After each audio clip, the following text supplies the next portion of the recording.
This place is rich with the sweet scent of flowers. Can we stay here for a while longer?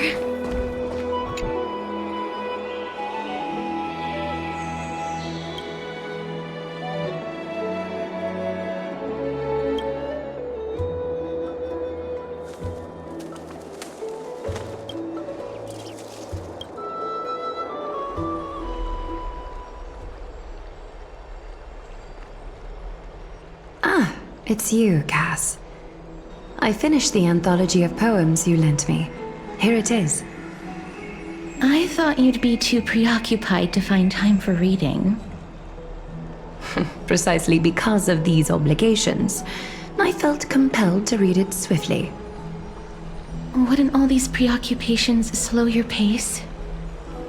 On the contrary, knowing that time is limited can push one to overcome their limitations. The weight of these responsibilities seems to have enhanced my reading efficiency. I understand completely.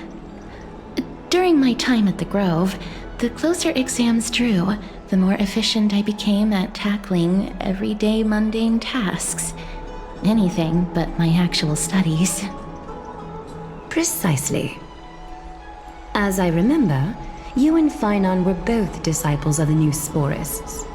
I assume that Anaxa's exams were as unreasonable as the man himself, correct?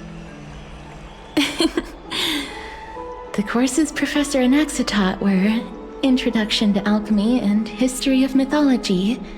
And to be perfectly honest, those two courses were the students' greatest nightmares. The History of Mythology, taught by the blasphemous great performer himself. I can imagine their fear.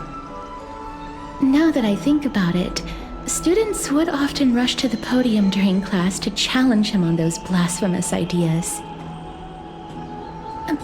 May I ask, Lady Aglaya, has your relationship with Professor Anaxa always been like this?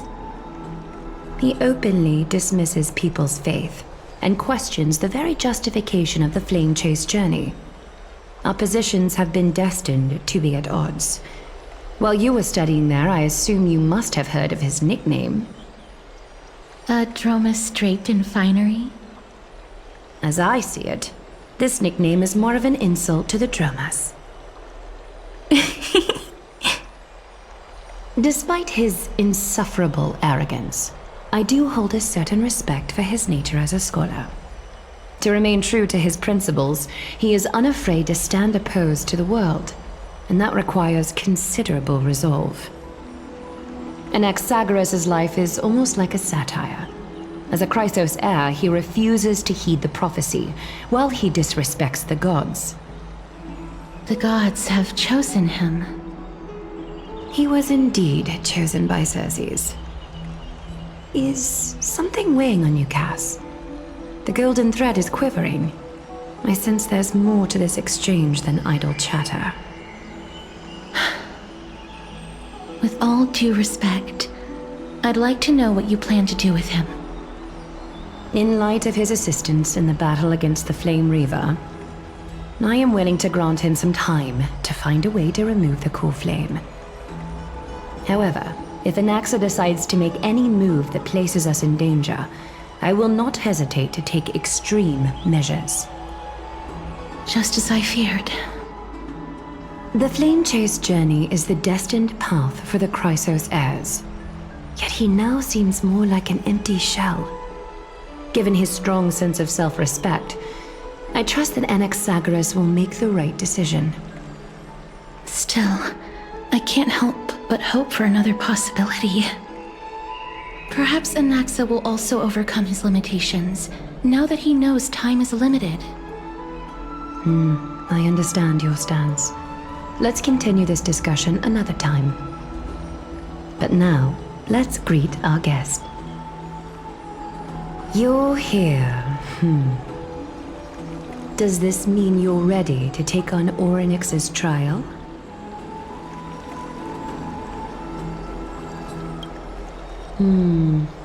It seems that this sacred beast is just as indispensable, given their intricate ties to the Titan. Memmy mem, memmy mem mem mem mem, memmy mem memmy mem. Surrendering the core flame is a Chrysos heir's duty. Your selfless assistance is deeply appreciated. However, I urge you to carefully consider the risks of accepting the trial. Becoming a demigod means forsaking your humanity. You will inherit Orynyx's divinity and bear the time of Amphorius, all on your own. From that point onward, your fate will be forever intertwined with ours, never to be separated again, until the end of Genesis.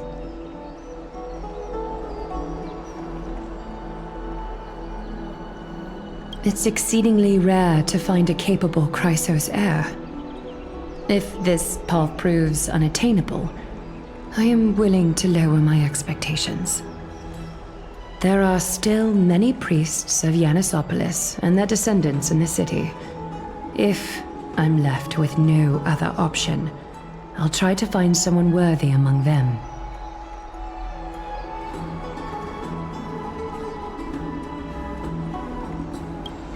Mem worry. Memmy memmy mem, memmy mem mem mem, memmy mem mem mem. Mem memmy mem, mem memmy mem mem mem hero. Memmy mem mem, mem mem mem mem mem mem, memmy mem mem mem mem mem, mem mem memmy mem mem. Mem memmy mem mem mem mem mem mem, mem mem mem, memmy mem mem mem mem. It looks like you know that Titan rather well. Memmy mem mem, memmy mem mem mem, memmy mem mem mem mem, mem memmy mem mem mem, memmy mem mem mem. Memories that exist outside of your own experiences.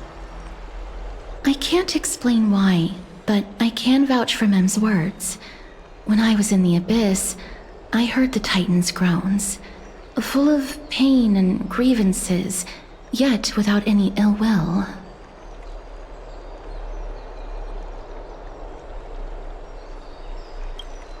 Since you've made your decision, go back to the bath chamber and get some rest. Trinem will call for you when the ceremony is ready.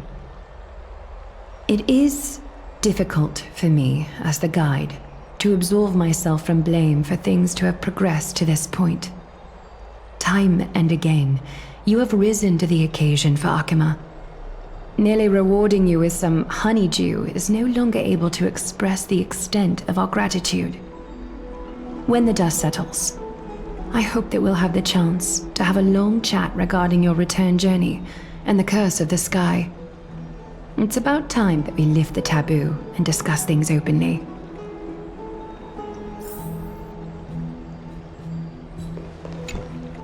Miss, may everything go well for you and Mem. It's nothing. I only came to discuss some matters with Lady Aglaya. Previously, I lent her an anthology of poems that Lady Trianne had gifted to me. Tracing back, this anthology was something left for Lady Trianne by a bard before their passing. Although personal properties should be cleared out once their owner has passed on, Lady Trianne gave this book to me since she knew how much I liked to read.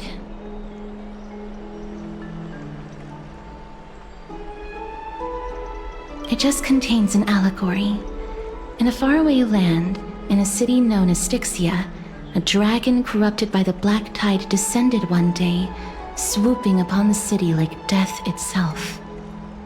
It swallowed the princess of the city whole before it was suppressed.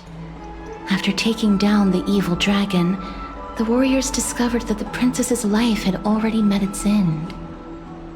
Overwhelmed by grief, the queen hired an alchemist to resurrect the princess using the dragon's flesh and blood. However, having lost memories of her previous life, the resurrected princess turned into an evil dragon herself and wreaked havoc on the city.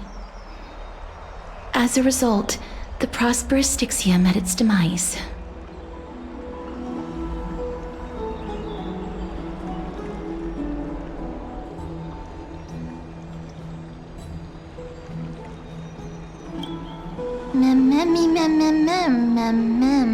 mem. The author of this book is Archepia, a wandering bard who traveled to many cities. Among the things she left behind are poems, dictionaries, and many tragicomedy scripts. She even clearly underlined and took notes in books that covered myths with her elegant handwriting. While flipping through these books, I felt like I was afforded a glimpse into the life of Archepia. It felt just like I was traveling with someone that I'd never met before. It was as if she had yet to pass on and was still alive.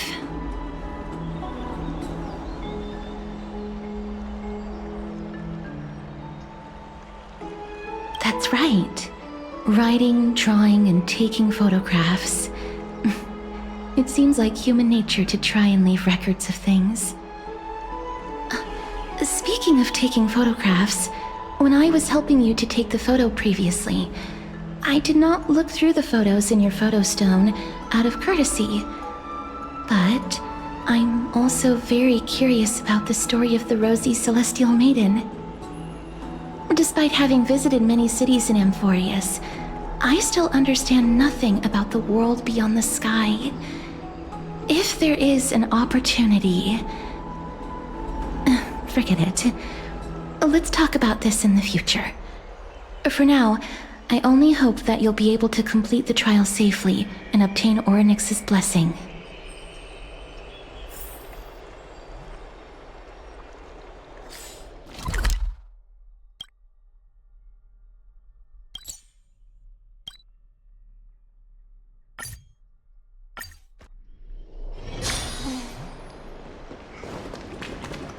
I'd love to go in and take a look.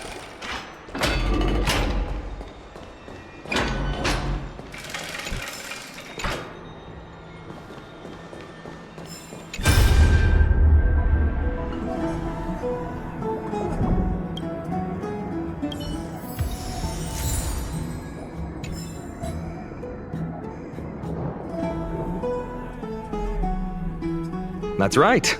Oh, partner, you're back just in time. This is something that the both of you should probably know.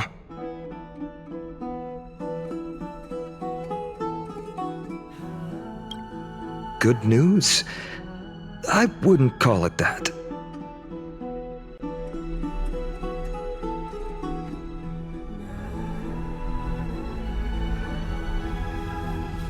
Some background information for you. The Council of Elders is an authoritative body in Amphorius, made up of different city representatives. They hold legislative power over the Holy City, and are in charge of presiding over the Citizens' Assembly held once every few years. This is the most important social event of Akima. It is highly influential, and can even affect what happens to the Flame Chase journey.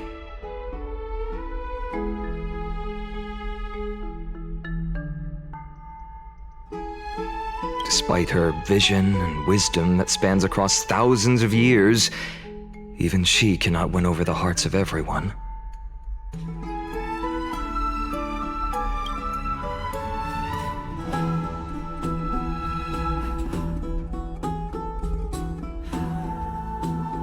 Every 5 to 10 years, the Council of Elders organizes a citizens' assembly at Dawncloud. During the assembly, the representatives will vote on major issues, such as whether the Chrysos heirs led by Aglaya should still hold the right to govern the Holy City, and whether the Titan's conquest should continue.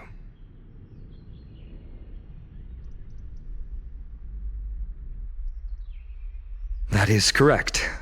However, the problem lies in the fact that there are ill-intentioned extremists in the Council of Elders. They view the Citizens' Assembly as a way to restrain the Chrysos heirs, and hope to take complete control over the Flame Chase journey. We can refer to them as the Opposition. During the assemblies held in the past 100 years, the voices supporting the Opposition have been growing stronger in the shadows. It's only thanks to Aglaya that the Flame Chase journey has been able to continue to this day. The Citizens' Assembly is just around the corner, but this time, there seems to be a new variable to the situation.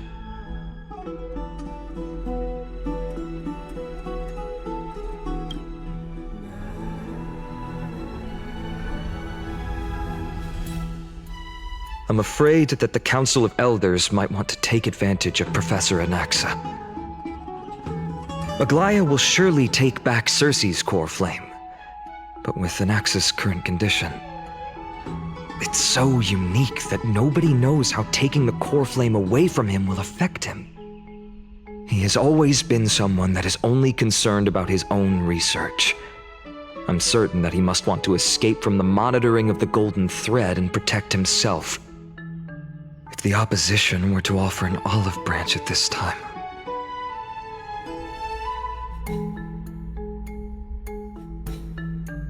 Anaxa has never believed in the prophecy, so technically it cannot be considered a betrayal. However, he has taught many Chrysos heirs, and has long been considered an important ally of Akuma. I truly do not wish to see comrades turning on one another.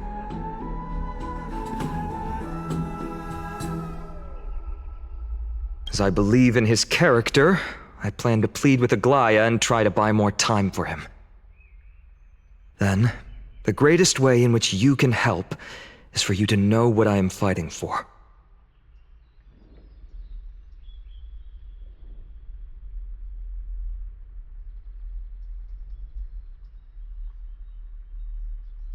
Allow me to apologize for the fact that we always seem to be troubling you. I hope that Orynyx will show more benevolence and be more accommodating. I remember that they seemed quite fond of you back in the Abyss. Go and rest and regain your strength.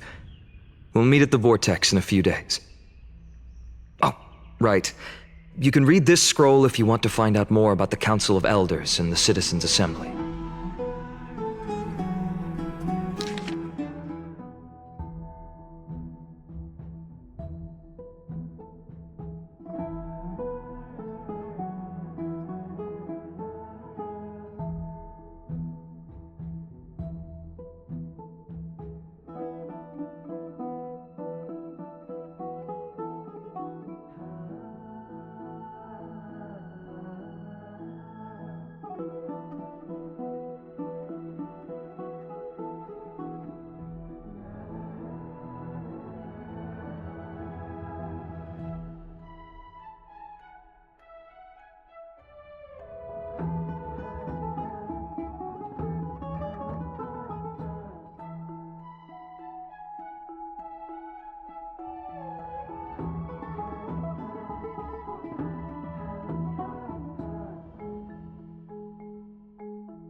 Nervous. Nervous, mem.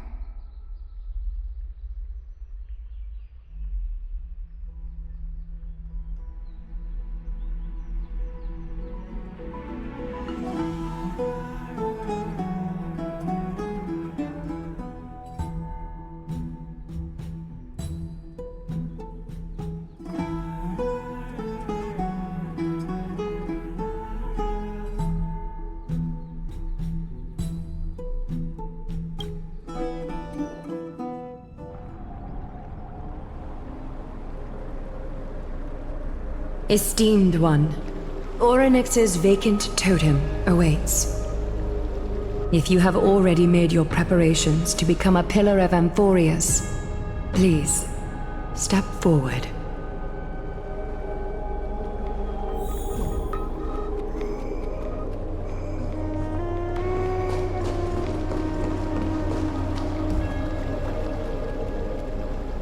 Little Gray and Mem, thank you. Your resolves cannot be questioned. We praise your pure selflessness and courage. May Kefali light your path forward. Get ready to assume Orynyx's divinity, Trailblazer.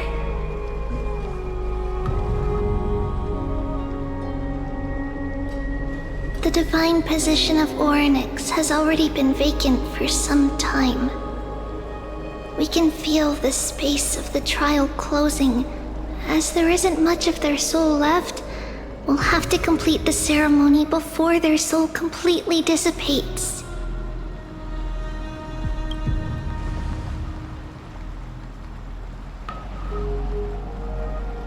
The 8th core flame coveted by the miracle that once belonged to the great Veil of Evernight, Orynyx. It shall now be returned by the 2 elected heroes of the Chrysosairs. A traveler who is upright and courageous, and a sacred beast that invokes miracles. Mem mem mem who? Mem mem mem mem. Both of you, please, come forward.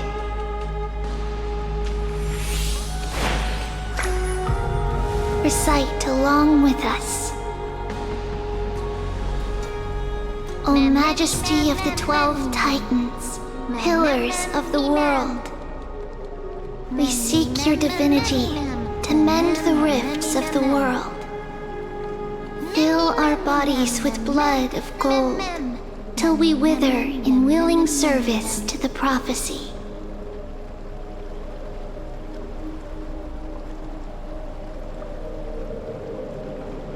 These are just words meant to make the prayer seem more solemn. Please, focus.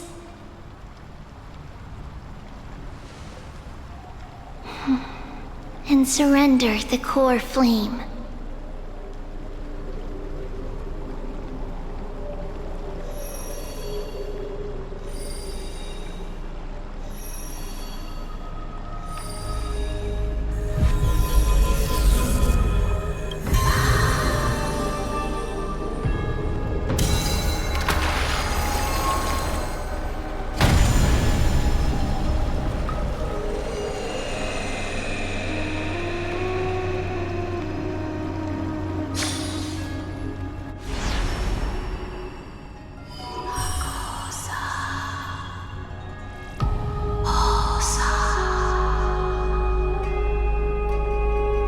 Orynyx.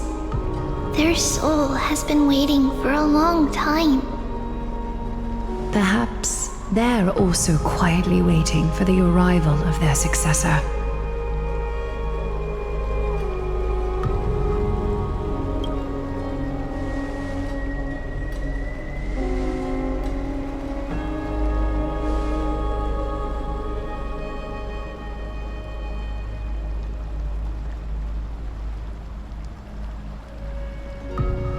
Don't worry, you're tougher than I am, right?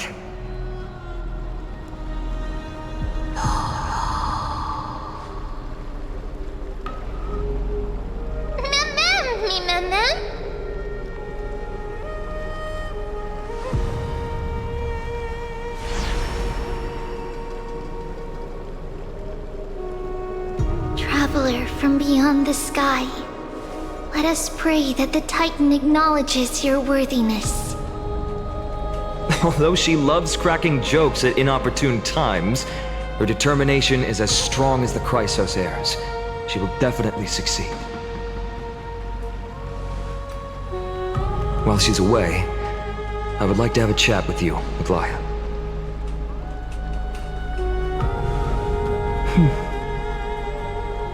Speak. I'm listening.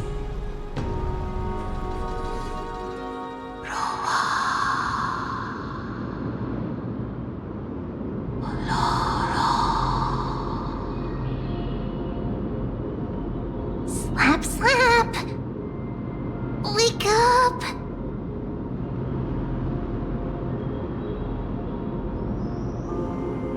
How is it? How do you feel? Right? I think that it's amazing too! Testing, testing, 1, 2, 3. Testing, testing, 1, 2, 3. I have such a cute voice. It must be because of all the memories that I collected. They allowed me to grow beyond expectations. Also, listen. The words of the Titan are becoming clearer. Mother.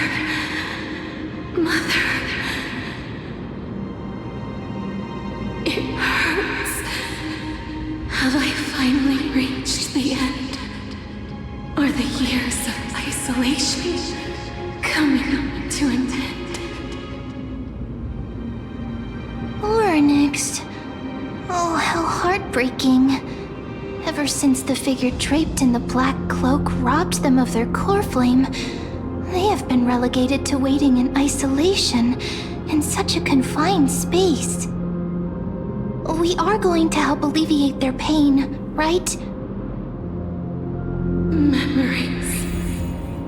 Broken.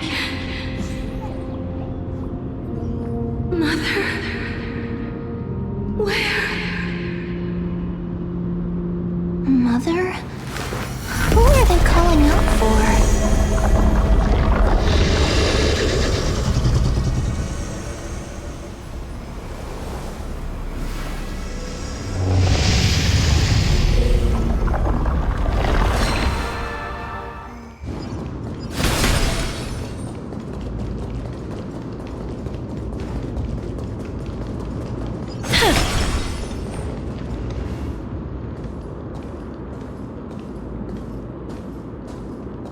You.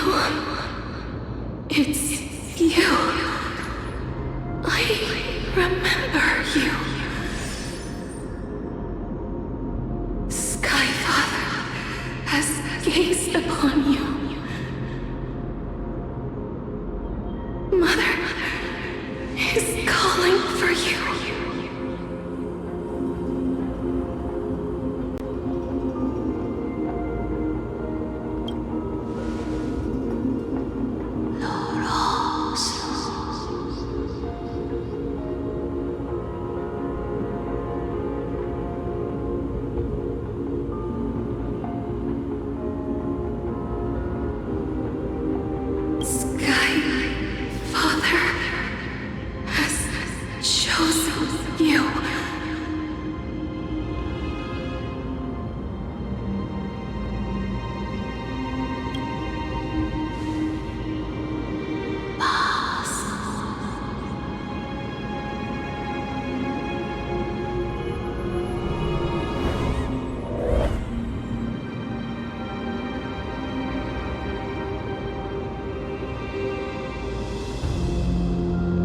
Mother is no longer responding.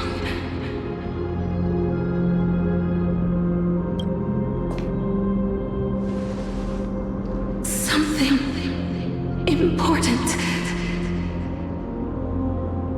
An important matter. Oryx, listen to me. Aren't you tired? Throughout the long years, you have always been protecting the fate of Amphorius. Each time people draw strength from within their memories, every single ripple falls onto your shoulders. There's no need for you to bear this any longer, Oryx. From today onwards, someone else will bear time on your behalf. This is why we have come. Freedom. Freedom. I want freedom. Oh, poor child. Everything will be fine. Let us help you. You can have a good rest now.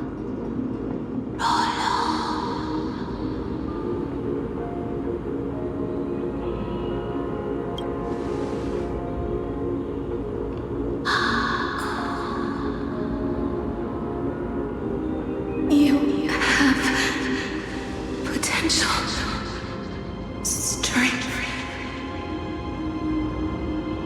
willpower, powerful.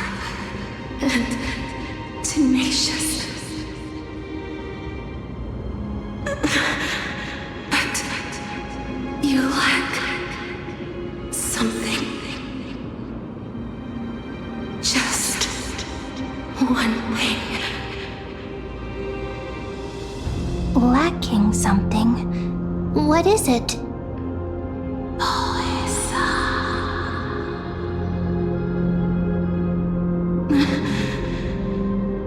What you lack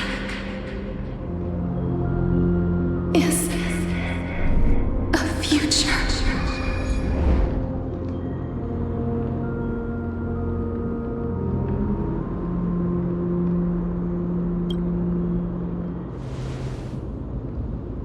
Future?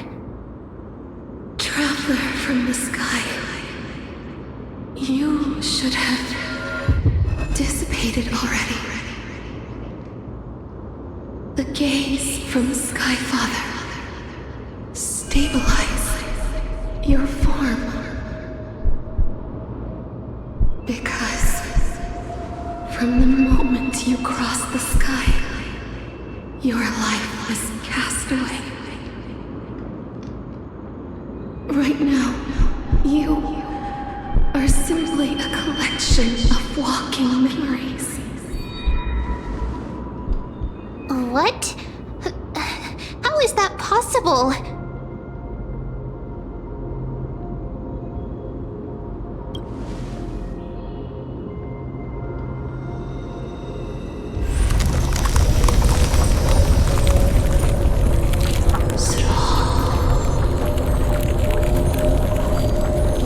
The space is collapsing. Someone must inherit the authority of time. If the pillar is lost, the laws of time will collapse. Emborius will succumb to eternal disorder.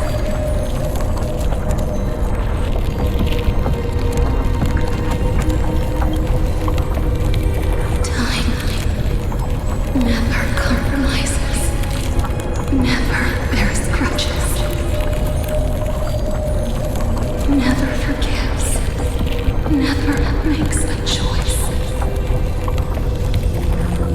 Child of humanity, Titans, Mother, Sky Father. Time restrains everything that exists in this world. Orynyx's divinity is dissipating? Is the trial coming to an end? Strider of remembrance, my strength, I shall entrust it to you. The fate of the world, if you wish to save it. Go and find your future that has been stolen. Even if that means you'll have to cheat death.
heard you two talking about Thanatos.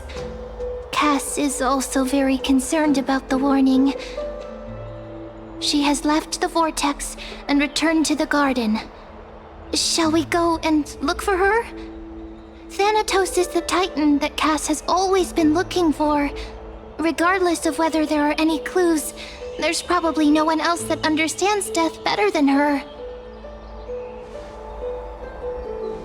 Oh, right.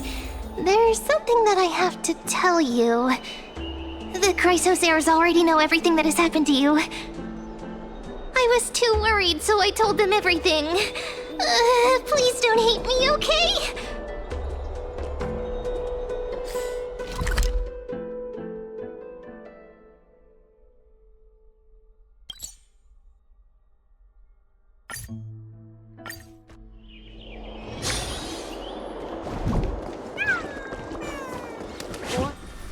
Miss, I'm right here.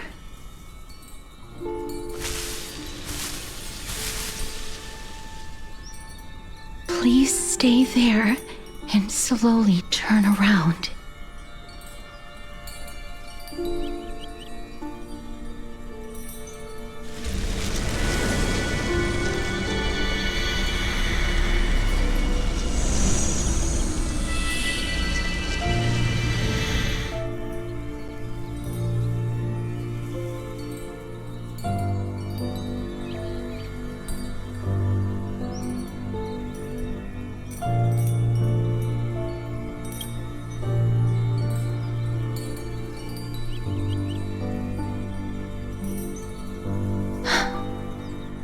Please pardon me.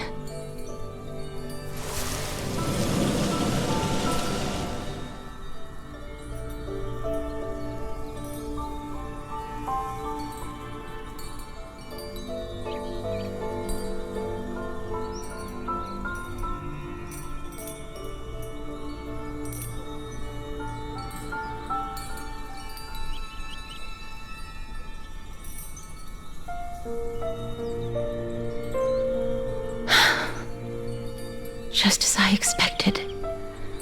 I cannot feel anything. Back at the Grove, I was puzzled as to why you were not affected by my curse. I thought that it might have been the special ability of a traveler from beyond the sky. Never did I expect that this would be the true reason. I'm sorry. I should have noticed that something was amiss earlier.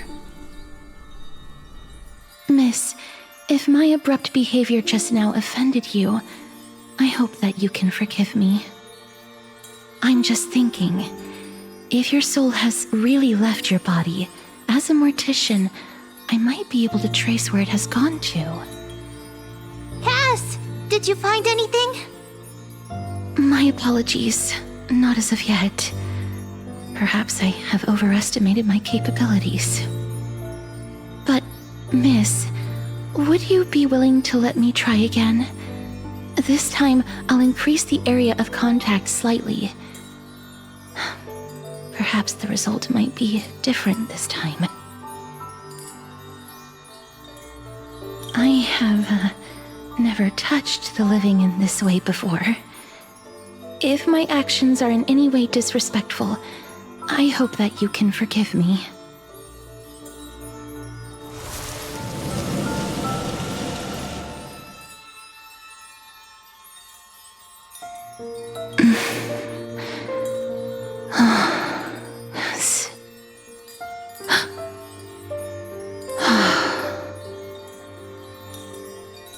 I seem to have caught a glimpse of something. Your soul is currently roaming someplace and cannot find a way to escape. But perhaps it might not be a bad thing. If your soul is still wandering around, it means that we still have time. We have a chance to find it before the fingers of Thanatos sweep everything away. Clues. Just a few more. I need more guidance. The connection has been severed. With my strength, I'm not able to trace it. It was me. I was a little too hasty. Don't worry, miss. Although we currently have no leads, I will do my best to search for the whereabouts of Thanatos, bring back their core flame, and personally return to you the life that you have lost too soon. I know that I'm lacking in confidence, but I hope that you can keep this promise of mine in mind. Before I manage to deliver on this promise, please do your best to hang on. Amphorius needs you. Lady Aglaya and Lord Finon are currently discussing some matters in the paths. They're worried about you too. If possible, please go there and let them know that you're well. Although, I don't actually know whether your current situation can be described as well. Also, please accept this Styxian fable. Reading can help one to focus and relax. I hope that reading this can help tide you through this difficult period. More species are disappearing.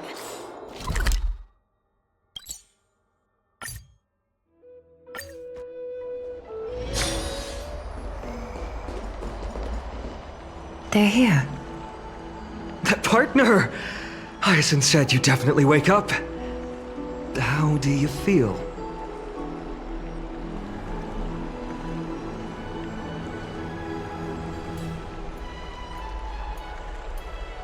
Well, at least you look no different from the living. I think that most living people don't even look as good as you do. You've completed the trial of time, and I have to admit that the process went better than I expected. Even in the end, that Titan's heart still showed a soft spot for humankind. However, I never expected that. Two people who have cheated death would appear in Akima at the same time. That's what we have been talking about. Mighty has been in Akima for such a long time, but has no one thought to study his indestructible body? If there were even any minor breakthroughs, we wouldn't be as clueless as we are right now. Many have had this idea, but so far, there have been no results. If it were successful, Thanatos wouldn't have disappeared without a trace. Nevertheless, now is not the time for us to give up. At the very least, we can still see a glimmer of hope. Cypher. If anyone in this world knows the whereabouts of death, it would be her. I'll try and get her to return to Akima, but do be prepared for a less than ideal outcome. Please understand that throughout the history of Amphorius, no one has ever managed to escape the clutches of death. At the end of time, Thanatos silently awaits all. It is my duty. We too require you to bear the divine position of time. But before that, just... What's wrong, Aglaya? Omens always come in pairs. A tiny air current will eventually brew into a storm that tears the sky apart. It's Anaxagoras. He has initiated contact with the Council of Elders. In the end, it has still come down to this. I earnestly hope that your assessment of him is accurate, Finan. Otherwise, the efforts of my teacher and I over the past millennium might be reduced to dust because of that great performer.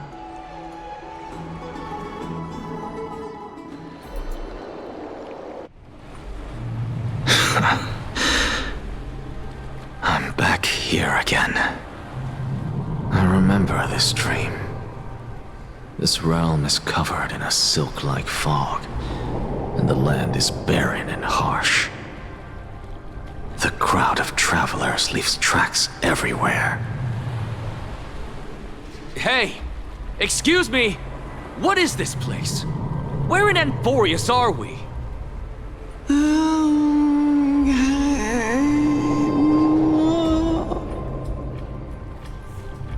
The mutters of the Traveler are in a language I'm unable to comprehend.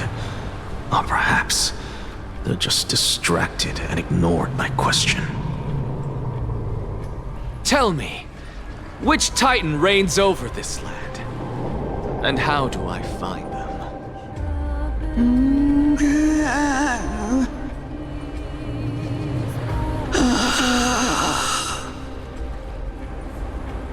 Hand of Shadow. Hand of Shadow Thanatos.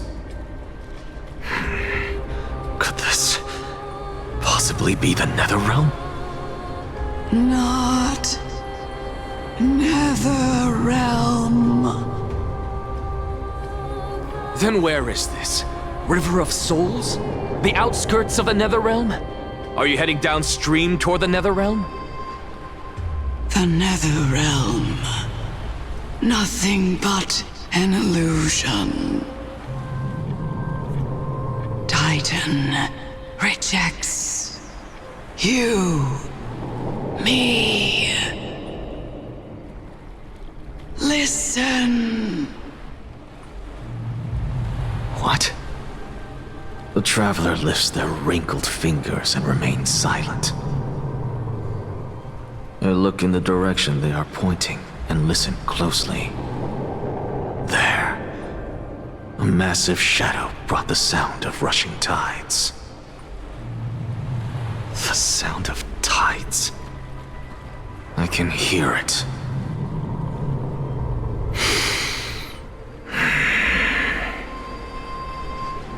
I hear it, deep within the tides, beyond the closed gates of the Void World. A voice, about to recount something. Child of humanity. Is it death's embrace you yearn for with such urgency?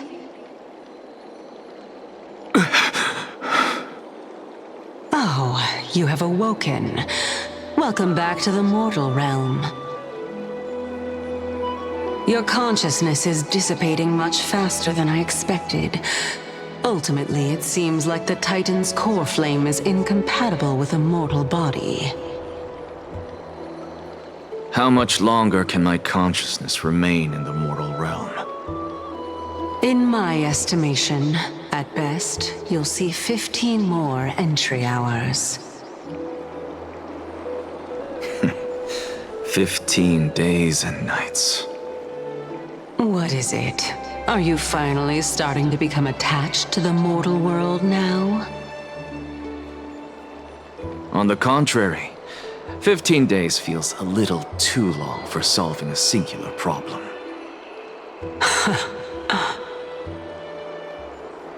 Stop giggling. It's time for us to go. The messenger from the Council of Elders is almost here. Let me ask you one more question. Are you really planning to betray Aglaya's will?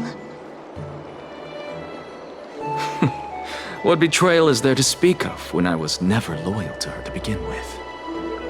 What about that white-haired student of yours? Acting so recklessly, do you not care about what might happen to him? There will be a price to pay for blind faith. This is also a lesson for Finan. You truly are a strict teacher. Of course. This is how I've always been.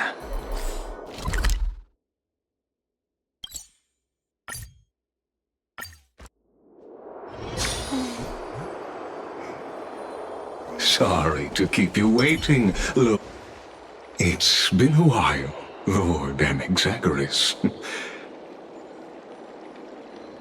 I greet you on behalf of all the citizens of Akima and express my deepest regret about what happened at the Grove of Epiphany. It's you. I never expected that you would personally come and meet me. Bowing carefully into lantern above, I have come as a testament to the justice of the Council of Elders. There are Antikytherans here? They have been a rare sight ever since the Chrysos War. I extend to you my utmost respect, revere Titan. I am Lycurgus, though you may call me Lygus, holding an honorary position within the Council of Elders in Akima, and as the Theoros, I stand to protect the right of all upright citizens to express themselves freely. You can see them too? You know about us. We Antikytherans perceive the world through the amplitude and frequency of souls. Just as I am conscious that Lady Aglaya is secretly listening in on our private meeting from afar, if necessary, Lord Anaxagoras, I can sever the golden thread to protect your fundamental rights. The demigod should know better, for such is her station. Spare those poor threads, and just let her listen to my words. They shall serve only to unveil her own folly. May I interpret this as you having a countermeasure? I need not any plan, because she can do nothing other than petty espionage. As the Citizens' Assembly approaches, and with Orynyx's fall, any attempt to capture the core flame within me will only usher chaos and calamity. A truth she undoubtedly comprehends. While I, Anaxagoras, serving as the Grove's special envoy to Akima's Citizens' Assembly, have long known the extent of your abilities. Let's forego the formality of asserting authority, Lord Lygus. Lead the way. Very well. Surely Lady Kindness would appreciate such assertiveness in an ally.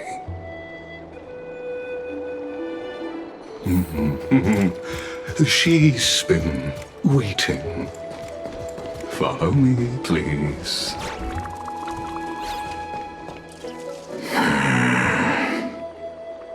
Is there something on your mind, Lord Anaxagoras? Nothing, really. It's just a question that I contemplate every time before I ascend Dawncloud. For the Titans, does the falling equate to death? A pondering truly deep. Time is on our side. Do you mind sharing your reflections with me? While all living beings must ultimately face their demise, Kefali has yet to meet theirs. Their journey continues unhurriedly along this long path. Are you suggesting that Kefali may not have truly passed? Yes.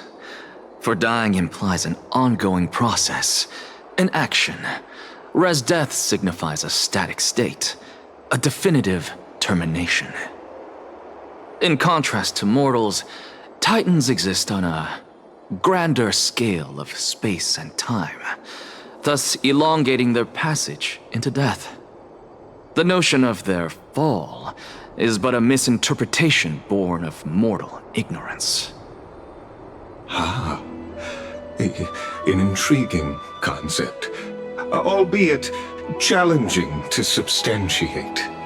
After all, Kefali has maintained a profound silence ever since the era Arasa, while scholars and priests alike have conveyed the message of the gods' imminent fall. Perhaps the gods, in their arrogance, deemed it beneath them to reveal their perspectives to mortals. Could you elaborate on your statement? Circes, the kin of the Skyfather as recounted in myths, now resides within my brain.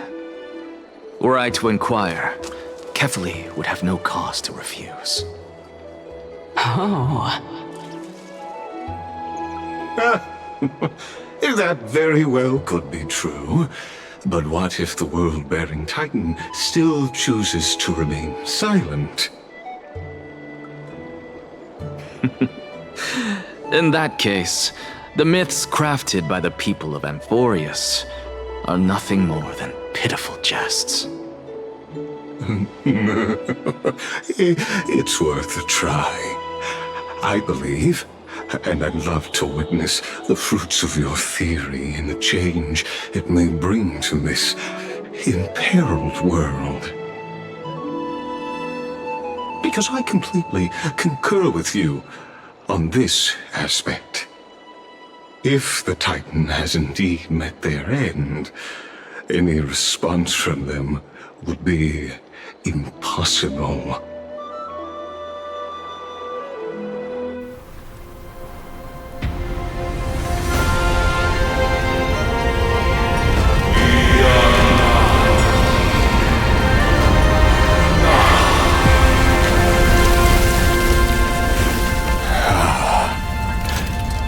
Please, Professor.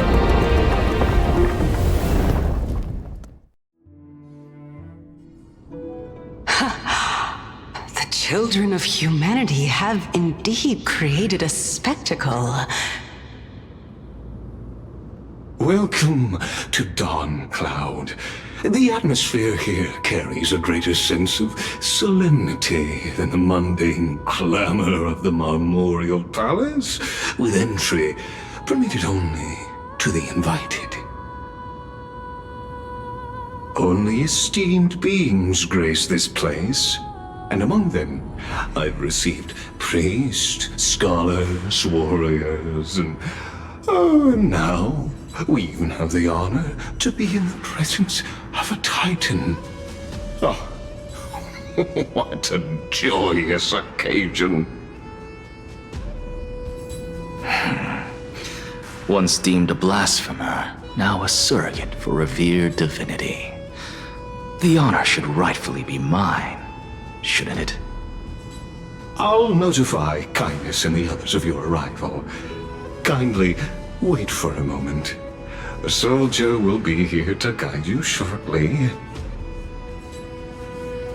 In the meanwhile, you are welcome to explore the vicinity, but kindly remain within the guard's view. Delaying the crucial meeting is something none of us wish to see, I presume. I'm well aware of Kindness's methods. There's no need to emphasize that. As you wish. Your cooperation is much appreciated.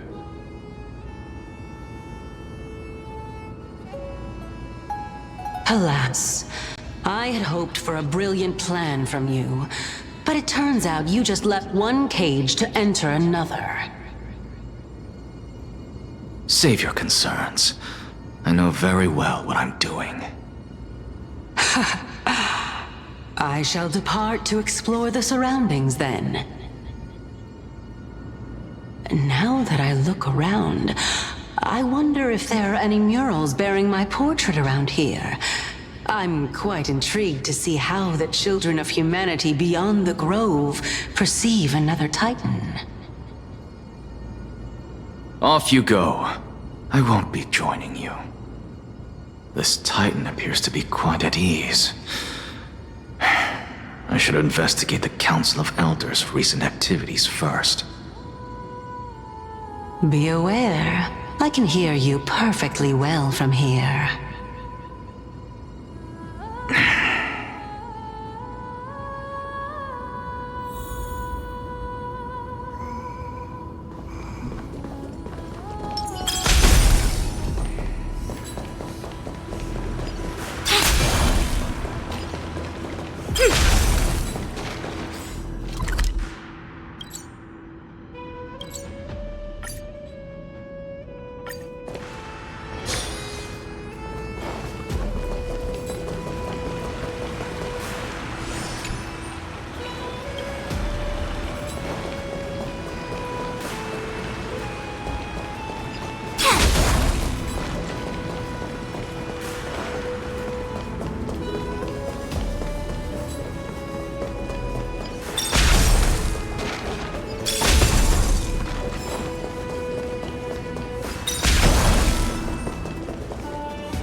Even blasphemous scholars can come here, it seems. Looks like my presence here is quite unwelcome. Anaxagoras, I thought that you had died to the Black Tide, just like the other scholars. As Kephales's priest, are you not aware of the decorum of respecting the dead? Surely you jest. You blasphemous heretics are not worthy of respect from the Supreme Being. Let me remind you that you're currently in Dawn Cloud, so you'd better keep your deranged language to yourself. I am no longer that altar servant from years ago, who could only acquiesce to the commands of others. Now, I have plenty of ways to deal with people like you. I'm not sure whether I should laugh or cry right now. I can't believe that a follower such as you could have been made by a creation titan. As I see it, a dead titan can't provide you with this level of confidence, right? Then who is it exactly? Could it be kindness? You. Seeing how fond of you Elder Kindness is, I shall let that slide for now. Leave immediately, and don't impede us from receiving the Supreme Being's blessings. Seeing as we were able to hear of this matter from the mouths of others, it seems that kindness is indeed quite sincere toward us. Perhaps this affair will proceed smoother than I had anticipated. Oh my, what a thrilling confrontation. As expected of one of Kephales's followers. Are you praising or insulting him? Praising him, of course. As a believer of the God of Deliverance, it is only natural that he detests evil.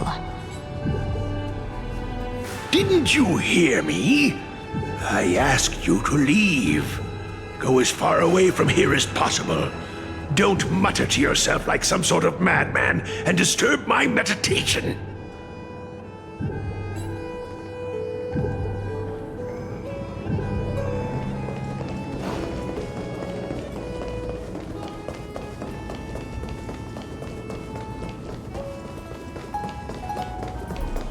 Professor Anaxa!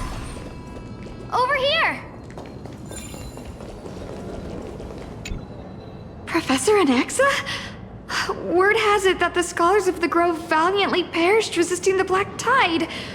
To find you here safe and sound, thank the Fates.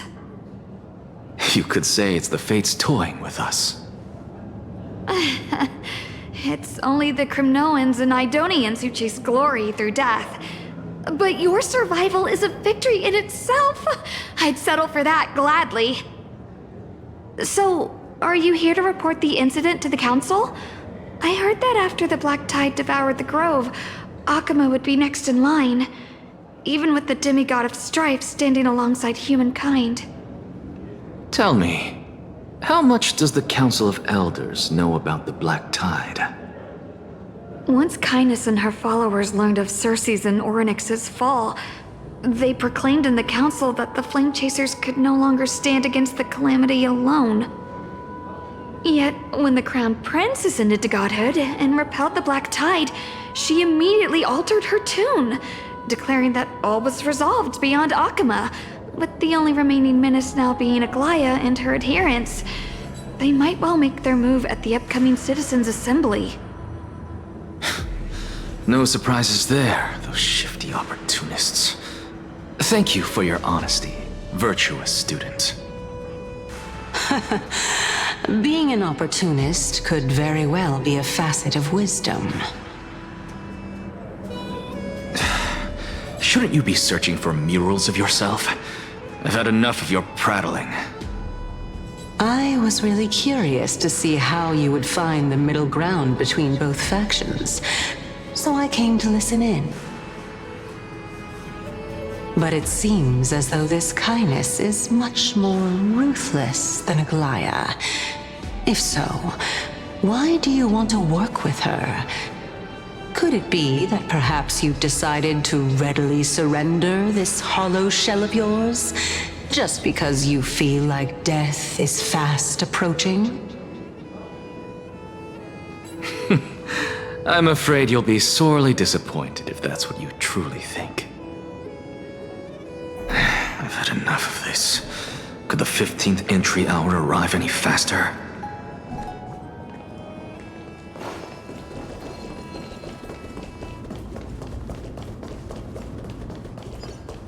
Oh, my. Could it be that the great tree painted in this mural is actually depicting me?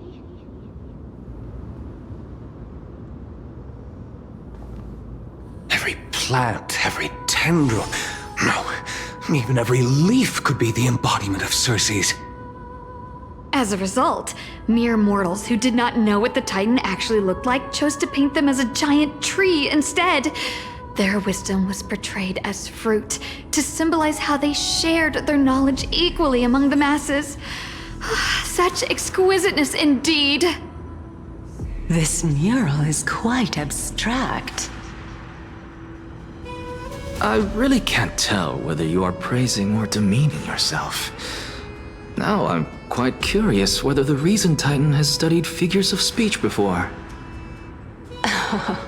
Of course I find such stylistic devices interesting.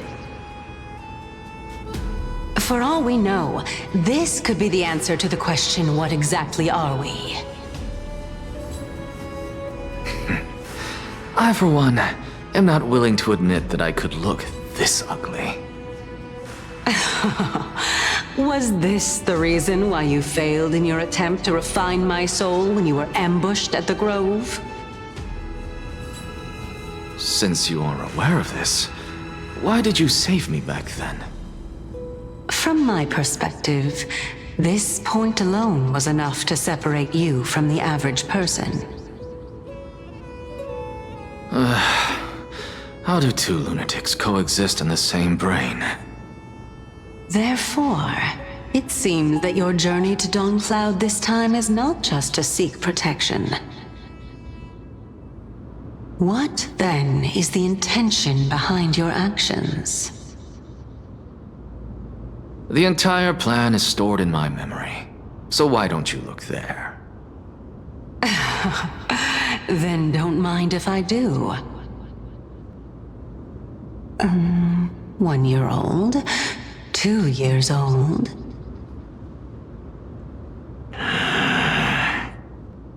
Oh my! Even a member of the preeminent Seven Sages must hug his Dromastal to sleep? How interesting. That's enough. How unusual. Your soul is actually trembling. This must mean that behind this toy hides a secret that nobody knows, right?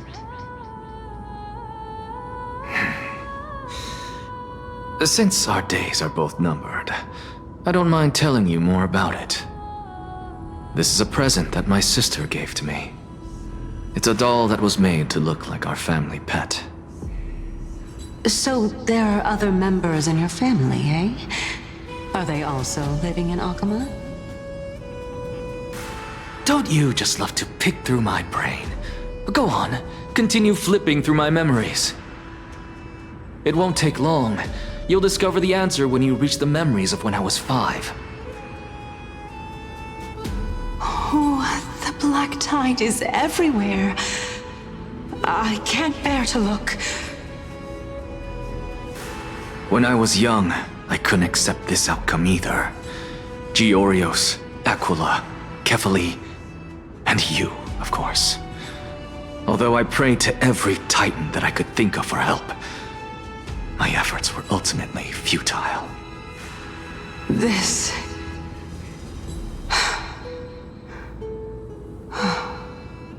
Could this be the inception of your research into alchemy? Indeed it was. Everything started from that verdant courtyard of yours. When I was pursuing my education there, I naturally also came to learn of Thelisis's theory as well. Oh, I remember that person. He was the one to come up with the concept of souls, right? Not only that, he also believed that life, as well as the composition, movement, and transformation of matter, all stem from souls themselves. This is why I thought that, since all living things stemmed from the same origin, why could I not sacrifice myself in order to resurrect my nearest and dearest? Anaxa, you... I did it, teacher! But this is absolute blasphemy. Regardless of how much freedom the Grove provides, such an act could cause you to be burned at the pyre. Your beloved, where is she now? Send her away from the Grove at once, to a place where nobody will ever be able to find her. Otherwise, the both of us will be judged by the Council of the Seven Sages. Calm down, teacher. My sister, she's still not in the mortal realm, even to this day. What do you mean? It was naive of me to think that I could snatch the deceased from Thanatos' grip by merely sacrificing one eye. Equivalent exchange. All I received for that price was but an opportunity to see her for one final time. Nothing more. Oh. Let it go, Anaxa. As one of my best students, I cannot watch you go down the wrong path without doing anything to stop it. Never do something taboo ever again. Don't disappoint the deceased, and never harm yourself. If you can do that, this classroom will still be yours, and you'll have a chance to live out your own life. Since I was able to see her one last time, I have no other desires. You're right, teacher. It's time for me to start a new life. I am sincerely glad for you, child. Now then, what topic would you like to study? I wish to continue Thelisis's research. Continue the research into souls, but you know that the Grove has long since understood his philosophy like the back of their hands. Even if you continue digging into this subject, your efforts will likely be futile. No, teacher. After my fleeting glimpse of the deathly fog, I finally understood a single truth. Since ancient days, our understanding of the souls is but the tip of the iceberg. I may have lost an eye, but my view of the world has become clearer than ever. I have grasped the truth with my bare hands. Watch as I turn this farcical world upside down.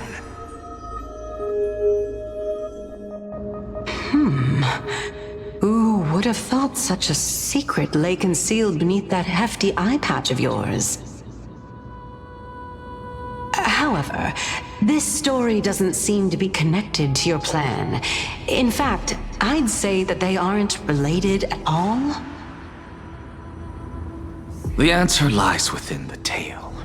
If even you cannot understand it, perhaps you should relinquish the divinity of reason to me. After all, it'd be a waste for you to hold on to it. My story ends here. Now it's time for you to tell me your secret. After all, this is what equivalent exchange means, correct? As expected, you laid a trap for me to step into. Unfortunately, even if I was willing to talk about my past, I may not know more about it than you do. Oh? Are you saying that the renowned Reason Titan is now admitting a lack of wisdom? Your followers are going to be sorely disappointed by this. Child of humanity, remember this. Being cognizant of one's ignorance is the greatest wisdom of all. Now I understand. No wonder you asked me to answer your random, nonsensical questions. Not only that, you're the only one who can shed light on my query.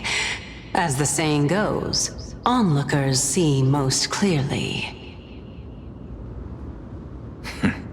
Is that so? Lord Anaxa.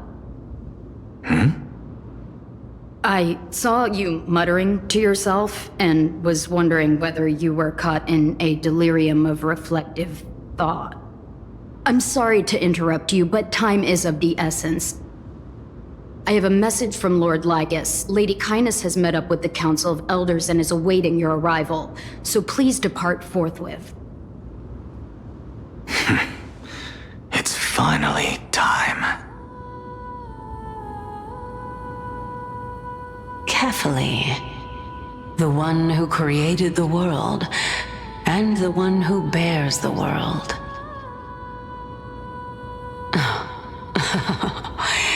If you truly have not met your end, how will you answer the challenges of those who defy you?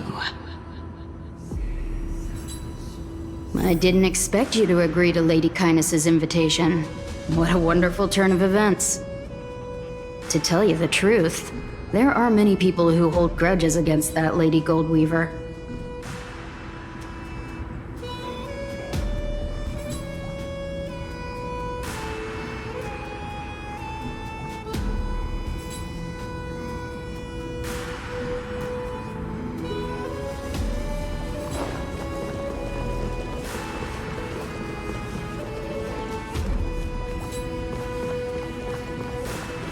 Isn't that the dromas draped in finery? Avoid his gaze. I don't acquaint myself with blasphemers. Don't worry. He's too full of pride to pay us any attention. Your nickname is Dromus as well? You must really like those creatures.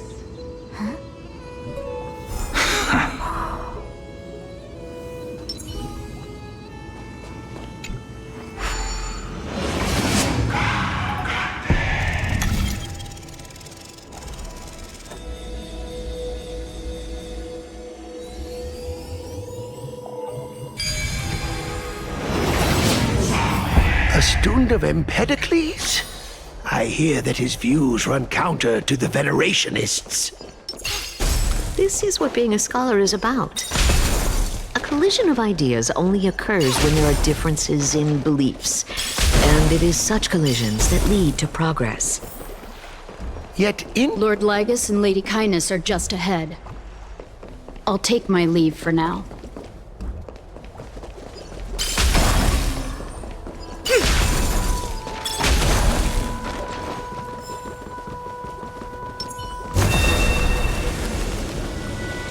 Welcome to the Demigod Council, esteemed. Lord Anaxagoras, I've heard so much about you. Head of the Nusporists of the Grove of Epiphany, notorious blasphemer, a Chrysos heir who bears Circe's core flame, a survivor of the Grove calamity. Did I miss anything? Well, if so, please be so kind as to enlighten me. Since Lady Kindness is already well acquainted with me, I won't waste any effort introducing myself again. But then again, perhaps the customs are different here. Back in my hometown, there is a form of etiquette known as honoring guests. The host will welcome their guest with warm hospitality by treating them to fine wine and a cozy bed. And yet, ever since I arrived, I have not been welcomed with warm courtesy or ceremonial gifts. Instead, I am met with intense scrutiny. Even more absurd, the host has sharpened their blade and instructed their servants to lie in wait in the shadows. Perhaps you intend to cut open my heart, retrieve the core flame, and then hold a grand feast for all of the guests. Everyone, stand down. Thank you for understanding. I am but a feeble scholar who is not used to the stench of avarice and blood. No need to be humble, my lord. From my perspective, your courage and gumption are worthy of the reputation of the Seven Sages. Your bravery is more than adequate to accomplish our perilous endeavor. So, you wish to start a war? Well, since the Chrysos heirs are calling for war, we will respond in kind. Conflict is inevitable. Since Aglaya endeavors to suppress the virtuous commoners with blood of gold, we will not hesitate to display the rights and mettle the citizens of Akama are so entitled to. As to your question of whether peace is still a viable option, well, to that I can only say this. Everything hinges on the next citizens' assembly and whether they have a sudden epiphany amid the clamor of the masses. And since you, as a Chrysos heir, accepted our invitation, you have indeed given us a glimmer of hope. What brazen arrogance. What you're saying right now is worlds apart from what you were saying before you retired your cleaners. I don't deny it. After all, they're responsible for cleaning up any threats, and just a moment ago, you were on the side of the Chrysos heirs. But now that you're an ally of ours, we can continue talking somewhere else. As you know, these walls have ears. I was fortunate enough to have the opportunity to discuss a treatise about the Venerationists with your teacher, Empedocles. Yet, it seems you subscribe to the Nusporists instead, Lord Anaxa. I've heard that this school of thought is one with many detractors. It's normal for ideas to have supporters and dissenters, just like how there are two types of people in this world: geniuses and dimwits.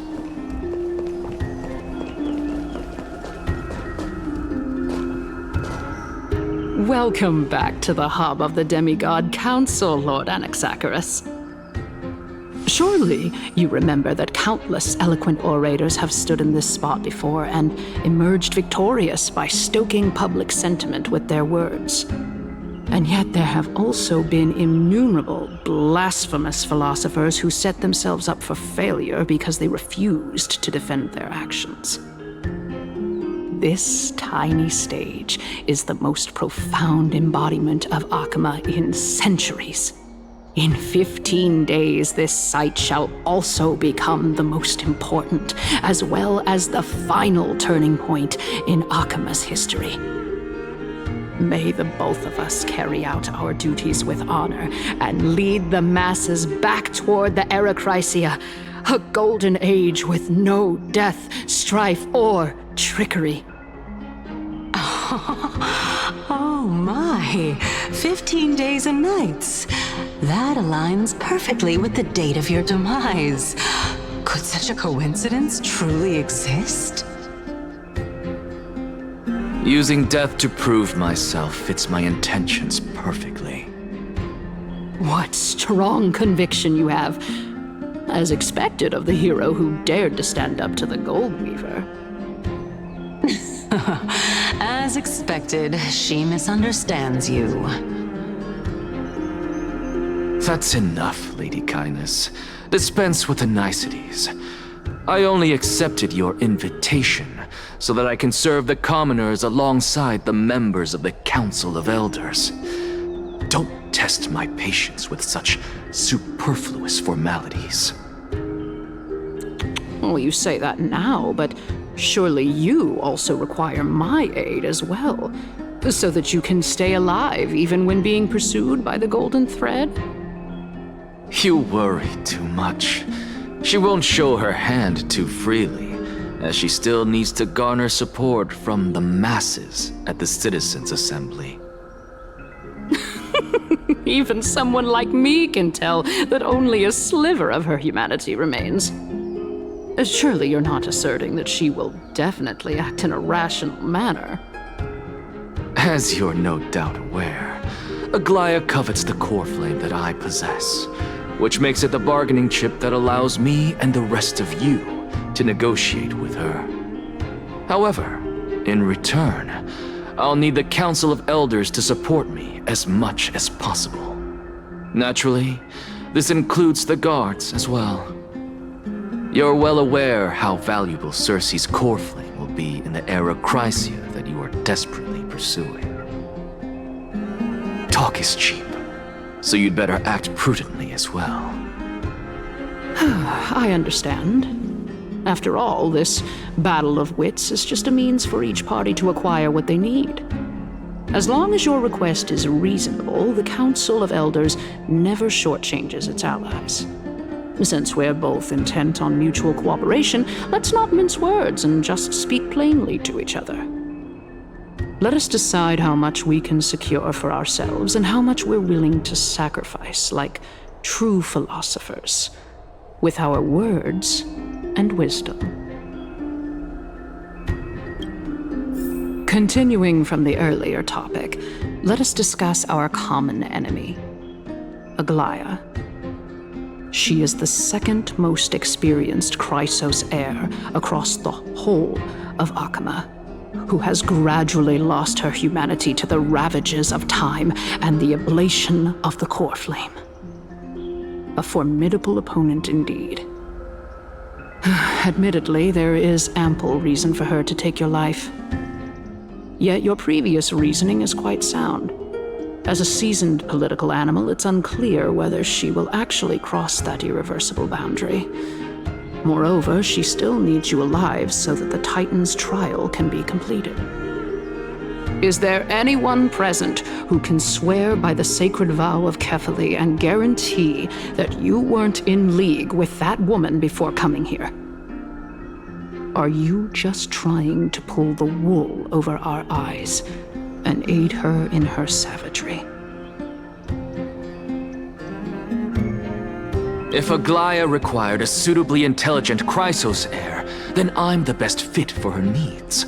However, it's quite evident that she has no need for a Chrysos heir who could break free of her control at any time. Since I believe in neither Titans nor the prophecy, there's no way that I would willingly walk on the path that she extols. Given how rigorously she enforces her principles, how would she ever accept a heretic such as me? I understand what you mean. At the very least, the both of us agree that this tyrant who wallows in extravagance and greed is the greatest threat to achieving peace in Akama. The Council of Elders is willing to defend your right to live, just as we defend every oppressed citizen. However, I regret to say that sentiments in favor of the Chrysos heirs and Aglaya are only growing in magnitude. The peace that we are aspiring toward, as well as everything that we hold dear, will be destroyed completely. The city will be burned to ashes, and the citizens' blood will be shed. Tell me, what are you willing to do for our esteemed citizens so that they can vanquish the enemies of our fine city? Although the circumstances are rather unfortunate from an objective point of view, it is an undeniable fact that ever since the Grove was attacked, I have become the de facto leader of the Grove. The Council of Elders needs more backing if it wishes to topple Aglaya, and it's evident that the Academy wields considerable influence. At the very least, I have served as the Grove's special envoy to Akama for a significant amount of time. Of course, this also means that I will hold a crucial vote at the Citizens' Assembly. In the name of Kefali, Akama thanks you for your sincere and valuable thoughts. At this stage, it's clear that you and I understand the benefits to be won from this discussion. Let me put it plainly. The Council of Elders has always been renowned for its fairness, and that fairness is built on a foundation of sincerity. The Council of Elders has vowed to all citizens of Akaba that it will always remain loyal to them. As for you, my lord, how will you guarantee that you will be able to live up to such earnestness and will not betray Akama's indomitable citizens when the opportunity presents itself? Just as you now betray Aglaya when it suits you. Surely you jest. My loyalty does not need to be proven. The fact that the Council of Elders is asking for proof of my loyalty is itself akin to a form of betrayal. I am incredibly honored to have witnessed the both of you bury the hatchet in a civilized manner. However, I am afraid that I must interrupt for a brief moment. As the Theoros, I have observed the following. Lady Aglaya, the Gold Weaver, is currently on her way to Dawncloud. Oh. Well, I do believe that we might have a slight overabundance of guests today. Feeling dissatisfied, Lady Kindness? Despite the Council of Elders' lofty residence on Dawncloud, it must still tolerate the whims of the Chrysos heirs. So you were holding back just now. Seems like you are better at playing this game than I. In any case, I'm glad that she's arriving here. So tell me, Anaxagoras, now that you're an ally of mine, if Aglaya were to demand that I hand you over, what should I do? You can do as she says. Tell her that the Council of Elders merely wished to chat with me and had no intention of offending her. However, by doing so, the authority of the Council of Elders will be as thin as papyrus that has been soaked in blood. Not only can it be destroyed at the slightest touch, but the Council will also lose possession of a valuable core flame. No, more like 2 core flames. After all, at the next Citizens' Assembly, that young lady who is synonymous with death will also be standing on our side. Oh? How can you be sure of that? Is that of importance to you? All you need to know is that I have a plan. In my opinion, you should be more worried about the impending threat. If Aglaya can seize me in full view of the masses today, she could also dismiss the entire Council of Elders in one fell swoop tomorrow. If that happens, the discussion that we've just had will turn into an utter joke instead. Is this the outcome that you wish to see, Lady Kindness? Fine. I will handle this matter appropriately. But you do best to remember this. Fool the people and karma will be on your tail. I'll overlook it this time, but don't count on there being a next time. Unless, of course, you crave cruel punishment and consider suffering the perfect state to ponder the true nature of souls. Well, what do you know?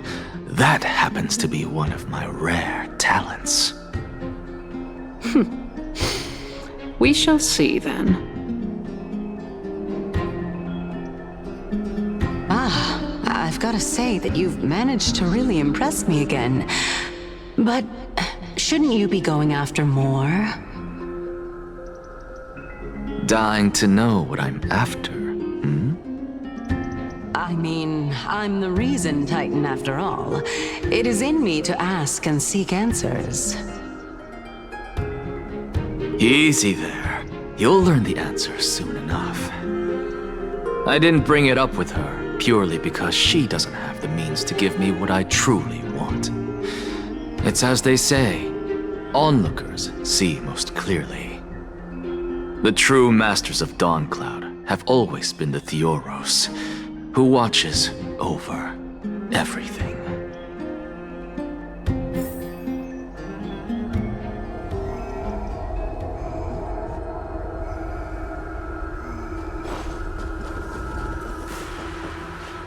An expected visitor. Welcome once again. You know, you could actually skip all the pointless debate and come straight to me to seek an audience with Kefali. I have no reason to refuse you, do I? You may not, but Kindness has. Whoever gets hold of Kefali's core flame will get to rule over Akama. She's wary of me, so naturally I had to gain her trust. I would say that debate was not at all pointless. Very true. In my view, this individual has gone to great lengths to get close to Kefali. He might very well be plotting something nefarious against the Titan. Are you still willing to let him pass, knowing this? Yes, very much so. All living creations are always free to visit Kefali's transcendent vessel. This comes with being the World-Bearer.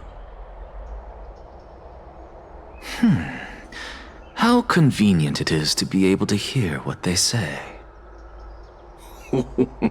It is truly my honor to speak to a venerated Titan in person. Please, go ahead. Let me join you both on this journey. Oh, a bygone myth tells of an occasion where Kefali once answered their followers' questions on the peak of the Holy Mountain.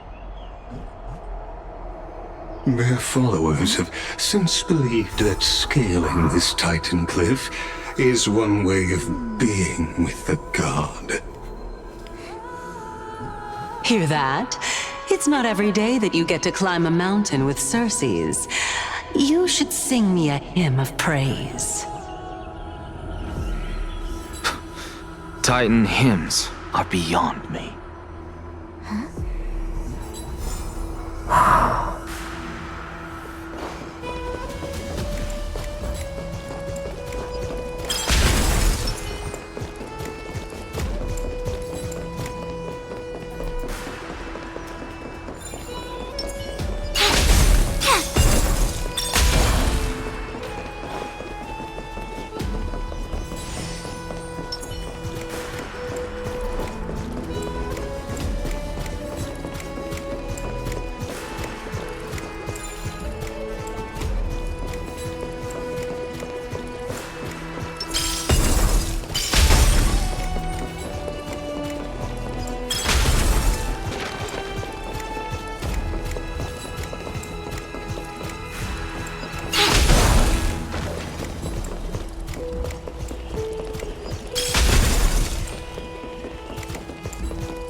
Go on ahead. Take this Yanis shortcut, and the long pilgrimage stairway will be waiting for you at its end. I have to admit, I never expected you to not ask me anything. Not even my motive. Because I know very well what it is you are after. As the saying goes, a gentleman helps others achieve their goals. I have a feeling that your theory will be validated at the end of this journey. I believe Kefali will not deprive you of your right to ask your question, especially now that you're on the brink of death. You must be closer to Kefali than anyone else, Wouldn't you agree? I hope things go as you say, then. Putting a child of justice into a farcical world is bound to turn it upside down. It is my hope that you bring a much-needed change to this world which is on the brink of destruction.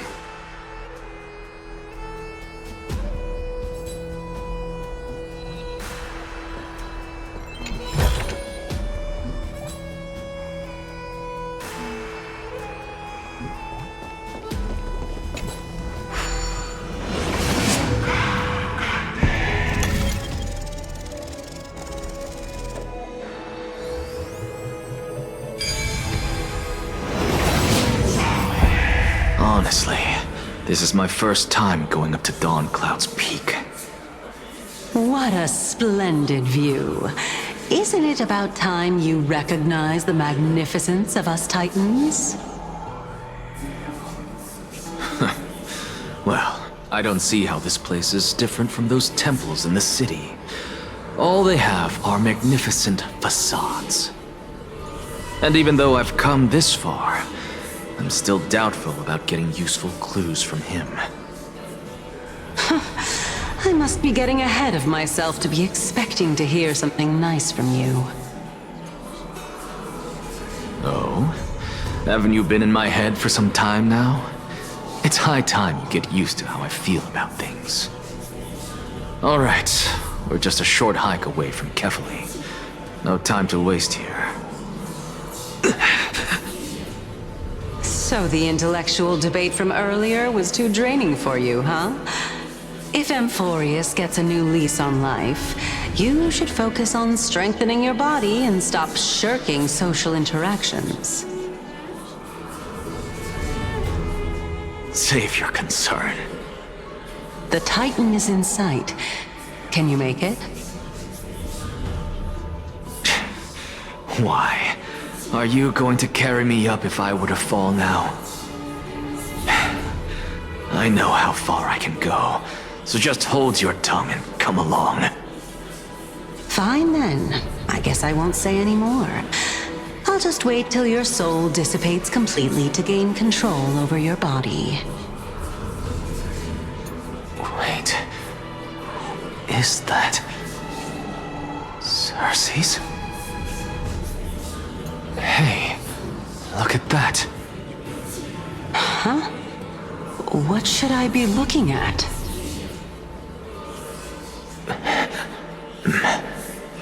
Am I hallucinating? Or do we even get to see souls when we're close to dying?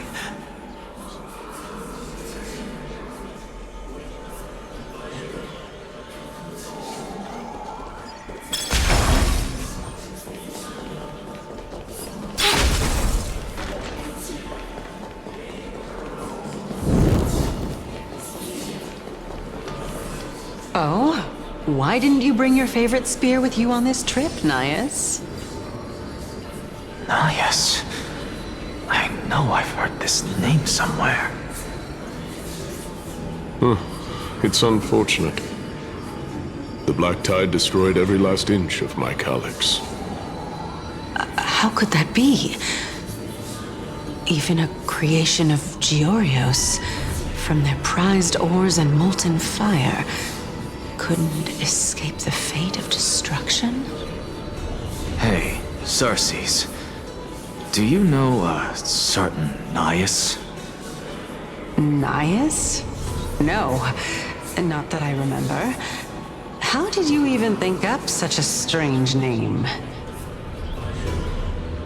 I just saw him. Nias.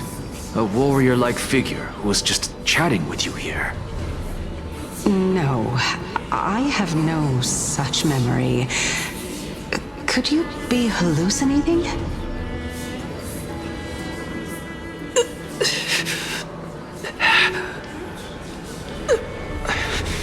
This is a departed spirit?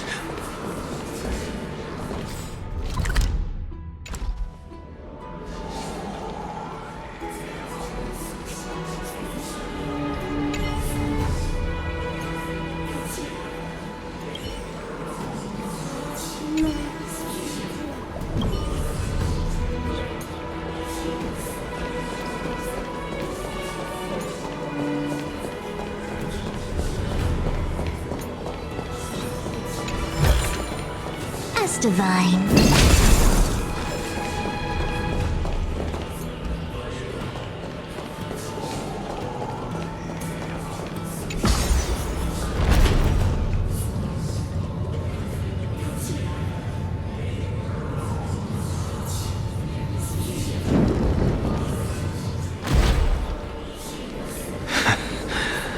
You two again.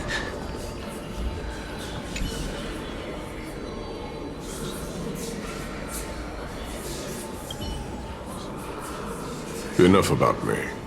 Did Kaos ever reply to you? Well, regrettably. Seems like the price of becoming a demigod is a lot heftier than we thought. Kaos. Demigod. I've never heard of this person. Which Titan's authority did he inherit? Look on the bright side, Nias. Since we've come all this way, I doubt he'd snub his old friends, would he? Let's just hope we mean as much as the world to him. Hey! Are you seeing that same hallucination again? Yes. It's still you and Nias, but you're now talking about a certain Kaos. I'm guessing he's one of your companions? Kaos? This name sounds just as strange to me. Never mind. I think I know what this is about. If things are as I thought, then they aren't hallucinations, but the souls of people. What? But if those are the souls of the dead, then what am I? Beats me. For all I know, you're just an illusion I conjured up in my dying moments. Let's just keep going. As long as I take in more sights and hear more stories. Know your limits. Wander too far among the dead, and even I might not be able to save you.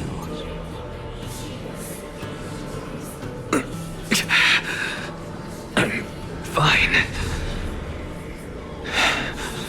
If this is indeed as I thought, then this will be very amusing.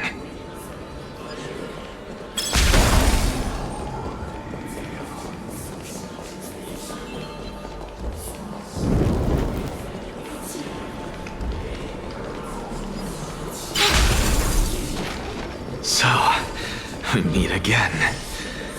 I'm sure you wouldn't mind us snooping.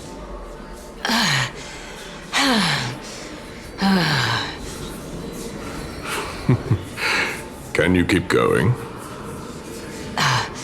Of course. I'm just...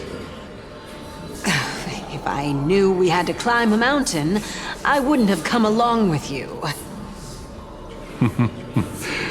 I guess this also counts as one aspect of the world-bearing burden. If Amphorius does have a next life, you may want to get your body in shape.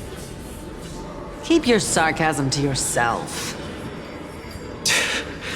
I'm not getting anything of value from them. I would sooner throw myself off this cliff and hit rock bottom than exercise even a little. I am Calypso of the eminent Seven Sages, after all. Training would make me no different from those Helcalithist barbarians. Calypso. She's one of the Seven Sages. A member of the Grove? No, she can't be. I would know her name if she really were one of the Seven Sages. Hey, Circes. Does the name Calypso ring a bell? Circes? Daggone. Doesn't matter. I can do this myself. Oh, beautiful old world. Where are you now? Oh, legendary era Chrysia, return to the mortal realm. Splendid gods once walked the paths we walk. Alas, all that's left of that warmth is a hazy mirage. Why are you chanting that too?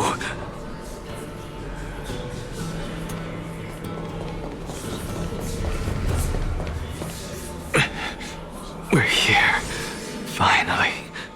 So, I don't get to ask the Titan my question, but all of you make for a pleasant surprise, nonetheless. Very well then, let me uncover the truth for myself.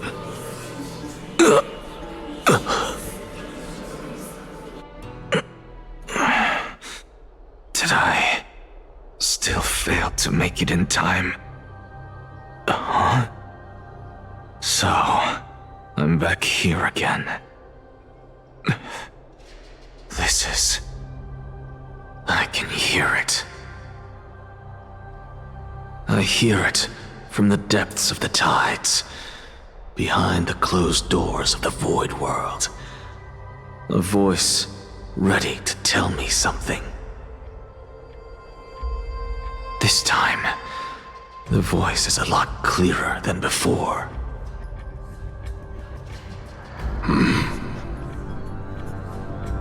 Since we've come this far, let's just wait.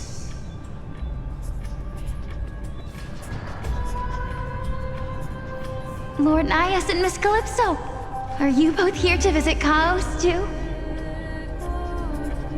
Yes, and we've been waiting for quite some time now.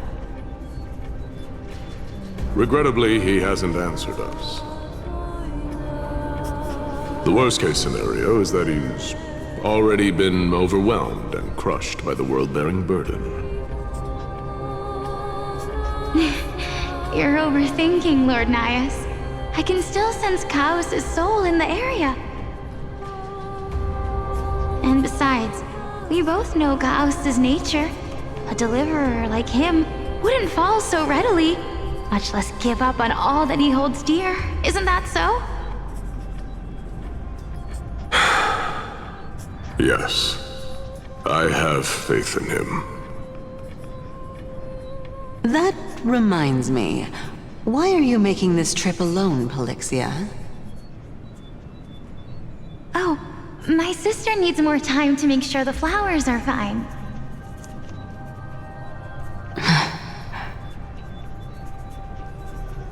Such a pity.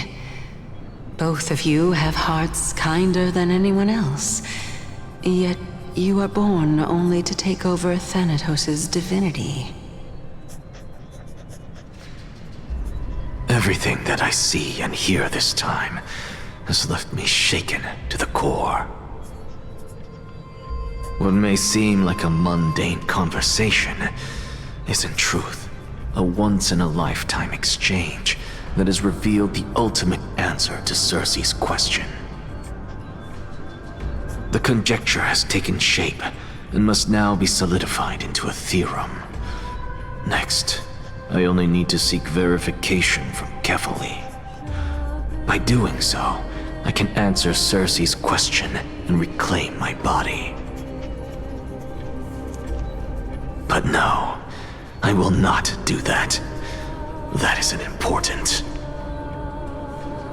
Because another one of my conjectures, one that I have always dreamed of proving, has been proved right this very instant.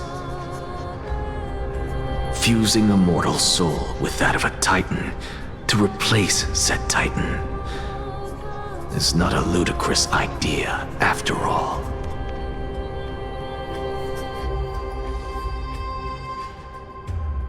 What are you thinking about?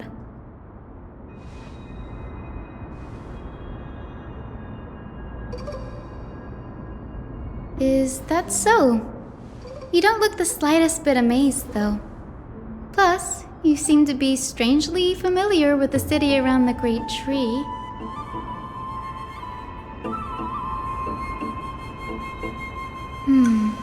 Events of the past, huh? I was also a child when I looked up at Circe's. Their leaves and branches reflected the sparkling stars, and their trunk was like a pillar that supported the sky and ground. I stood at this very spot back then, imagining the day when I could climb to the top of this tree, because I would be the closest I can be to the sky at that spot.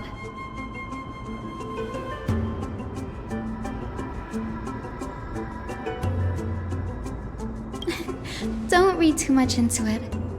I mean, can mortals even hope to reach Aquila's realm? They're a strict and draconian god. Nothing like Circe's. Reason is willing to share what is theirs with others, but Sky only expects people to revere them. You get what I'm saying, right, Denny? After all, the titan that imprisoned you and Grey here in Amphorius is none other than Aquila themselves.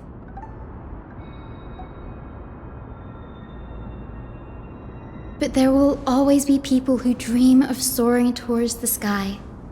The Grove has a wealth of research on Aquila, and that is exactly what we are here for. It's just, I never thought Grey would meet with something like that before we set off. As a physician, I should have been there by his side.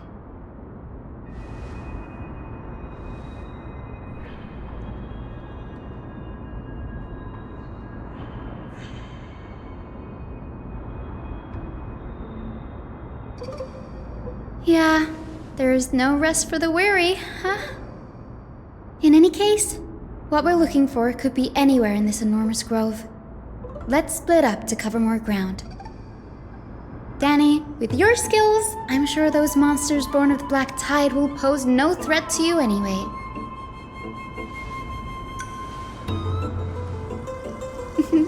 Have you forgotten that you're talking to the chief physician of the Twilight Courtyard? Have more faith in me. I'll be just fine.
This is way more trouble than I could have asked for.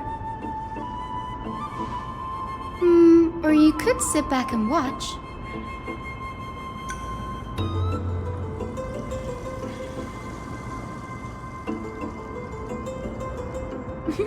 I'm kidding, Danny. Lend me a hand, pretty please. All right, now let's get him.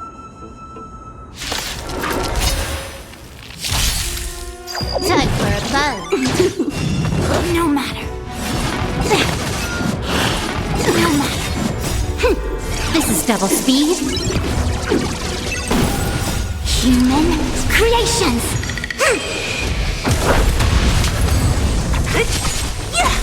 Root here.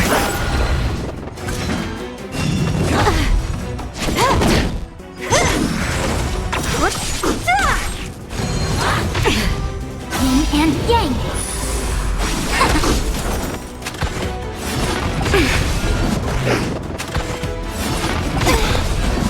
Disappear among the sea of butterflies. Illusions of the past.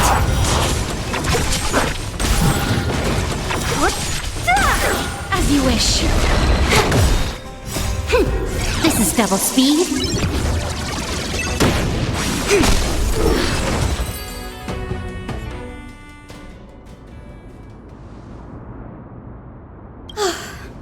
The Black Tide is remarkably quick to detect the light of Amphorius.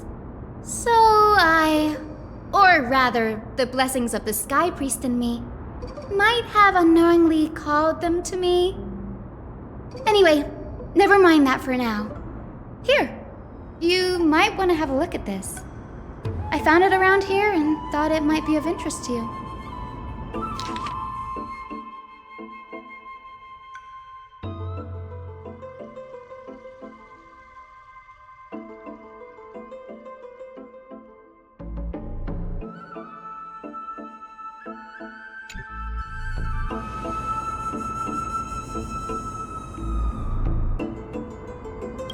This is new. I didn't know Professor Anaxa was researching the sky. He's never mentioned anything about it.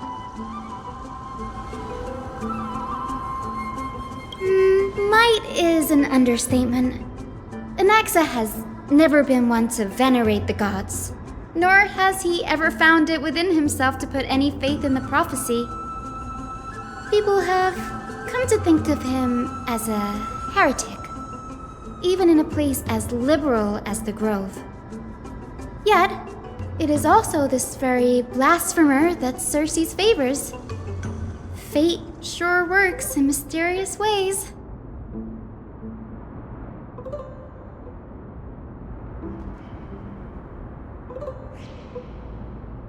Oh, let me have a look.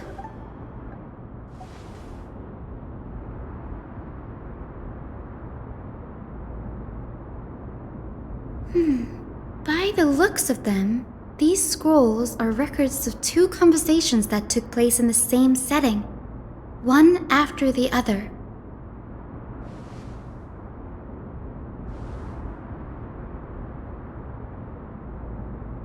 Sure, go ahead.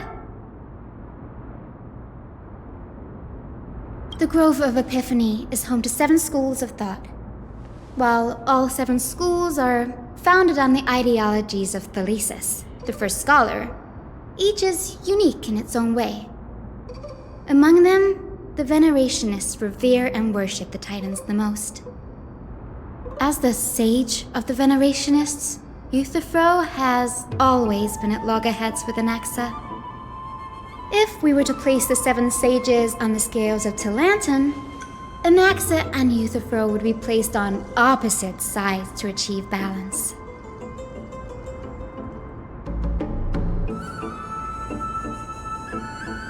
Nearly everyone in Amphorius has heard the story of the skyships by now. Aquila's stature is loftier than the heavens, and their divine retribution is merciless. That's why it's no use building giant skyfaring ships. Oh, but I do wonder if a supercharged mini treaty cannon could slip past their watch.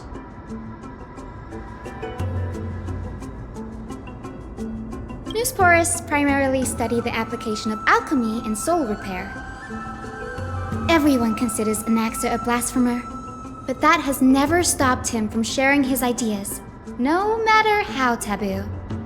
If you must say that he's hiding something, then it's likely what lies beneath his eye patch.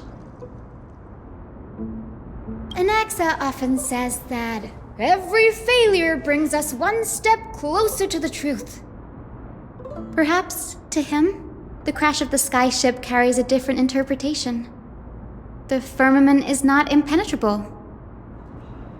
On the contrary, it was precisely because the skyship represented the first step toward breaking free from the shackles of the earth that it provoked the wrath of the Sky Titan and brought divine punishment upon itself. It's a shame that the majority of the Grove's research on Aquila was headed by the Venerationists, with sacrificial rituals making up a predominant part of their findings. Discourse about more esoteric subject matters in relation to Aquila dwindled even further after the skyship incident. So much so that even this scroll is completely new to me.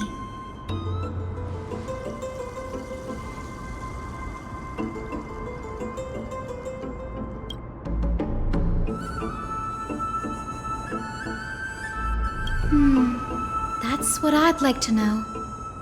What are these experiments he's involved in? Even I, the assistant lecturer, know next to nothing about them. I have a bad feeling about this. Could there be more to what happened at the Grove?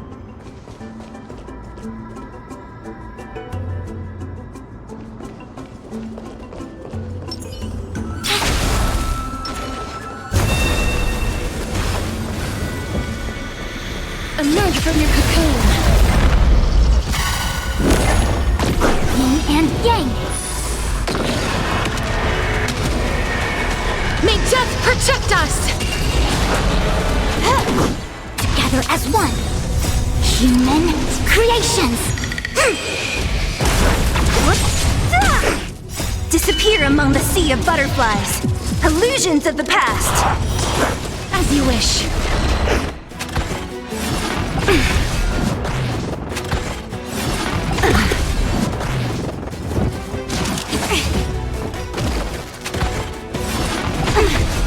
Yin and yang.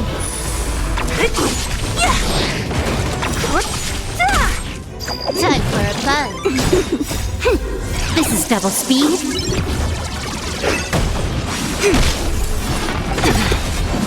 Disappear among the sea of butterflies. Illusions of the past. Root here.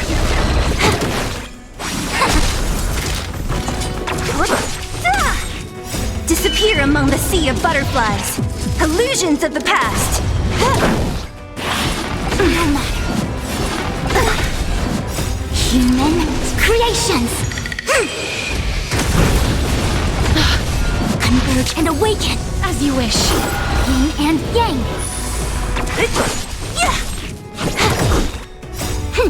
This is double speed.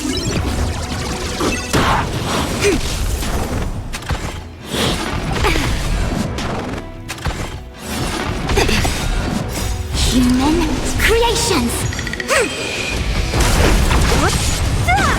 Root here.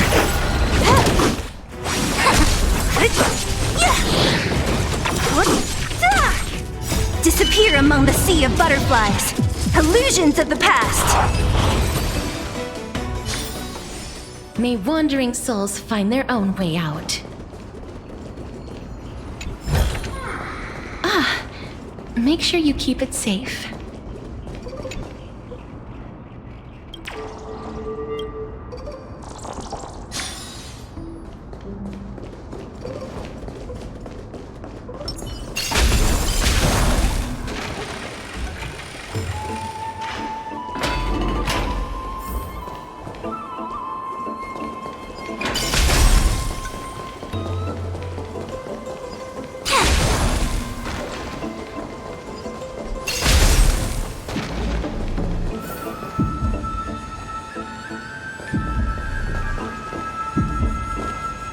This is the Library of Philia, a place where the Grove stores its collection of tomes.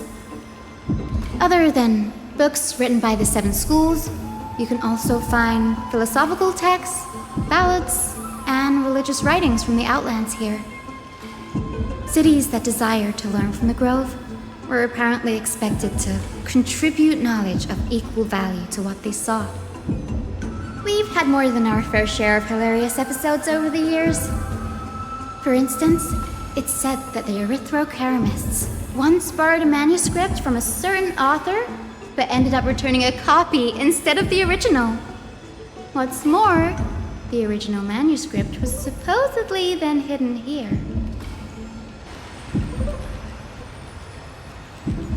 Nice? No need to hold yourself back, Danny.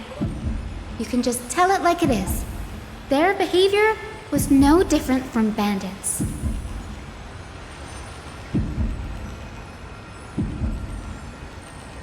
Whew. You've got me there. Some said you couldn't even find a dictionary in Castrum Kremnos, so I guess they were spared. There are too many books in the Library of Philia. Flipping through them all will take too long.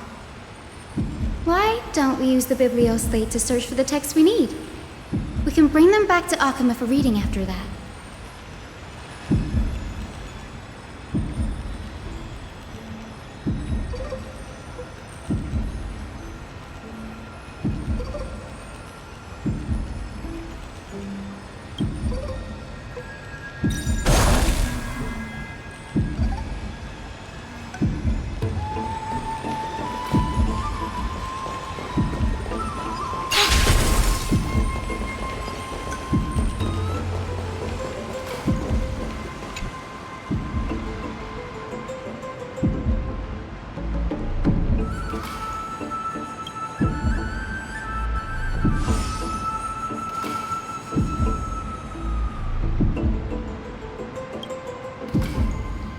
Ugh, it's so dusty in here. Whoa. Are these all complaints about him? I can already see what they must have written. Anaxa has no respect for the gods. His very existence undermines order in our society. They're probably all things like that. Why else would they call him the Great Performer? When Anaxer established his school of thought, the first thing he apparently did was read his own work to everyone. Are the Titans truly an accurate reflection of what humans think gods should be? Worlds created by gods are indubitably perfect, but what of Amphorius? Only foolishness and insensitivity everywhere you turn.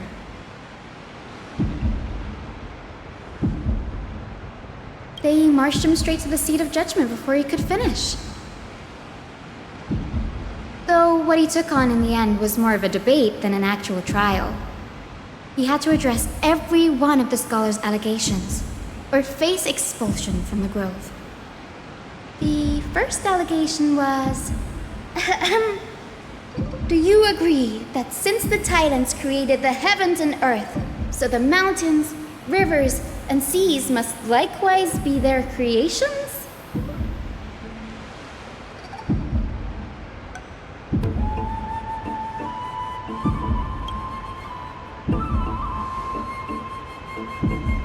Anaxa said the same thing then. Needless to say, his critics didn't take kindly to his answer, so they followed up with a second allegation. You claim to be studying souls, yet you are, in fact, defiling them and committing acts condemned by the gods. Do you admit it?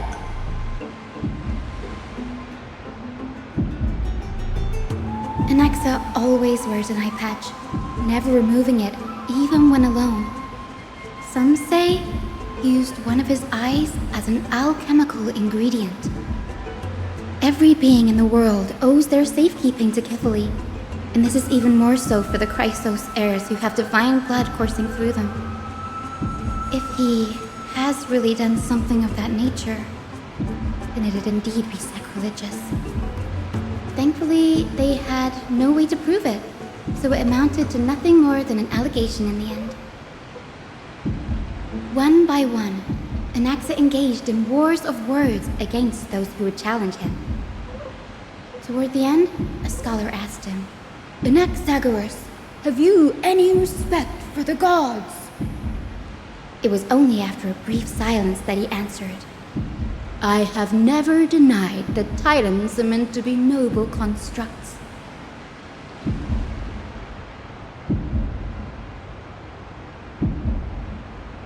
Yes, I'm not sure how that controversy was eventually resolved, but what's for certain at least is that Anaxa was allowed to stay in the grove where he continued his research, despite being regarded as a heretic. By the way, this stack of complaint letters has reminded me of a place in the grove. We may find clues there that aren't on the teleslate. I'm talking about Anaxa's alchemy lab, hidden between the cornerstones.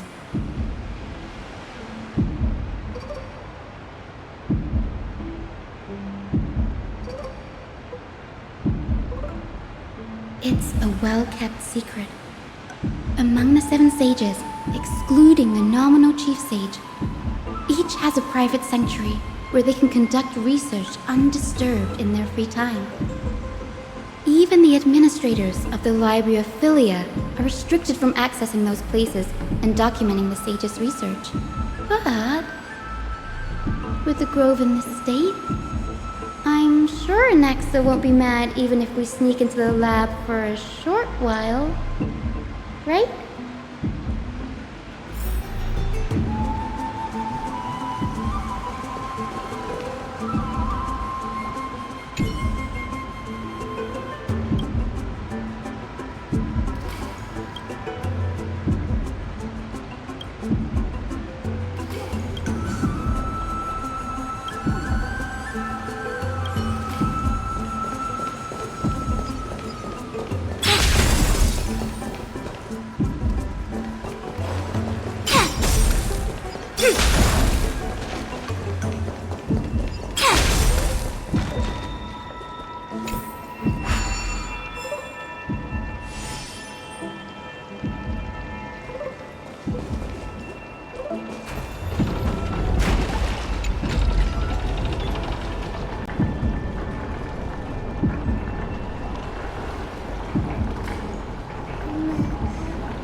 This is the place, but where is everything? Materials for alchemical experiments, matrix diagrams, and even the seal to the lab. They're all gone. Did the Black Tide destroy it all?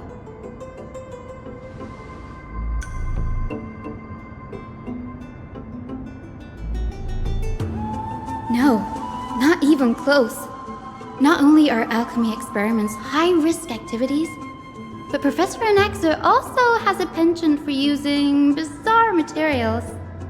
Students often saw him walk in looking right as rain, but come out covered in soot with his hair singed. Naturally, no one dared to come near this place. Huh? That bookshelf over there seems to be the only thing still intact.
What's going on? Anaxa is conducting research on our friends in Alchema and... me?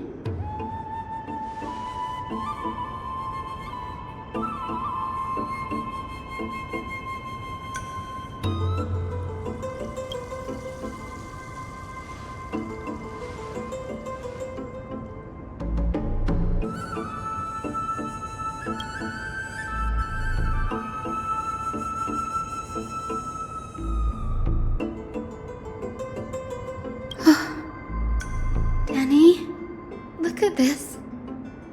I have a bad feeling about this.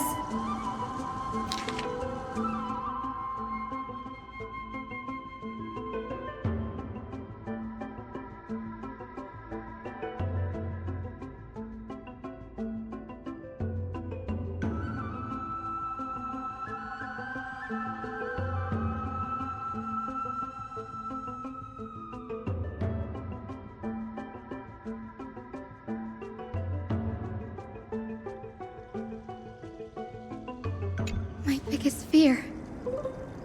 It's come true. After going through his notes, I think I can piece it all together now. Anaxa was carrying out experiments on soul transmutation. Yes, this is what he was secretly conducting research on. Something he had to keep hidden from others. Compared to his public speeches, this is the real blasphemy. Oh, I just thought of something.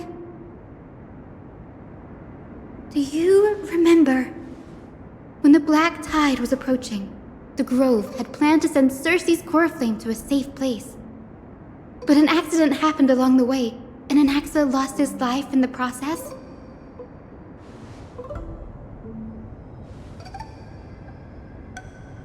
That's right. But what if Professor Anaxa's fusion with the core flame of reason wasn't an accident? Put yourself in his shoes. Knowing that the black tide was closing in and your time was running out, what would you have done?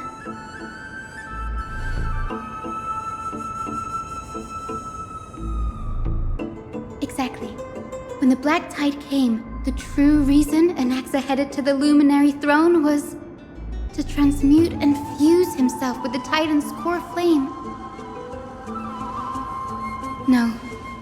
Judging from how he reacted after the event, the results came as a surprise. Maybe he failed to consider the possibility that Circe's would make a similar decision. The manuscripts detailing all the alchemical formulae have been taken away. His research is still ongoing. Like, what? There's only one Titan left in the world now. No. No way.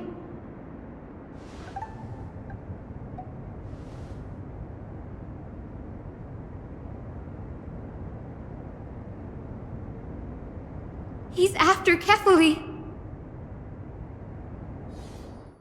Sir, this sky above us, it's not real, is it?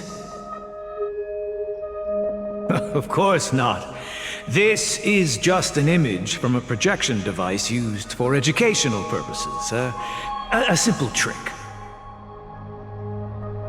The day-night cycle has been lost to this world.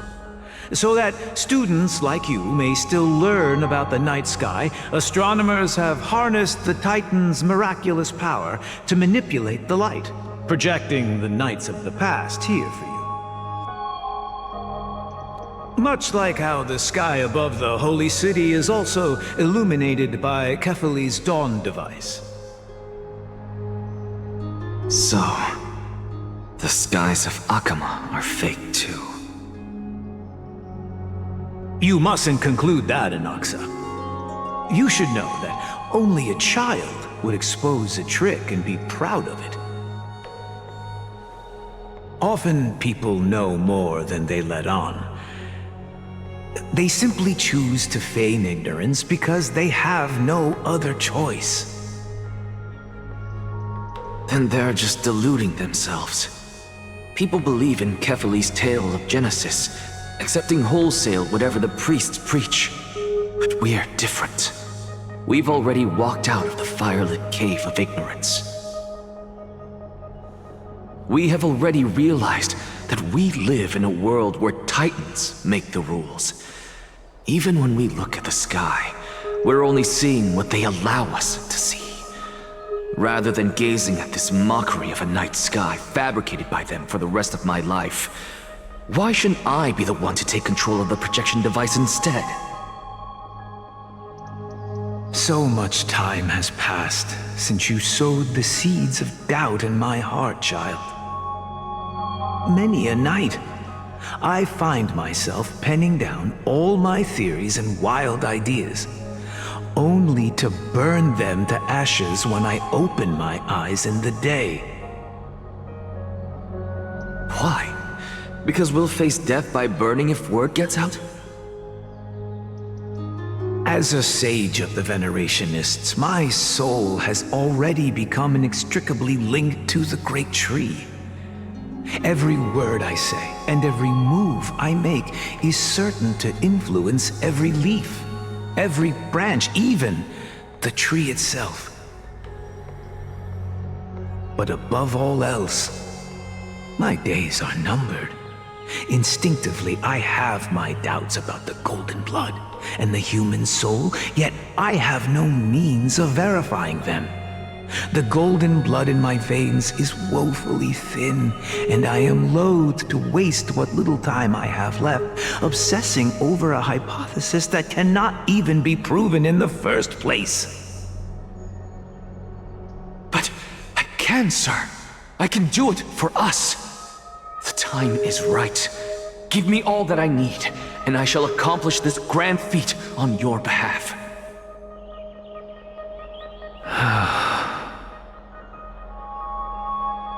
You're right. I shall do just that.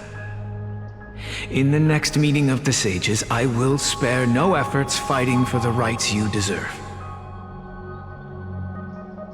Go. Establish your own school of thought. Find out what we are. Become the one who conquers the ultimate truths of the world. Child of humanity. You didn't go to such lengths for an audience with Kefali. Just ask him a few questions, did you? So, you figured it out. If I were as foolish as a Dromus, perhaps I'd throw myself down and prostrate before their greatness, begging for the gods' prophetic wisdom. Well, sorry to disappoint, but I'm no Dromus. Alas, I am a human, standing tall on 2 feet, possessing both intellect and pride. Before such power, does it make any difference whether you're a human or a Dromus? I'm sure you're familiar with the story of the Styxians. When the raging waves threatened to swallow them, they didn't just give up and become sitting ducks. No. They constructed a dam that kept the roaring tide at bay, chaining down the mad Fagusa. They call me a blasphemer, Circes. But that doesn't mean I deny the existence of gods. It's just, as I see it, Titans are simply a force that mankind has yet to find a way to tame. Oh? If power that rivals the Titans is what you crave, why not conform to the prophecy and brave the trial? Why stop at harnessing the power of the Titans when I can do so much more? The source of life is what I wish to grasp, to understand what makes up the soul, and to learn what we really are. Thanks to you, I've had the chance to personally verify, in more ways than one, that the soul indeed ceases to exist in death. But where there is death, there is life. And where there is an end, there must also be a beginning. How then is a soul born? That was the only unknown variable left in my calculations. And by the sound of it, you have already formed a conjecture. No, I have already drawn a conclusion. In my journey unto death just now, I finally saw the answer with my own eyes. Professor Anaxa, I'm here.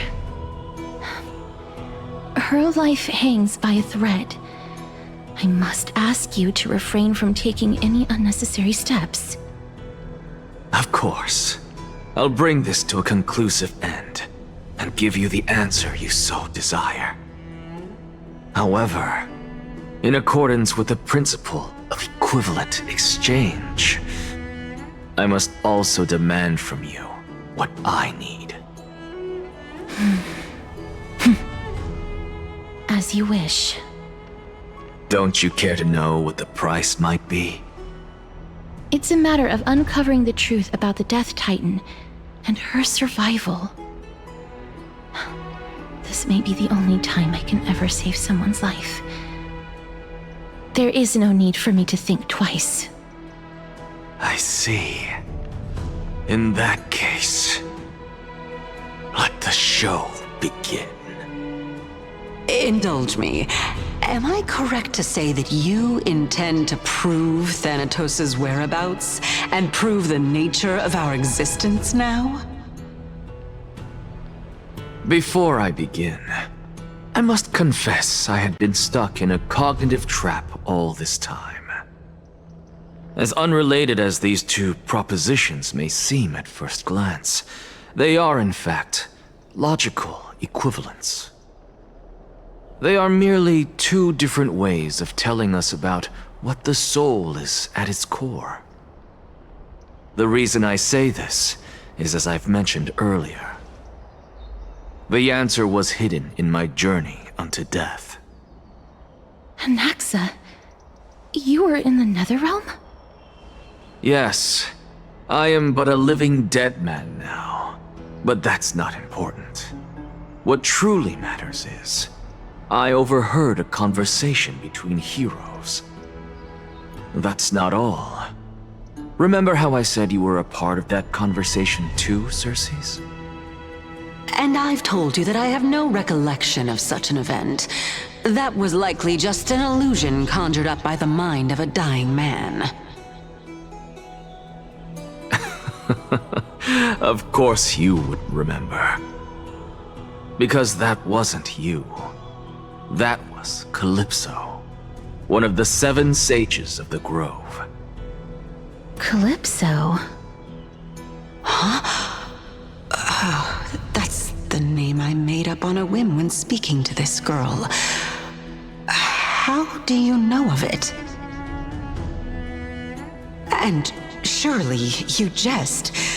Don't you think I, of all people, would know if that were the name of one of the 7 sages under the shade of my tree? Don't you claim to know the Grove's past like the back of your hand? It seems you've lost even the memories seared into your soul. Use your head, Circes. Since all of this took place in the realm of the dead, it stands to reason their likenesses are of souls from the past. The living cannot step foot into that world, so who could they be? Think about Calypso. Why does she share your likeness, yet you have no idea who she is? The answer is evident, is it not? Those fallen heroes are the mortal incarnations of the Titans before their ascensions to godhood. The gods aren't master creators born out of thin air, and they are no different from humans, because they all evolved from one.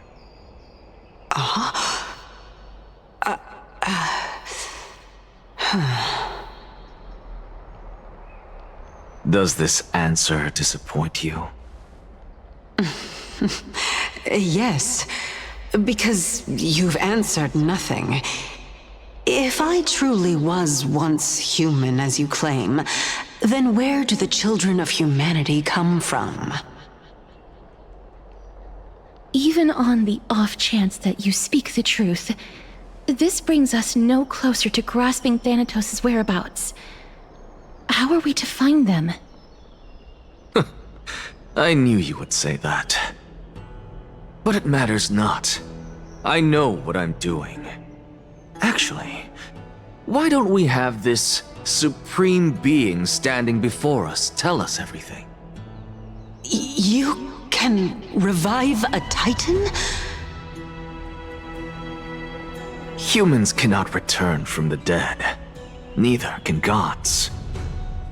But all we need to do is look at this from a different perspective, and the problem will resolve itself. The solution is simple. Just like what you did to me. If I'm reborn as Kefali, I can rebuild the world and all within it as they once did. Simple, is it not?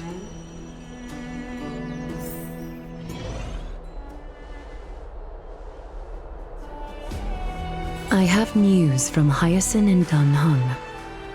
Anaxa might be trying to do something with Kefali's divine body. Kefali? But what could Anaxa want? Is the Council of Elders going to sit around and let such a sacrilegious act unfold?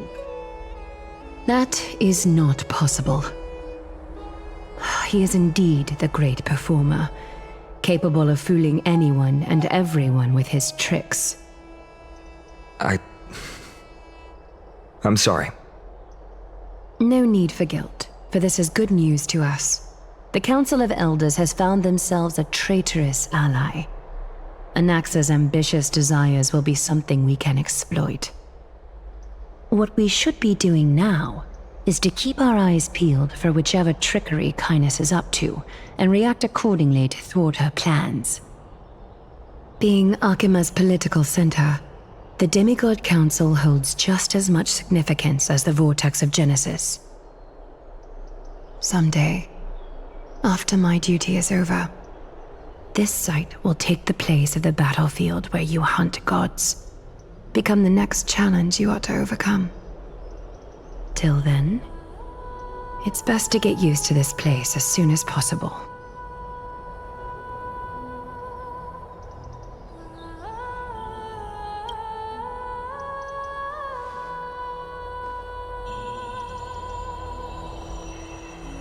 Preposterous! The Christos heirs only have their standing because of the Council of Elders! How dare they trample over it!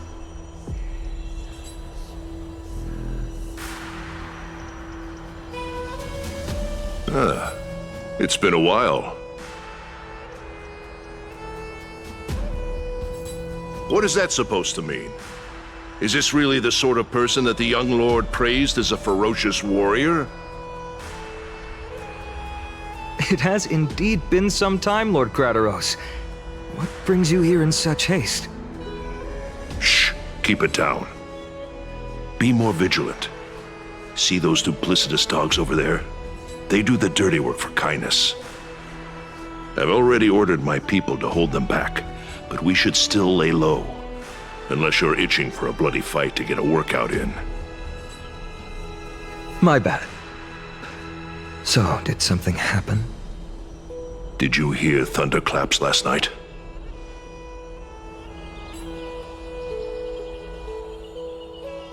Hacker, what? She's been through a lot lately. Please pardon her. Can you tell us more about these thunderclaps? Thunderclaps are beacon signals of strife. They are a message from the young lord. He threw a spear bearing several words at Akama. Watch out. The Flame Reaver is back. I guessed as much. We didn't actually kill them back at the Kremnos Arena. I figured this is something you would want to know. We Kremnoans never back down from a fight. So if you plan to take that thing down in a battle, reach out to me anytime. You have my gratitude. I will let Aglaya know about this right away. Remind her to be on her toes while you're at it. That vicious kindness has been unusually active lately. Those lackeys she keeps undercover have been going in and out of the city a lot more frequently these days. Some even seem to be getting Kremnoans to defect to the Council. Get off! How dare you! Don't place that! That's... Looks like you can see it for yourself. We should get back. Thank you for the intel, Lord Crateros.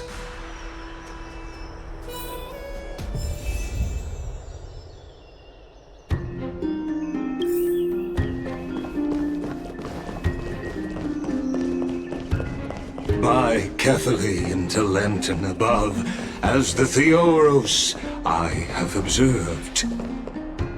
Aglaya, what happened here? I know about the poisonous fangs of that king snake through the golden threads. In the past, I would be confident about keeping her in check, but I admit I am now unable to do so. What do you mean? It is no longer about eloquence or arguments. I have been a demigod for far too long that I hardly have any humanity left. Before I realized it, I have become no different from these hypocrites, no longer capable of relating to the people. This has come a lot sooner than I expected. But perhaps it is time. I need you to step up, Finan, in order for me to retreat behind the scenes. Yes, this is my duty, but... It is far easier for the Council of Elders to fool many than just fool one person. Their so-called more support is no more than a ruse to distribute power using words instead of lances. There is no glory in winning this debate, but that makes having respect for humans so much more priceless. Finan, you are a Chrysos heir without flaw, capable of relating deeply with humans. I appreciate what you've taught me, Aglaya. I hope we'll live up to your expectations and win this debate.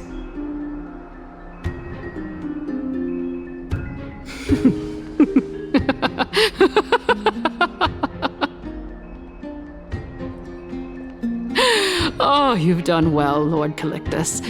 Let me take over and personally close this debate for today.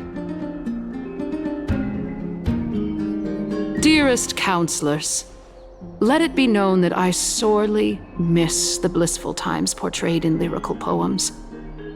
Back then, Amphorius was home to nearly 1,000 cities, each with their own local faith, while gods walked the earth and shared close bonds with humans. Yet, in the present, people from all over are forced to leave their homeland to seek refuge in the holy city, where they hope to rest under Kefali's protection. All of us have long been in the same boat, with no way out of this plight. We didn't have a choice in the past, but now, the Council of Elders brings to the table a new possibility. All I have left is one question for you. Would you rather strive toward the unheard of Era Nova, or return to the prosperous Era Chrysia of our past? Make your choice. Now, which of the two would lead mortals to an ideal future?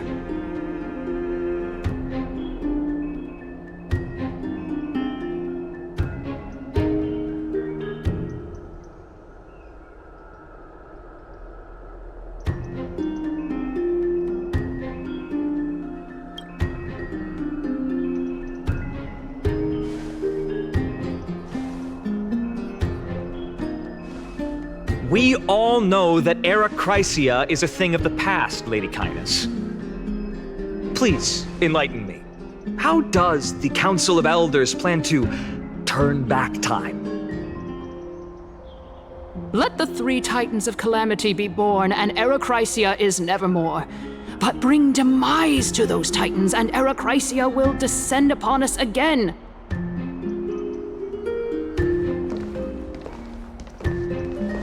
Know that the Council of Elders is never one to make empty promises.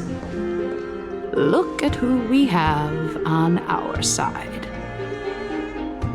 Anaxagoras, one of the Grove's 7 sages, and Castorice, Idonia's goddess of death.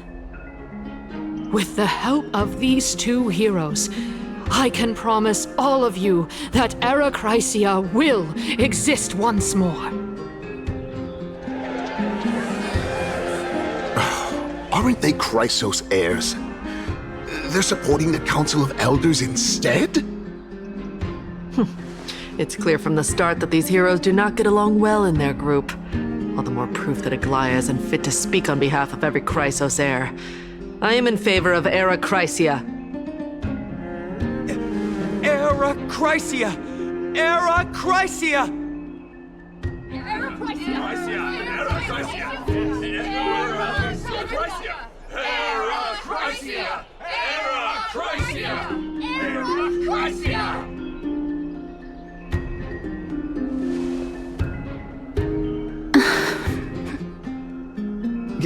Castorice? Why are you standing over there? You finally arrived, Naxa. So have you, Cass. Don't worry, Aglaia. While I know that you have many queries, could you continue to converse like how the citizens normally do? Tell me, dear citizens, if we successfully retrieve and return Thanatos' core flame without anyone passing the Death Titan's trial, what would happen next? The answer is simple. We will have a chance to rid the world of death and bring Amphorius back to an era when all beings live forever. We'll usher in a new future that will be entirely different from the Flame Chase journey. He's one of the 7 sages. That's impossible. I really believe this. Your proposal is much too idealistic.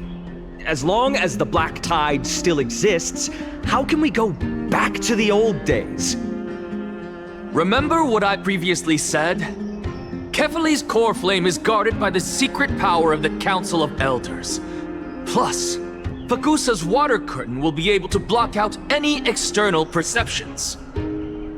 Tell me, dear citizens, have any of you ever seen even a glimpse of the threat that this person is talking about anywhere within the walls of this majestic holy city?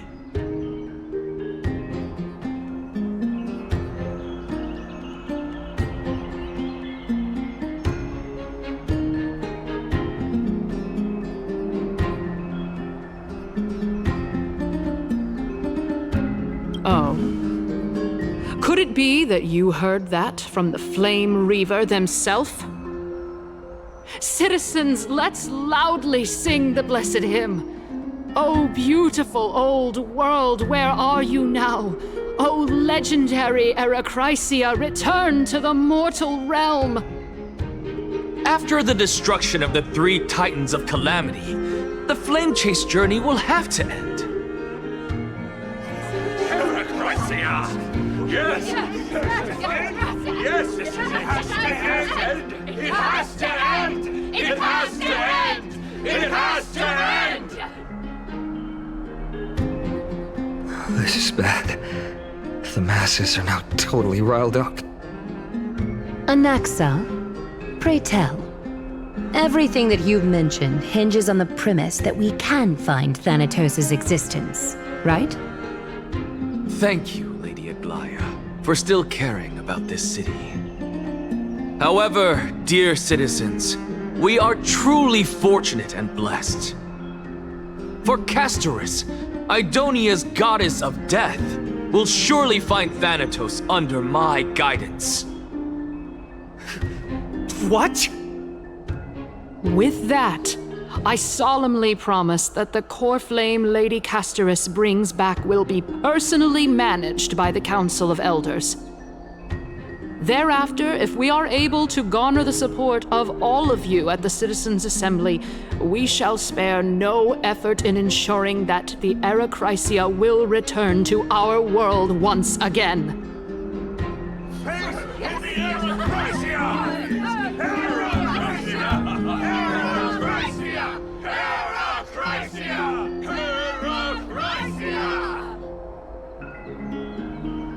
With the balance shattered, the result is clear.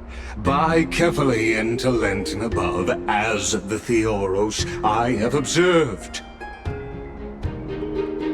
Akama has chosen her destiny. The issue up for discussion at this Citizens' Assembly shall be modified to the suspension of the Flame Chase journey. This resolution shall be put up on the Wall of Heroes, such that all citizens are aware of the city's way forward.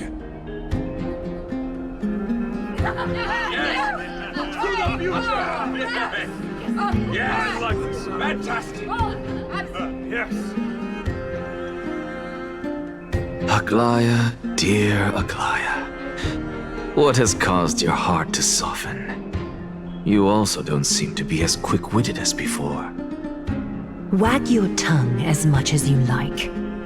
Since the Flame Chase journey has been preordained by the prophecy, our failure has never been on the cards. Well then, I guess we'll find out if that's true at the Citizens' Assembly.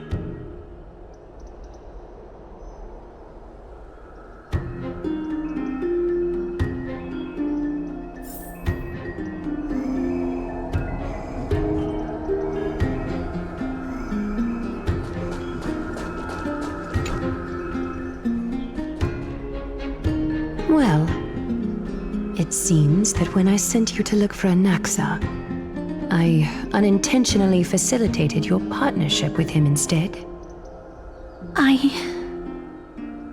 My apologies, everyone. I know that you have many questions to ask me. I will answer them to the best of my knowledge. In that case, please tell us as much as you can.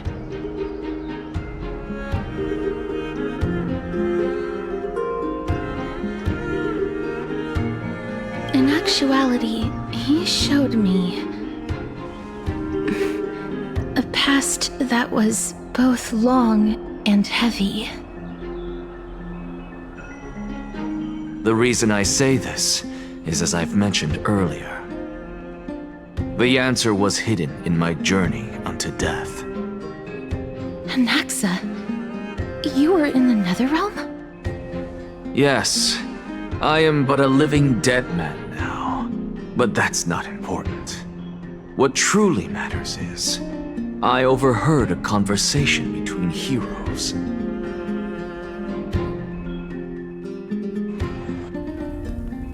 Have you heard of this tale before? A tale about the ocean god's treasured pearl, our hometown. It was a seaside town which enjoyed the ocean breeze and glorious, peaceful times, thanks to the wisdom of its ruling queen. Until one day, an evil dragon descended upon the town. Its wings were large enough to blot out the sun, while its claws were sharp enough to rip the waves apart. It barged into the tall tower and devoured the queen's beloved daughter. It even settled itself in her bedroom, like a tyrant king. The queen assembled 300 warriors who managed to subdue the evil dragon by chaining it up. However, when the queen slit open the dragon's belly, she realized that the princess had long since been digested, and all that was left of her was a pile of bones. Devastated, the queen wept for several days. It was then that a devious, smooth-talking scholar arrived at the palace and suggested that the princess could be revived through the use of dragon bone and dragon blood. That liar called this process the secret art of alchemy. The princess was reborn! The queen was overjoyed, blissfully unaware that the evil dragon's soul still lurked within the princess's body. As revenge, the evil dragon swallowed the poor queen, the glib liar, the courageous warriors, and all of the town's innocent civilians in a single gulp. Worse still, the souls of the deceased refused entry to the Netherrealm because they were filled with regret. Forced to roam the mortal realm, these resentful souls ultimately converged into a river of souls that would not retreat for a long time. The terrifying death had consumed all. Thereafter, our hometown fell into ruin as well. Until...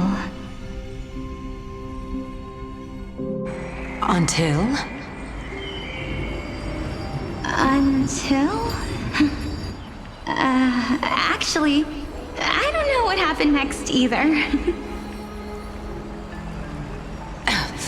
Oh my... It seems that you still like to whet people's appetites even after all this time, Pelixia.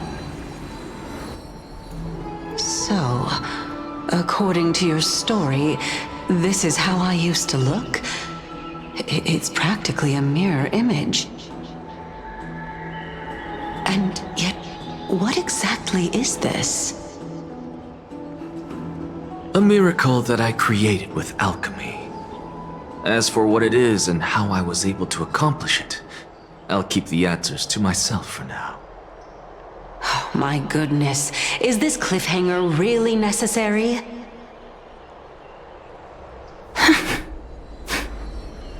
Quiet, Titan. Continue to enjoy this splendid play, and the truth will naturally reveal itself. Dragon, huh? I've heard this legend before. In that case, what do you think of it? I think that this so-called alchemy was a tenuous analogy added to the story by future generations.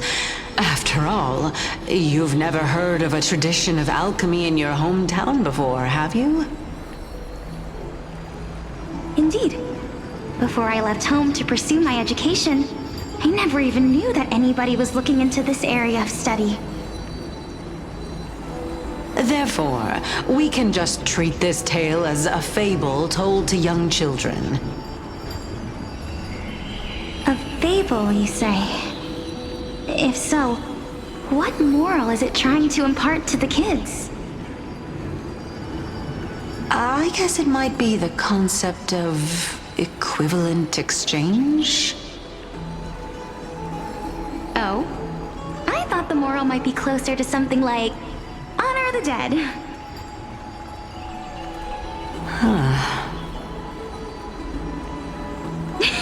What? At a loss for words? No, I merely realized that we're both thinking of the same principle. If life is priceless, then there is hardly anything else in this world that is of equal weight to it, right? Indeed. As expected of the wisest scholar in the land. You flatter me. Why don't I ask you a question as well, as a form of equivalent exchange? Of course. What is your question? If I imparted my knowledge of the art of alchemy to you, would you use it to resurrect someone you loved? What? What kind of strange question is this? just trying to get me to tell you whether I like anyone, right? Let's just leave it at that. That was rude of me. Yes, I would. Oh? Death is inevitable. In the days to come, I'm certain that someone whom I cherish deeply will leave me for good. If such a mighty power really existed, I think I would use it without hesitation. After all, you, me, and the rest will all have to face that fateful moment eventually.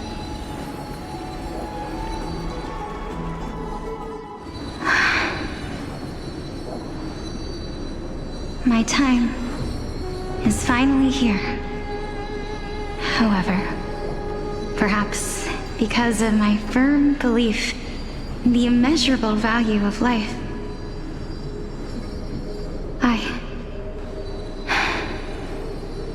I am unable to complete the trial. You shall wither, and through that, the dead will sprout again from the remains, and be reborn with the dead flame. It is a pity that fate is such a cruel mistress. Is there no other way of interpreting those words? I'm afraid that the meaning is clear. Between my sister and me, one must pay the price. Our trial can only be completed when the one chosen sacrifices her life.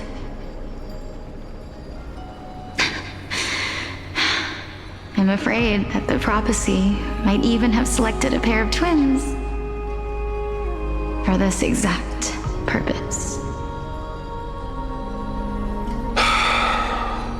Fortune makes fools of us all.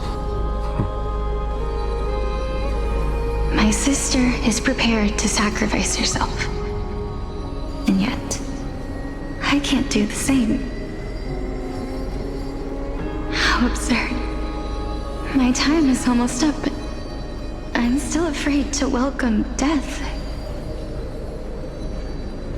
What should we do? If I'm ultimately not able to make up my mind...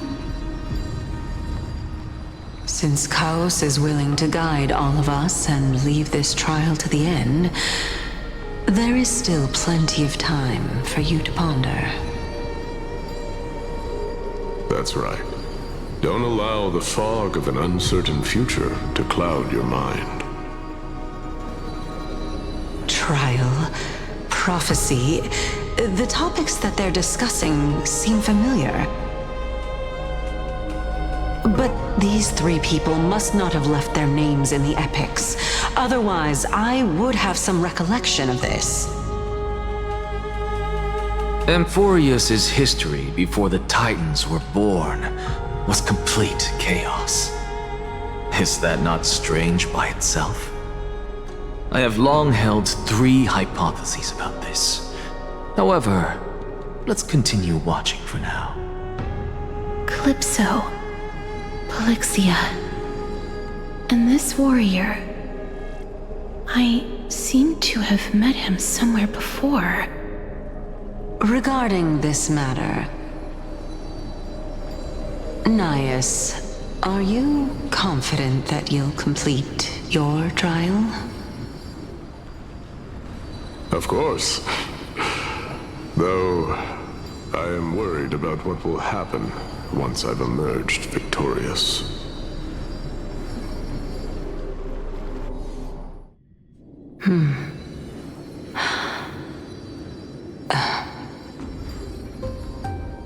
Looks like you have made up your mind. Yes, this is the safest course of action.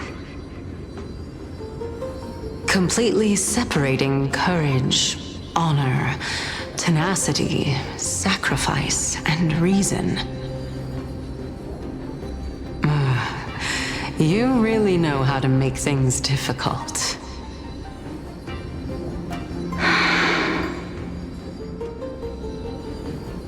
Please, young lady, witness my fall and demise. Lady Calypso, you shall host the soul-rending ceremony. I do not understand. Why would you dare to sacrifice yourself for a future that you won't get to witness? Because this is our destiny. The power that resides within me is so intense that I will one day be engulfed by it. Furthermore, a valorous death before glorious return has always been the path I chose to walk. A journey I began long ago. If your sister or Kaos were in my position, I believe they would make the same choice as well.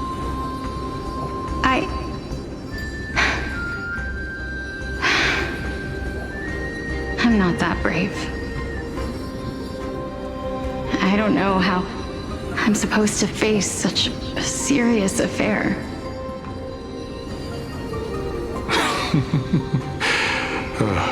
Despite being Death's chosen one, it seems you still don't know how to face it. Let's chat, young lady. Perhaps I shouldn't end my journey so hastily. Since there's still time, I'm not worried about letting fate wait a little longer. Of course. This warrior is Lord Anias. As the embodiment of Nikador's divinity, he entrusted his life to us and allowed humankind to end his madness. That means that what I'm currently seeing before my eyes is, in fact... Looks like one hypothesis of mine has already been proven true. These heroes are the true forms of the Titans, before they attain their divinity. If so, the chosen one of death that he speaks of is actually... Polixia? Is the previous form of Thanatos? But her appearance... If this is true, as long as we can find out where she went, we'll naturally be able to figure out the location of the Death Titan.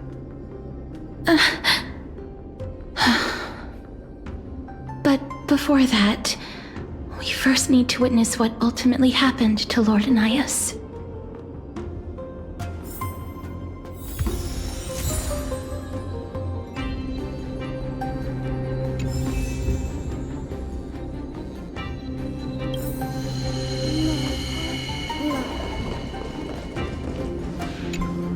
Honor, courage, tenacity, sacrifice.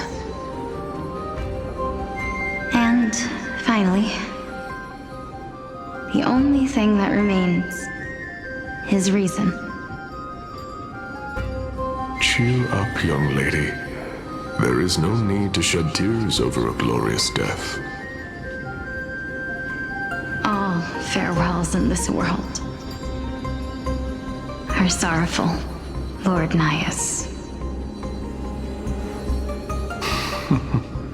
No, young lady. As a warrior, I have witnessed too many bitter deaths. But now, all I feel is peace. I did not know until this moment that mortals could live their lives in such a way. Although only a sliver of your soul remains, you remain so optimistic. Or maybe the truth is that you aren't able to feel sorrow anymore. To be honest, I don't know either. But I am certain of one thing. This is not an acceptance of death nor apathy toward it. It's not even a feeling of despair. I am just enjoying what remains of my life to the fullest. Enjoying? Indeed. Along this journey that we've taken together, not only have I changed the world, I myself have also changed in the process. And now I have reached the journey's end. When I look back and see the grand epic that I've personally written, how could I not revel in that fact? But when you depart the mortal realm, won't all of your accomplishments be reduced to nothing? Separation and death are two sides of the same coin. Reconciling this doesn't come easily for a mortal.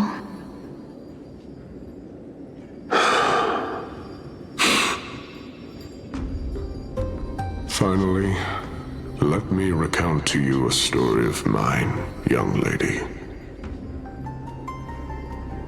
The first time I returned from the battlefield, I felt extremely hollow. The calamity had devoured everybody on the battlefield but me. When I returned to the city alone, the citizens held a banquet for me that was far from pleasant. I felt as though I was still on the battlefield, and the person who had returned was nothing but an empty shell. It was late into the night by the time the banquet ended. My head still reeling, I returned alone to the barracks. On the way back, I encountered someone. It was a crazed scholar looking at the night sky and muttering to himself by the side of the road. Although I tripped over him and fell, I wasn't angry in the slightest. And maybe because I saw myself in him, I inexplicably asked him a question. Do you think that it'd be better if we just died on the roadside like a couple of stray dogs? To my surprise, he shrugged his shoulders and sighed. How does someone who is currently experiencing death, dying and living, afford the same amount of bliss? Now please go away and don't block my starlight. Are you trying to say that there is no difference between living and dying? For they are both journeys that lead toward death? That's exactly what life is, and death is, but a scale to measure how valuable the journey was. Journeys and epics are only glorious and magnificent because all things eventually fade to dust. Therefore, young lady, don't detest your fate. Instead, willingly and respectfully embrace it. The embodiment of strife telling me about the majesty of the world. Indeed. I believe that when the fated moment eventually arrives, you will be able to understand my words. It is time for me to knock on death's door. I will set up a long table at the end of the road and humbly await your arrival. When that moment finally comes, let us drink and be merry then.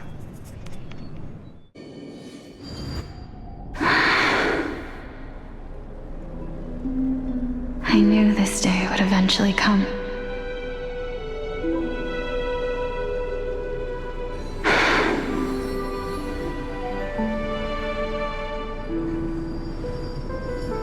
Are the both of you ready? Polixia. I'm here.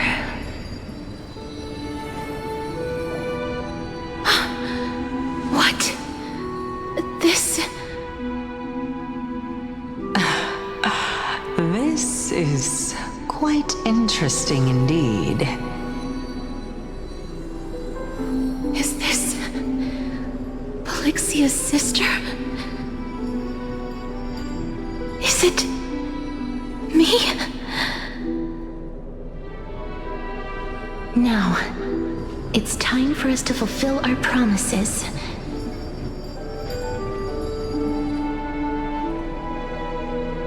Are you afraid?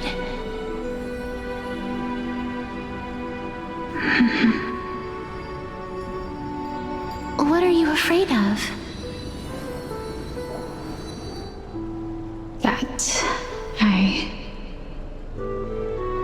won't be able to do it.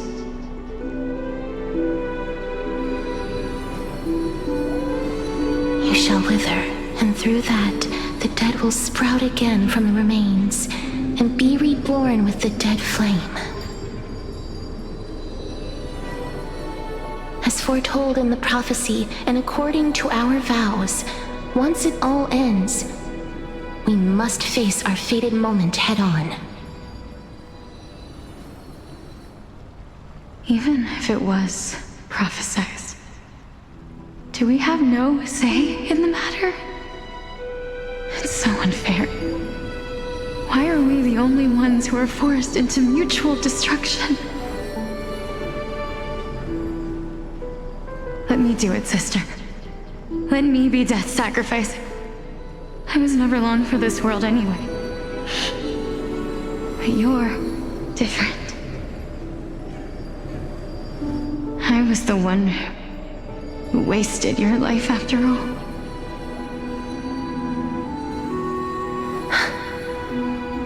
You're wrong, Polixia.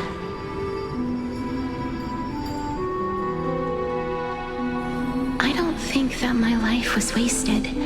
Just the opposite. When I finally arrived at this destination and looked back at the journey I took, I discovered that flowers had long since bloomed along the path I walked. It was you who sowed the seeds for this sea of flowers, one that is more beautiful than the promised land at the end of the world. Besides, I have lived a fulfilling life. Even though I was fated for sacrifice, none of the things that I've experienced will dissipate. Instead, they'll forever live on as memories inside your head. Will they not? How could my memories of you ever compare to the actual you?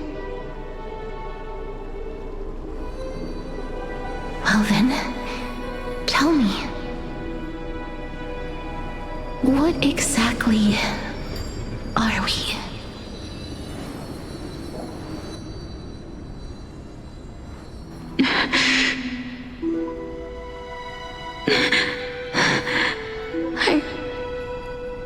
I don't know. I don't know either. But regardless of what the answer is, regardless of how we're shaped by others, or even by this world,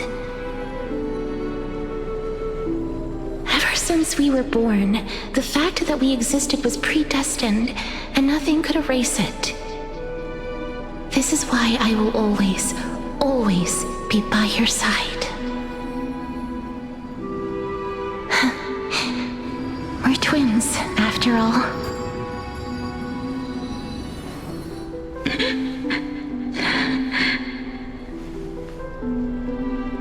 All right, my dear Polixia.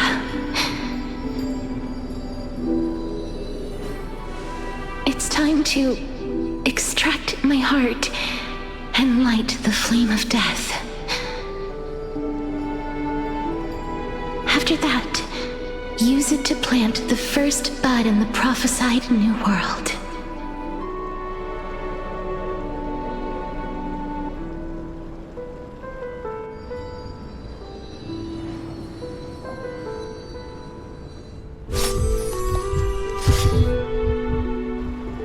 If I imparted my knowledge of the art of alchemy to you, would you use it to resurrect someone you loved?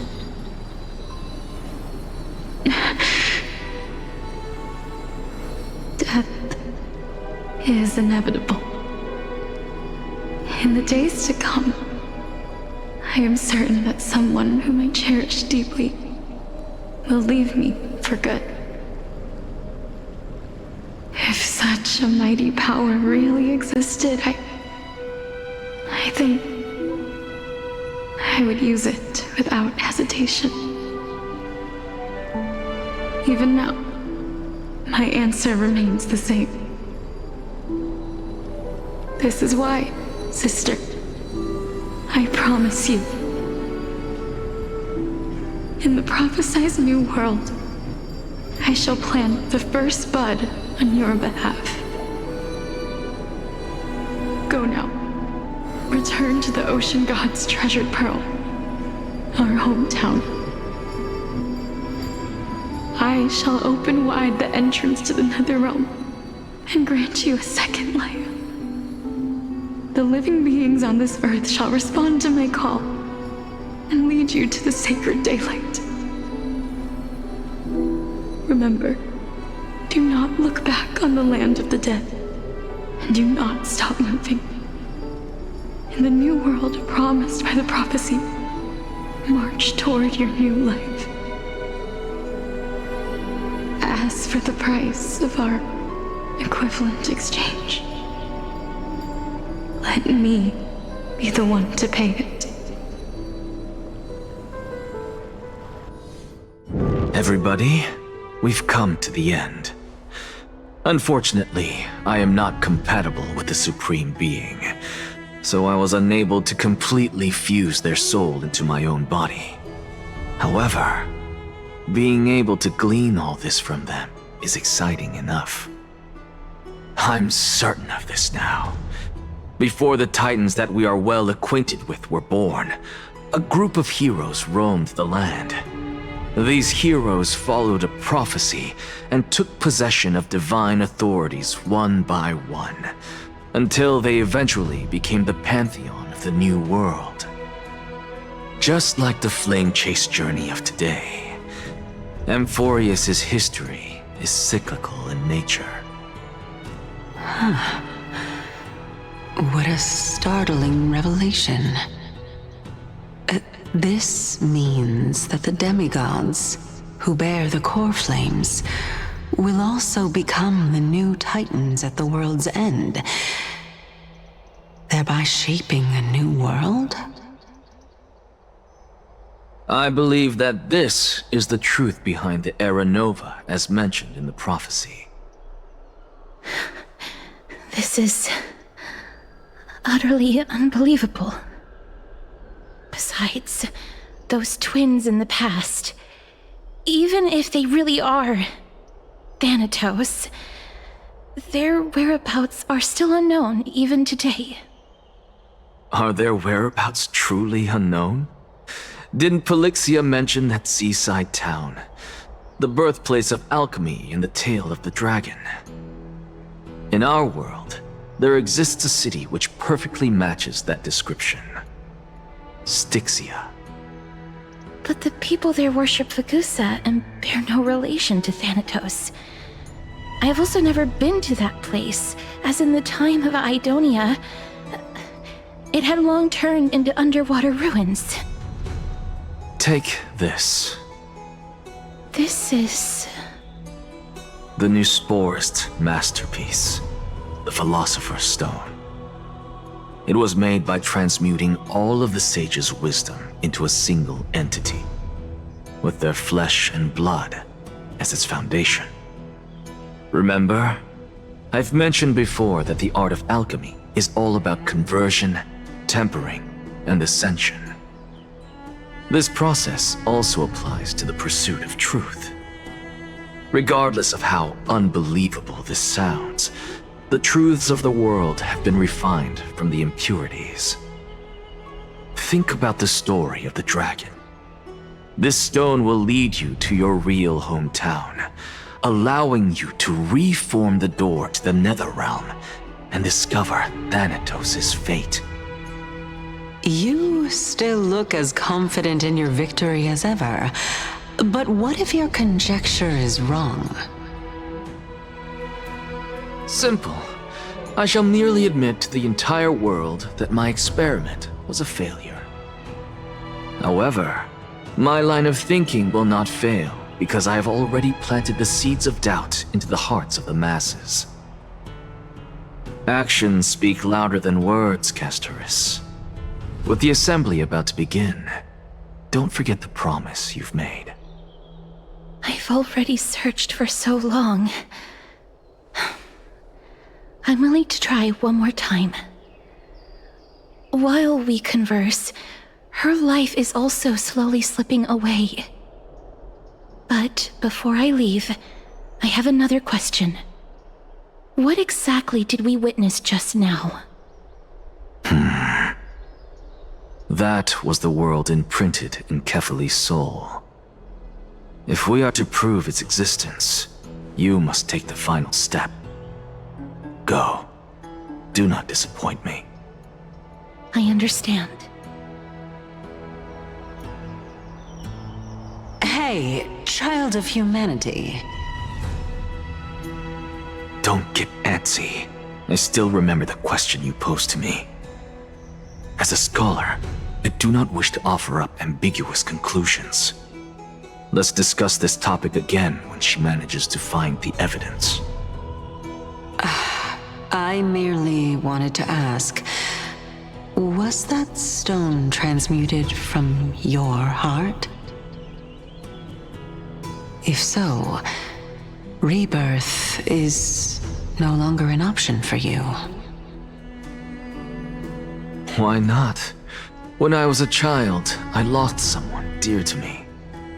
When I was a teenager, I lost my faith. A while back, although you saved my life, I also lost my soul in the process. Now I'm merely forsaking my body. What's the big deal? Why are you always finding ways to die? Isn't it good to be alive? This is but a necessary sacrifice on my path to transform into the purest of them all. Can someone who's dead even claim to be the purest of them all? Furthermore, if your hypothesis is proven correct, does it not just confirm that the myths are true, and thereby invalidate all your theories? No, it's just the opposite. If my hypothesis is correct, it means that I can actually ascend to godhood and reshape this absurd world that you all have created.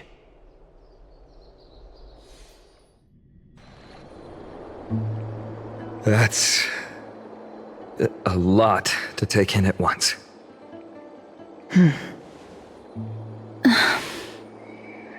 Lady Aglaya, please, let me explain. Go on. You know that the core flame of death has always been the greatest unknown regarding the Era Nova, which is why both you and Kindness desire to gain the power to control that core flame in the approaching Citizens' Assembly. Professor Anaxa has come to a consensus with Kindness.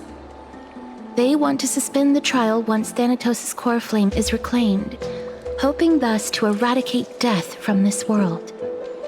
If they're successful, then the flame chase journey will cease, and Akama can enjoy everlasting peace. But I know this runs counter to your wishes. So long as we do not usher in Era Nova, the Black Tide will never be eradicated. Even with Lord Mighty on the front line, and the Black Tide not posing an immediate risk, the danger nevertheless remains. Honestly, it's difficult for me to assess the pros and cons in this decision. But someone must bring the core flame before we can begin negotiations over it. The Titan could be very near. I cannot let this chance slip by. Besides, someone has to make this trip to bring back Mrs. Soul. Well said. You already had every reason to seek an audience with Thanatos. It's that great performer who has weaponized your wishes and placed us in this difficult situation. A world without death. Do you desire that too? If fate dictates that my path must oppose yours, I will do all I can to resist it and protect what I aspire to achieve. Lord Mighty showed me that without taking the first step, all talk of what follows is moot.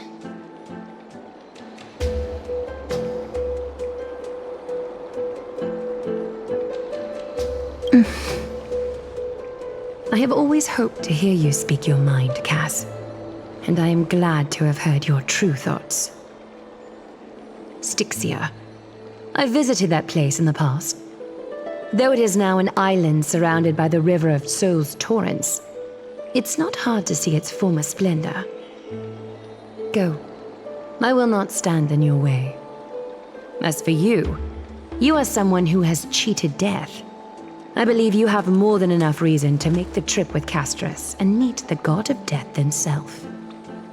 Castorice, I too look forward to your journey. I wonder what kinds of new interpretations your completed story will bring to the Flame Chase journey. Thank you, Lady Eclia. I hate to put a damper on this heartwarming moment, but if Styxia is now an island surrounded by the river of Soul's torrents, then how do we find a way in? Lady Treeby is probably... The answer is quite simple. In the myths, Zagreus once made the domain of the dead their treasure vault. That is to say, they could enter and leave the nether realm as they pleased. And if they could do that, then it follows that the demigod who inherited their divinity must be capable of the same. I'll see you at Marmorial Palace at Action Hour tomorrow. Cypher shall be your guide to finding that ancient city.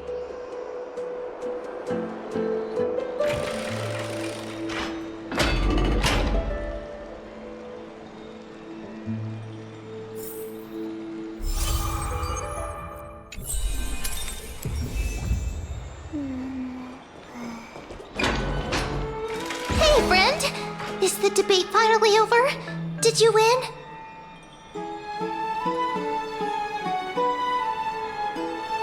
What a glorious defeat.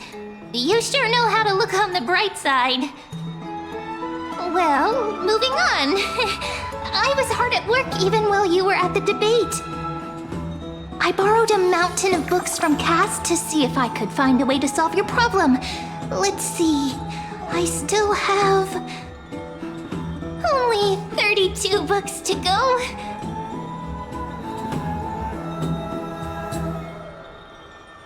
Really? Oh, that's fantastic news. I knew it. Hard work always pays off. Especially if you're as diligent as Mem. I feel like a huge burden has finally been lifted off my shoulders. Why are my eyelids so heavy all of a sudden?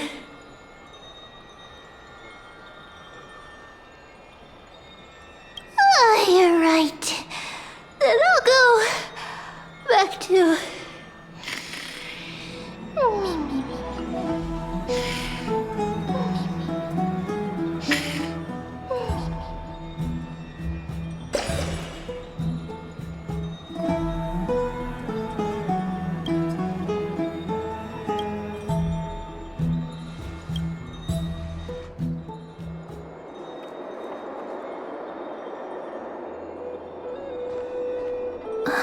Cass? What a surprise. Lady Treeby. Is something troubling you? I just wanted to speak to Lady Trianne for a bit before I set off. No matter how breathtakingly beautiful Styxia once was, the place is now the domain of the departed. There is no telling what we'll encounter there. I don't want to have any regrets. Has anyone told you that your eyes are sparkling today?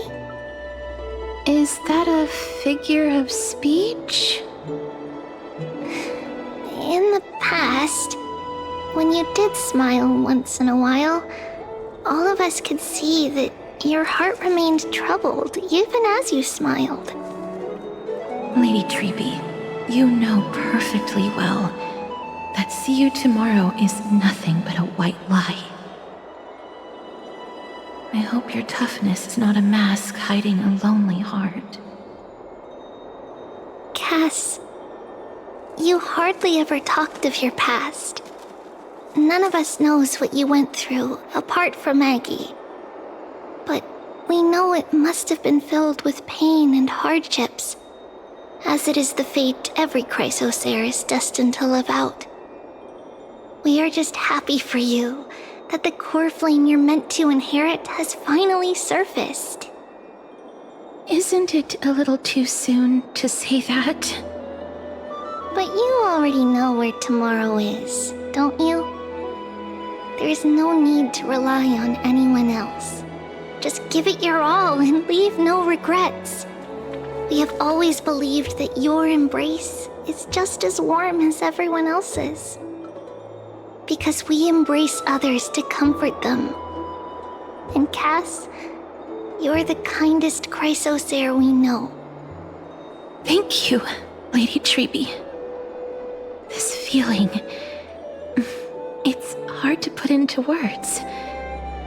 I suddenly found myself with so many wishes. So much I want to accomplish before setting off. Then go do it, Cass. Trian was actually working on a surprise gift for you. It's a pity she didn't get to finish it.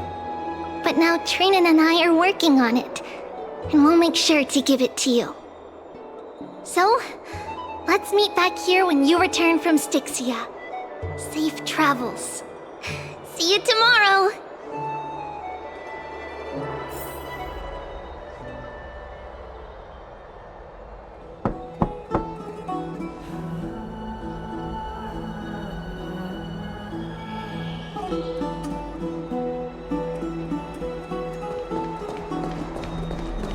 It's me.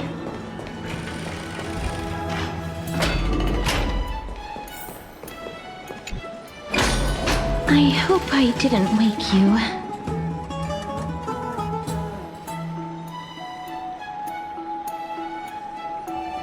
Huh? No. No. I'm here because of private matters, actually. If it isn't too much to ask, I'd really like it if you could come along with me to retrieve something.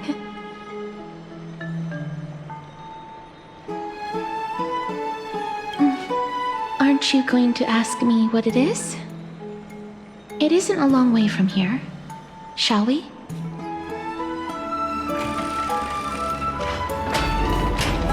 I'd love to go in.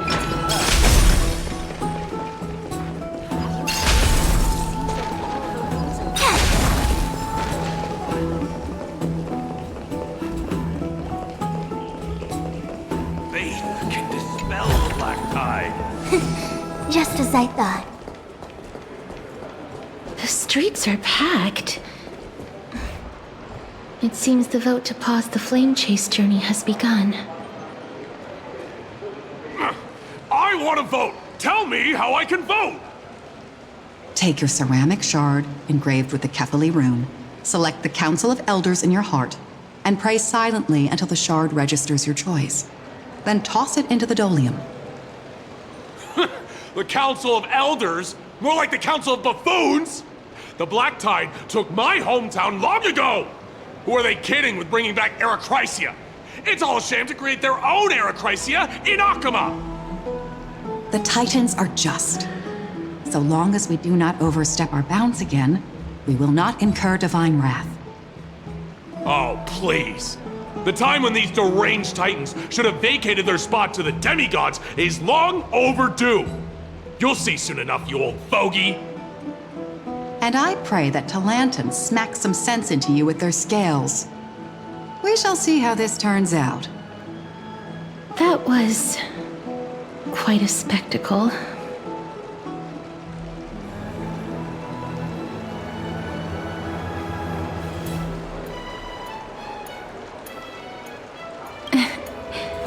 I suppose peaceful is technically correct if no actual violence happened.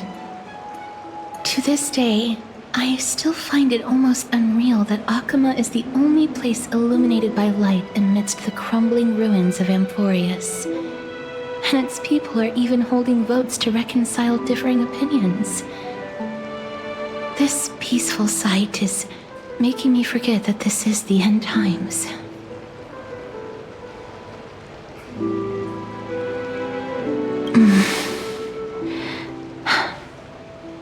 Before coming here, I had lived for many years in Idonia, a city of rime and frost.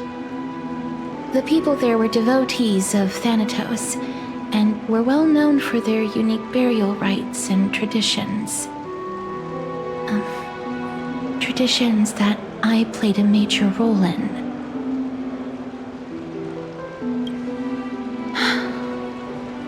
Yes. You now know me as the Mortician of Akama.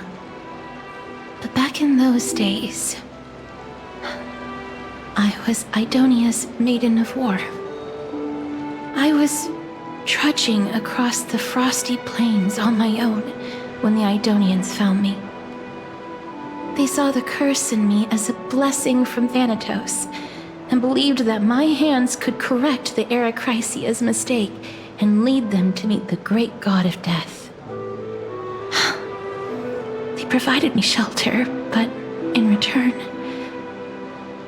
I was expected to grant merciful deaths to war captives, prisoners bound for execution, and heroes alike. Is that how you see it too? But no matter how kind or cruel the means, nothing can change the essence of death. Taking away someone's life is never worthy of religious worship.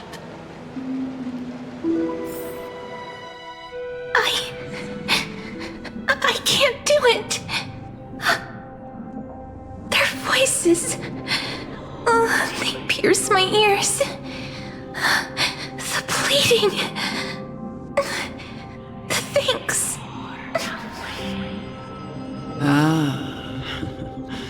I know that feeling, child.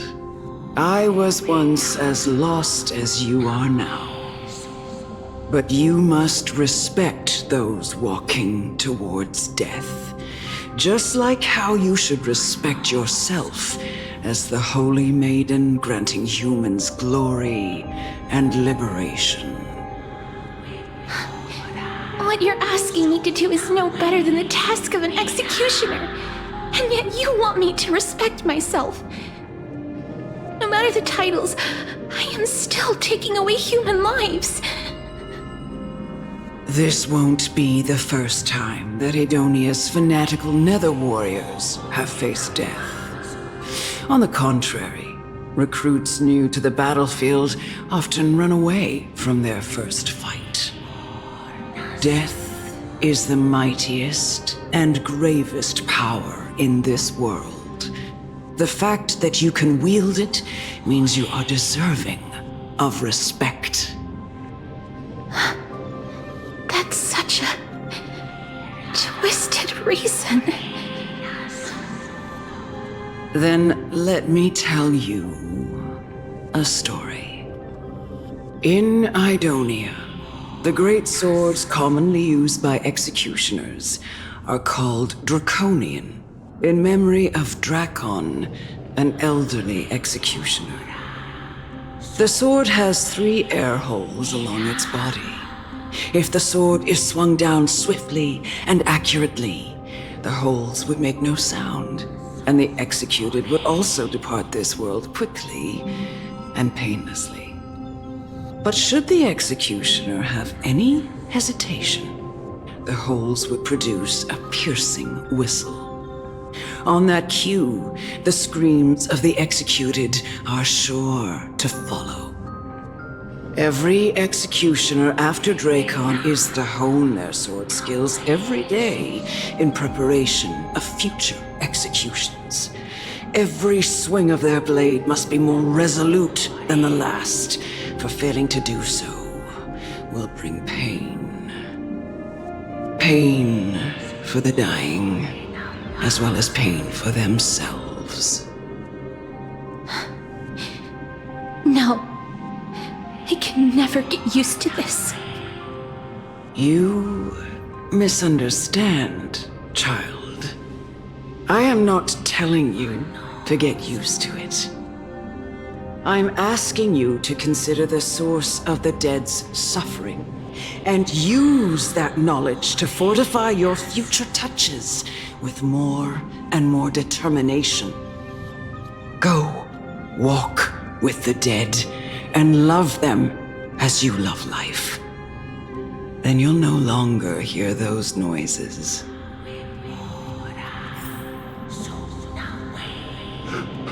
Please, don't kill me. I don't want to die.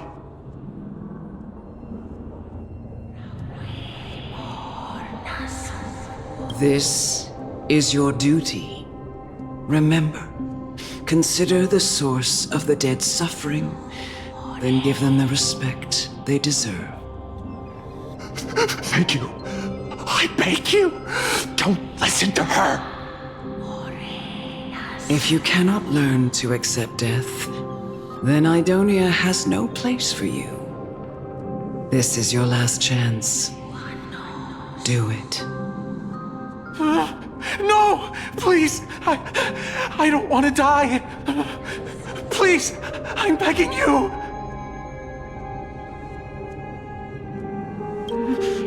No!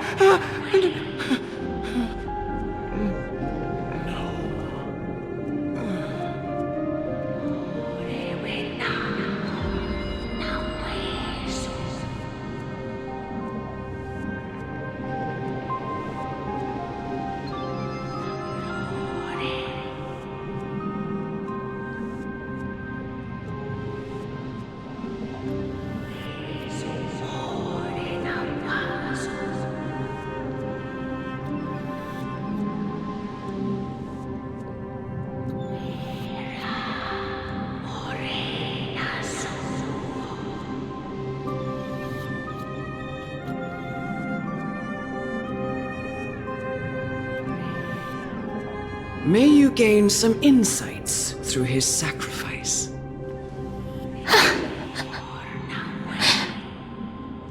Is this all? No. Come with me. This is just the beginning of your life as the Maiden of War. You executioner!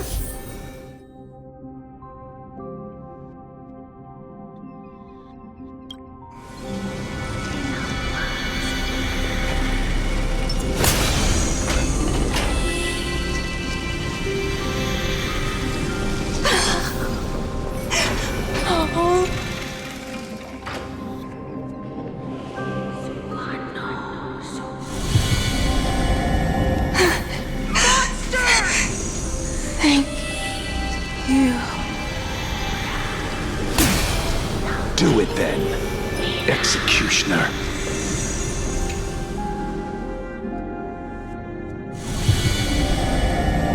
I curse you to live in eternal. Please.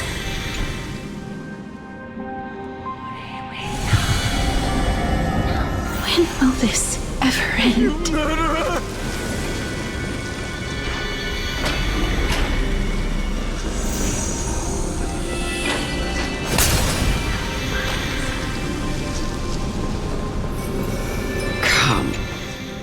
What are you trying to do with me? I have aged. The time has come for me to heed the summons of Thanatos and journey to their domain. The final resting place of every Idonian. You're not that old yet. You still have many, many years ahead of you. No. I'm already dead. For I have come to fear my declining health and impending death. Ah, Castorice, will you give me one last chance to charge towards fear and prove that I am no coward? I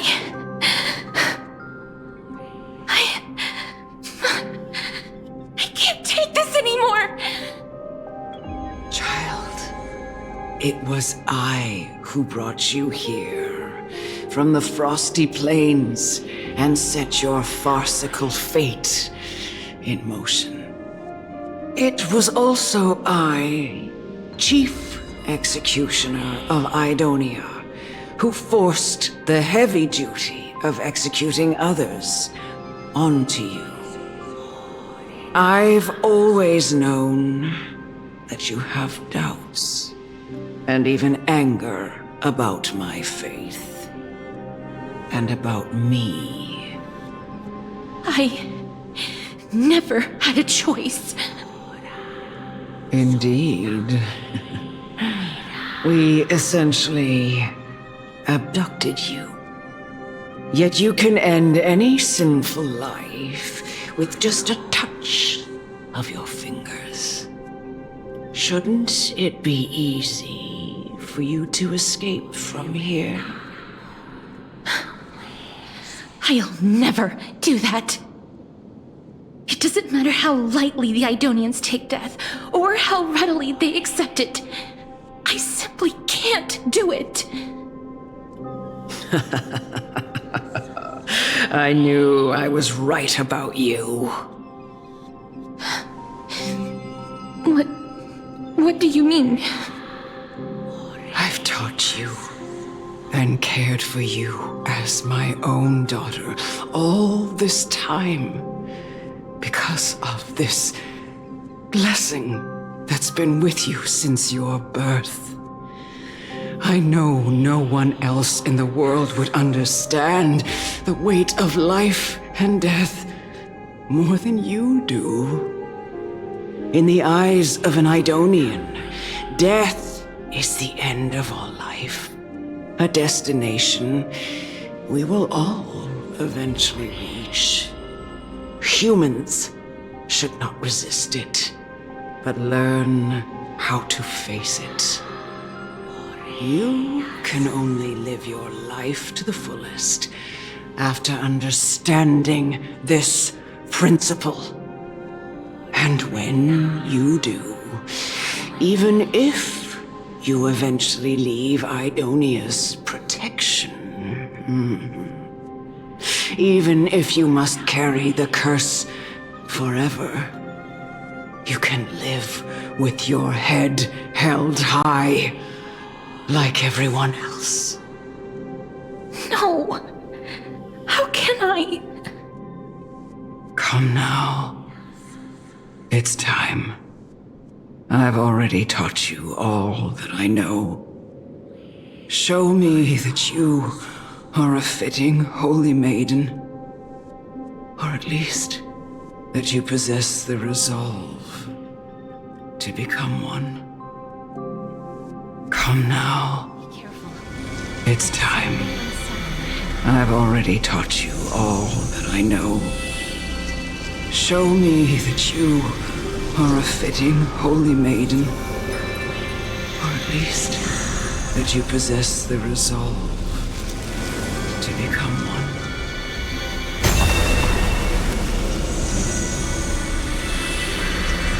Emerge from your cocoon.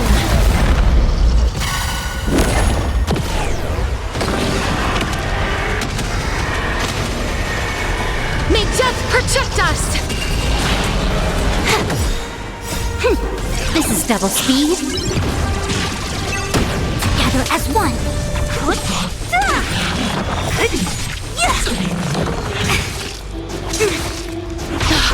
Root here. Yin and yang. Time for a buzz. Who's next? Disappear among the sea of butterflies. Illusions of the past.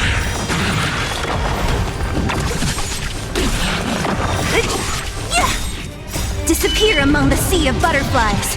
Illusions of the past. Time for a buzz. This is double speed. Human creations. As you wish. Who's next? Yin and yang. Time for a buzz.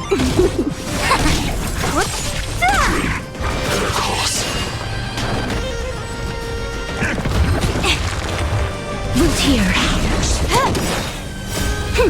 This is double speed. Converge and awaken. Disappear among the sea of butterflies. Illusions of the past.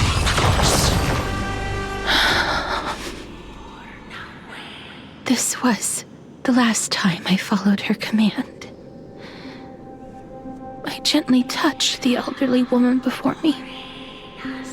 The executioner, who had seen too much death, died the same way as everyone else.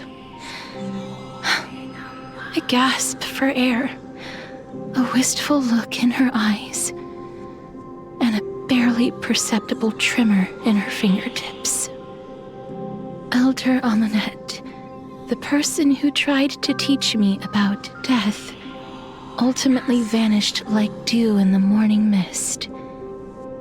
She spent her life embodying the beliefs of the Idonians, and when death finally came, she embraced it exactly as their doctrine had taught. I have nothing but respect for her. I erected a cenotaph in her honor in the marshes outside Idonia's city walls with the others I had laid to rest. Then, I set out once more in search of Thanatos. It was a long, long journey. I heard so many discussions about death along the way. Life finds meaning in death. The world improves because there is an end. It seems the most terrible darkness in this world. Everyone talks about its heavy weight. Some resist it, some worship it, and some even revere it. How did a disappeared titan become the deepest fear of humankind? And why do they haunt my dreams? I continued my travels to seek an answer. Initially, I was running away. Then, I started searching for it. And now, at the end, I just want to know if my touch, if my embrace, can do more than taking things away. Can I make anything? Can I leave anything behind? I don't want to die. Please, I fucking you just let me go. I don't want to die, please. I don't want mercy like this. Just let me go. I need him. I don't.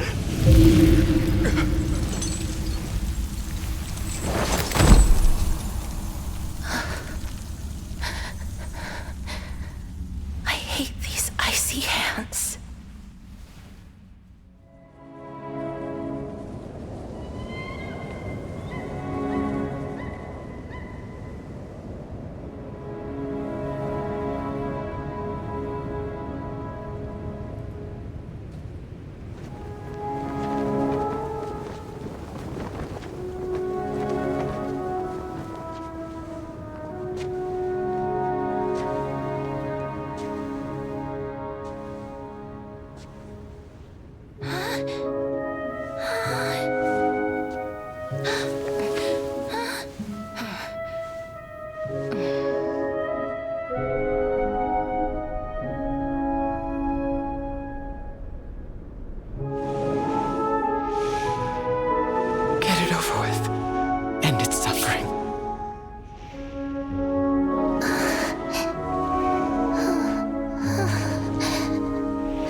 The Reaper has blessed your hands. Only you can grant them peace.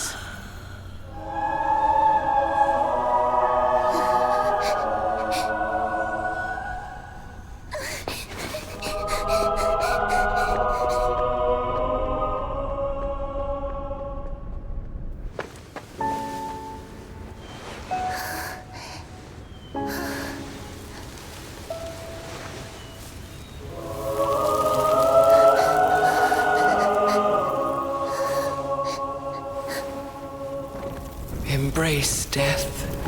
Walk alongside it.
Is that you, Castorice?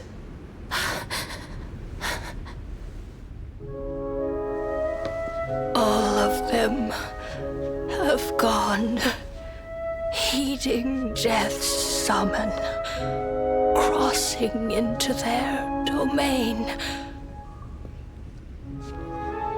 I must go too. I don't fear it, just I have some regrets. Watching people leave this world again and again, it must be lonely for you. You must want to desperately embrace them before they go. I can't. These hands, they're too cold.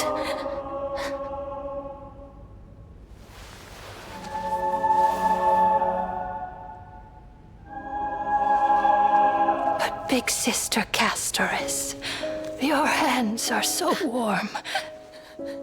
Just like anyone else's. So go on. Don't hold back. Give me a warm hug.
On the day that Orynyx's trial ended, you must have had many questions. I felt just as confused. Why, as someone from beyond the sky, were you so cruelly dragged into Amphorius's fate? I wished I could take action, but no matter how hard I try, I cannot simply interact with the living as ordinary people do. Even when we brushed against each other unintentionally in the grove, and it was obvious that nothing had happened. When an almost unattainable hope finally welled up in my heart. When I thought that perhaps my touch would no longer bring sorrow, fate declared to me, it wasn't that the curse of death had finally been lifted, but that your soul no longer belonged to this world. And there was nothing left for my hands to take. Nothing. And did I really think this time would be any different? It's not that I don't understand this reality, just that I'm unwilling to accept it. Having walked such a long road, I am still unable to find the answer to life and death. I am resigned to eternal despair. Anything I wish to hold on to, death will inevitably wrest from my grasp. From that moment on, I lacked the courage to confirm it again. Until Orynyx laid bare the cruel truth before us. But now, perhaps I might have one last chance. Long ago, Trinan read a prophecy to me.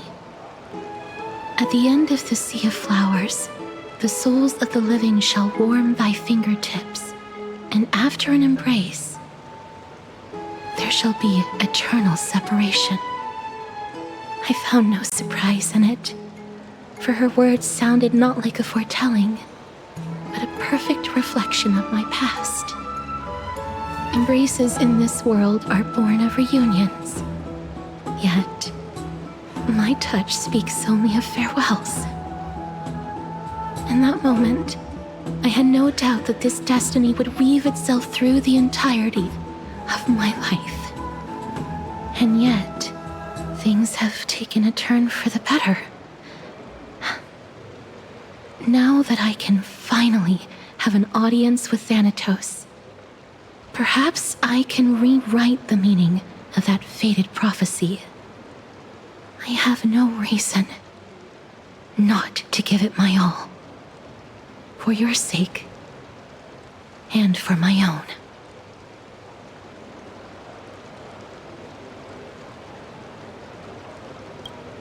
With that, I won't have any regrets.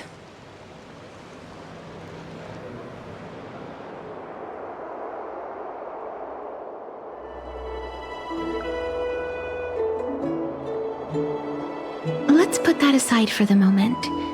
We've arrived. I want to retrieve a small gift I specially prepared for you. I made it myself, like the trinket I gave Lady Trian. I want to leave something for everyone, if possible. The journey to seek an audience with the Death Titan cannot be an easy one. I want to make full use of every moment I have before we depart, so that I don't have any regrets.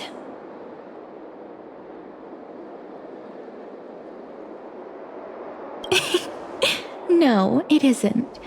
You'll know when you see it. Look, it's right there. Huh? Where did it go? What's going on?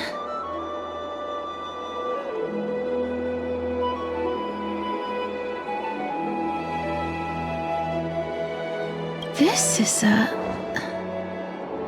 the coin of Zagreus and a slate. So it's her. It's a lady's cipher the demigod of Zacharias whom Lady Aglaia had spoken of. She's a master thief who's left legendary tales all over Amphorius. So many years have passed, yet she's still announcing herself in such a crass manner. Let's just do as the slate says and look for Lady Cypher.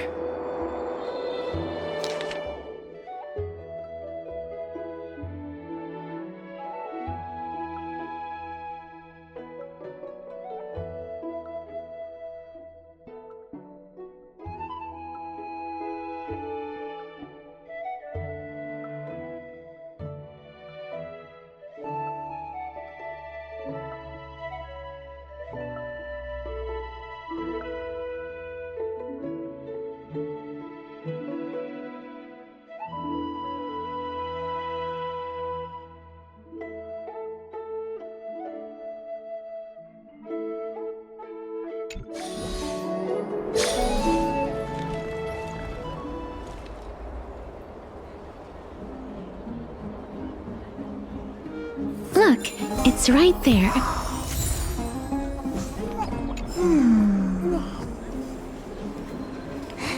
There seems to be a new show at the bats today. We must pursue her.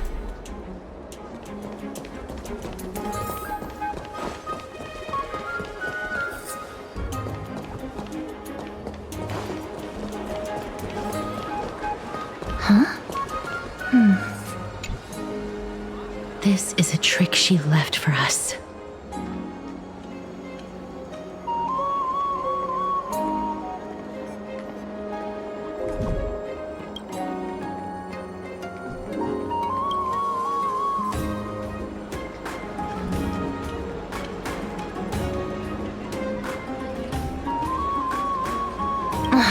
She's incorrigible.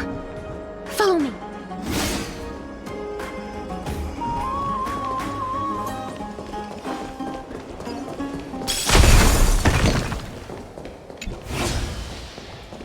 This is how it should be.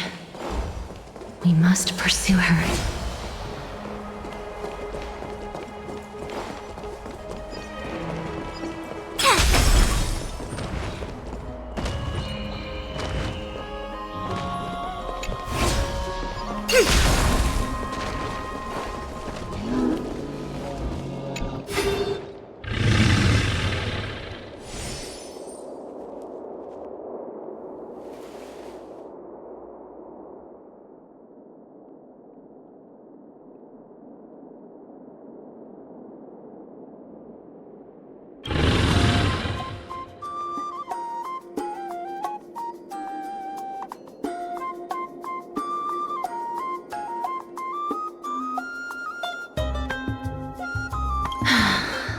Lady Cypher, please come on out. You're still careless as ever. Shouldn't you keep such a precious gift near your bosom? Since you know it's a gift for someone else, please give it back to me. Stop hiding among the people and letting the wind carry your voice. Now, since I know it's a gift, that just means I need to milk its worth. The children of the wind never stay for long in one place. Unless your offer is tempting enough to steal the wind. What say you? Name your price. I'll give you however much you want.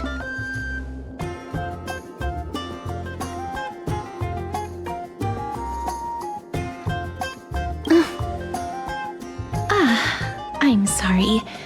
Bargaining is really not my forte.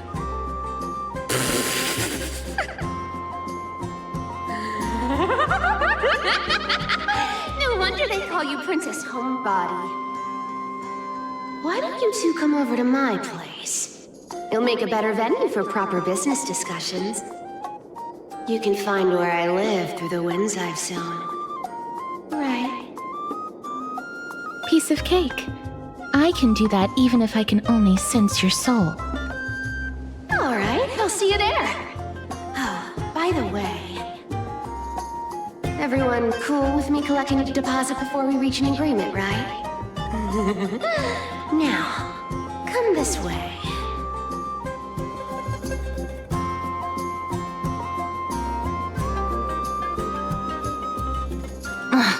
She's incorrigible. Follow me.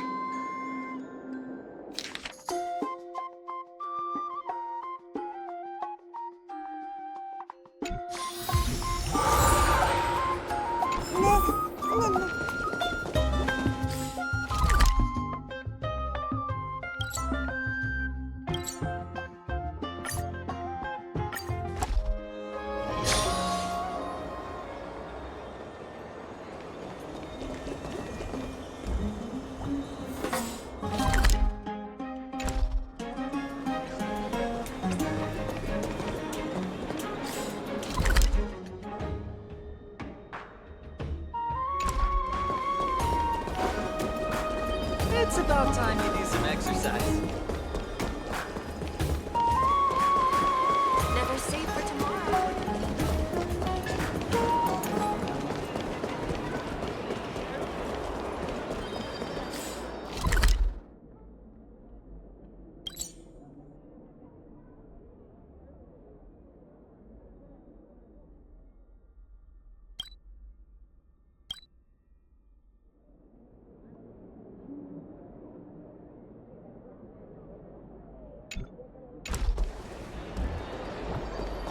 It's about time you do some exercise.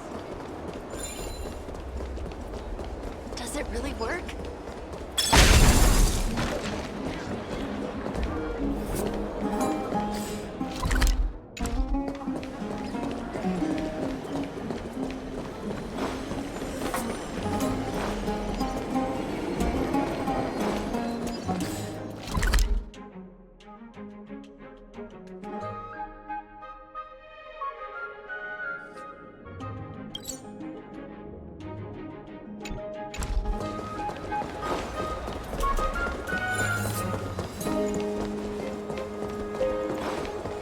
Does it really work?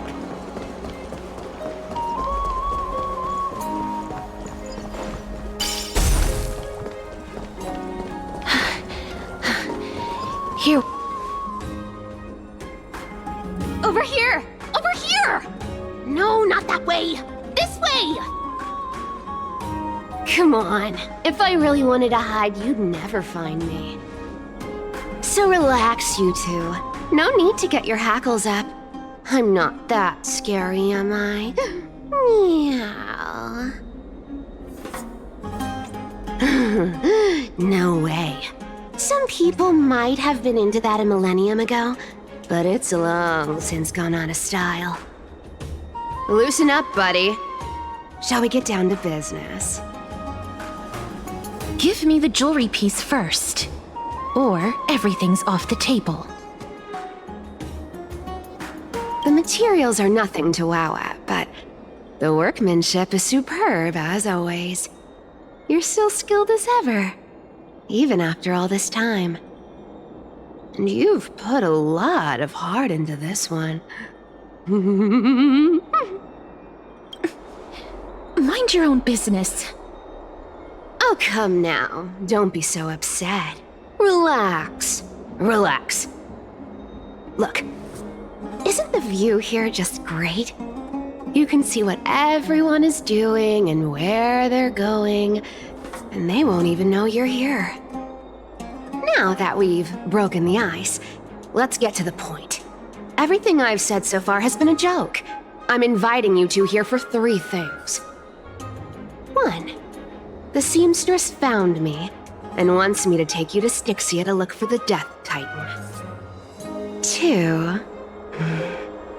The Council of Elders also found me and wants me to make sure the core flame of Thanatos ends up in their hands.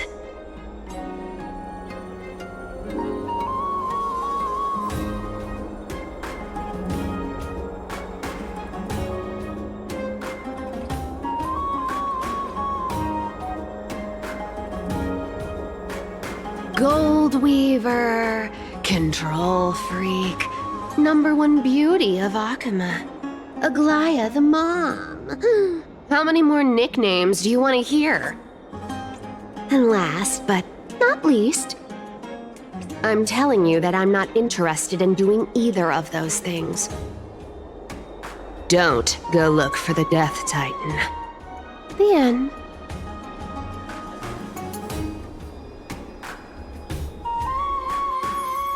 Wow, this is some high-quality stuff. And this room is full of it. How much are these worth, Did you get all this through that Aranova gimmick? Some of it is family fortune, while the rest came from my business as a dressmaster. Don't liken the flame chase work to your shady dealings. Wow, I should have busted down your door instead of going around like a thief. Well, spill. Why are you giving me so much money? Payment for doing work. You're worth this much. Did you forget my stance to all this? I thought I made myself very clear. You wish to run away. Run away from your responsibilities, from the prophecy, and from your destiny. You shall walk with greed and die over petty change. I understand this prophecy weighs on you immensely. That is why I have never reproached the demigod of trickery for running away. But I need you right now, so don't turn me down. You know, maybe the gods got your tongue with their golden threads, Aglaya. I'm not hearing any sincerity in your words. Give me a reason why you're bowing your noble head to me. We lost Trian. Oh. The divine power of passages is running out. I need another demigod to escort Castorice and help her fulfill her lifelong wish. Oh, I get it now. You're sending Castorice to her death. And you want me to die with her. This is Castorice's own request. I have never seen her so determined. She brought this up herself? You're not pulling my leg. She's also made up her mind to leave her confused past behind. As will you, Cypher, when you finally make up your mind. Don't be so sure. Time is hard in the likes of you and I.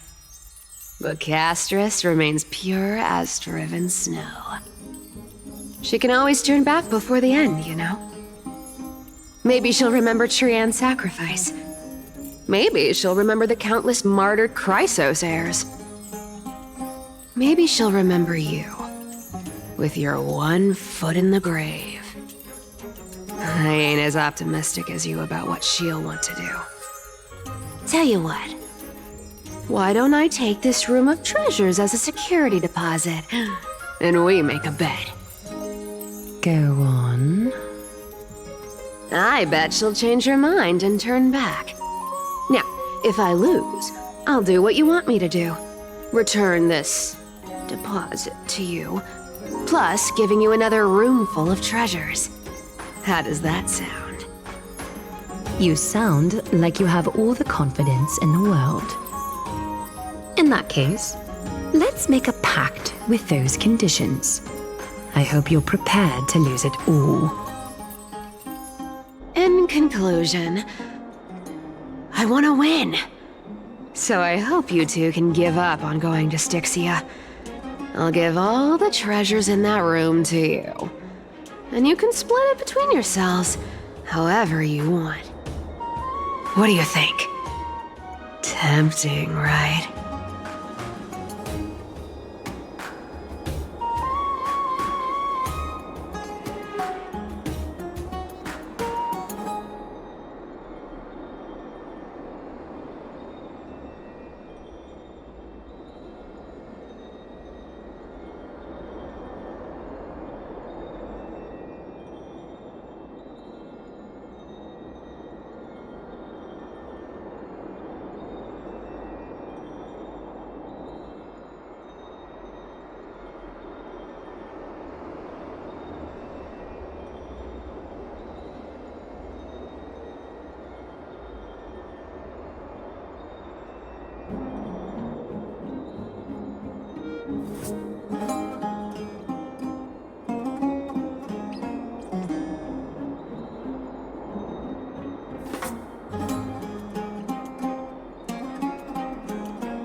I decline.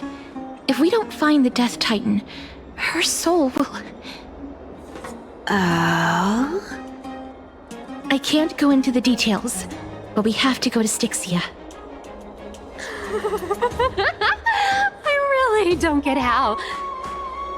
Princess, homebuddy, you keep talking about needing to find Thanatos, about getting rid of your curse, and you don't care about anything else. But did you ever live for your own pleasure? Even for just one day? What are you trying to say? I'm saying, contrary to your beliefs, Aglaia didn't take you in just so you can die for her Aranova. The flame chase journey walks hand in hand with sacrifices. Isn't that why you're always running away from Lady Aglaia? Fine. Never mind. We all have our own problems. I ain't gonna say anything anymore. It's not like I was gonna honor that bet anyway. But listen to me. Styxia is no tourist destination. Sure, the treasures buried in there are 10, no, 50 times richer than Aglaia's vault. Yet, I've never been there. And I never plan to. Because even a demigod can't be sure they can walk out of that place alive. And now I'm supposed to escort you to Styxia. Sure. Pay up.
Me too. I have lived a longer life than most people. Though I'm not as good at doing business as Lady Aglaya, I still have some savings. I can give them all to you. Then how are you going to live the rest of your life? Then I'll give you 90, no, 80%. Well, don't mind if I do. 80% of Castorice's savings and a bottle of dew of divine blood. Not a bad trade.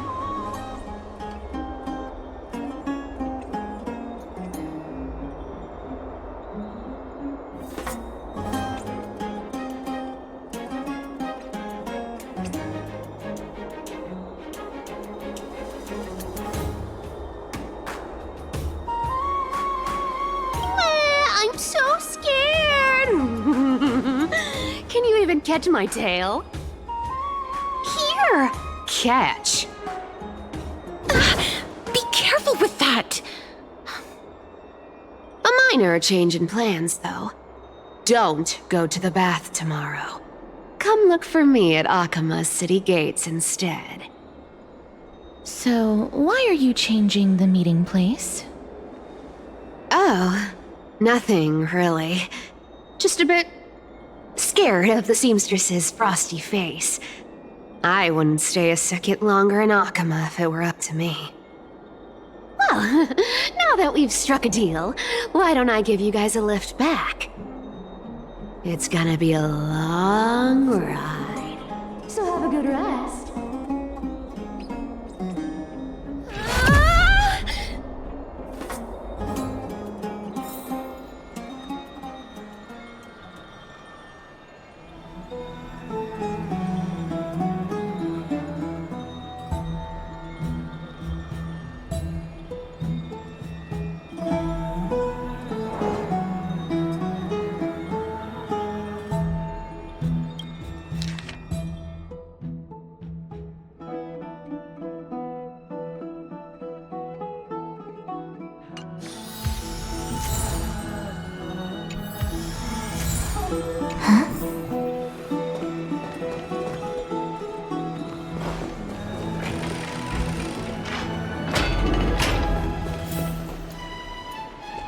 I'd love to go in and look.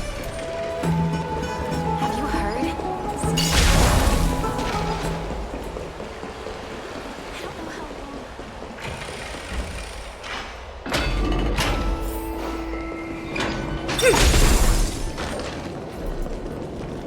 The story of the Chrysos peers.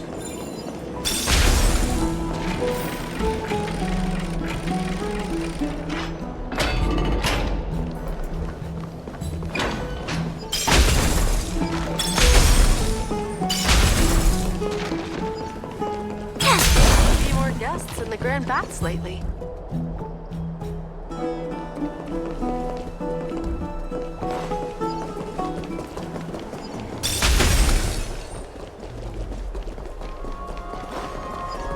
The essence of the cow.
Bright and sunny. Just the weather for farewells. You're here.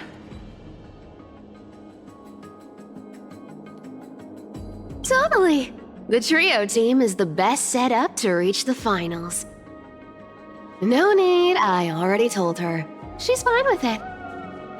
You sure know how to put me in a spot, Castorice. I need to travel with you, but I can't touch you. What a bother. Sorry. Aw, I was just teasing. Don't take it to heart. Did you know that the legends say you have to put an obol into the mouth of the dead or over their eyes if you want them to successfully cross the River of Souls and enter the Netherrealm? That's the fairy fare for entering the Netherrealm. However, I honestly won't ask you to pay this time. I'll pay. And then we'll just have to go through the motions.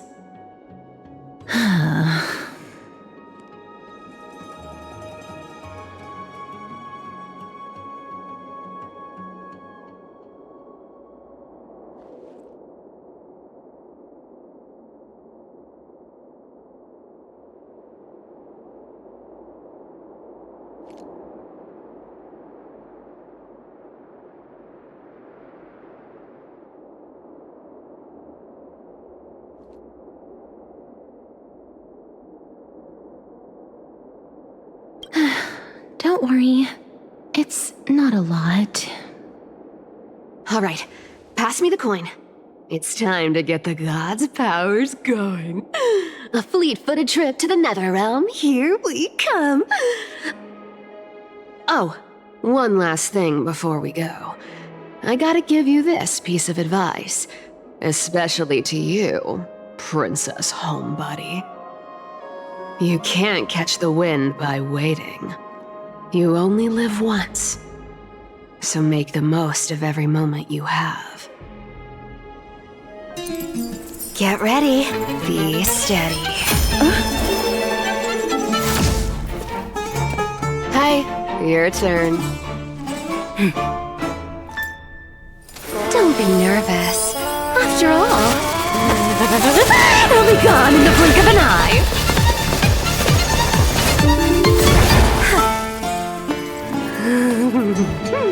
All done. Bye.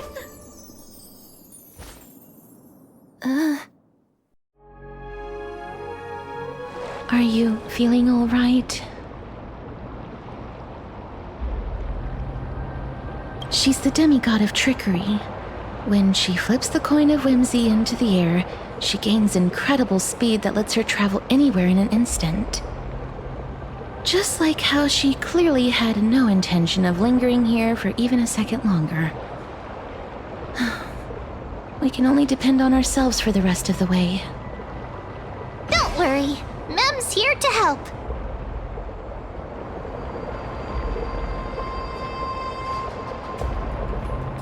Being cute isn't my only forte. I'm strong, too. This is Styxia, the city of dragons and waves.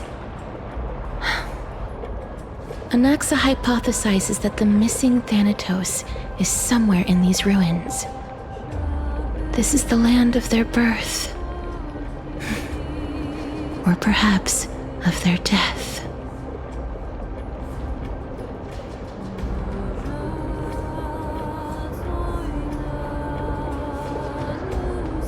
Anaxa had used a secret alchemical art to temporarily fuse his soul with Circe's and Kephae. And when he was on the verge of death, he was pulled by Thanatos and caught a glimpse of the flowing river of souls. This alchemy, considered a sacrilegious act, might actually make the souls of mortals and titans attract each other. Even though Thanatos has been missing for 1,000 years, and even their followers haven't been able to find them,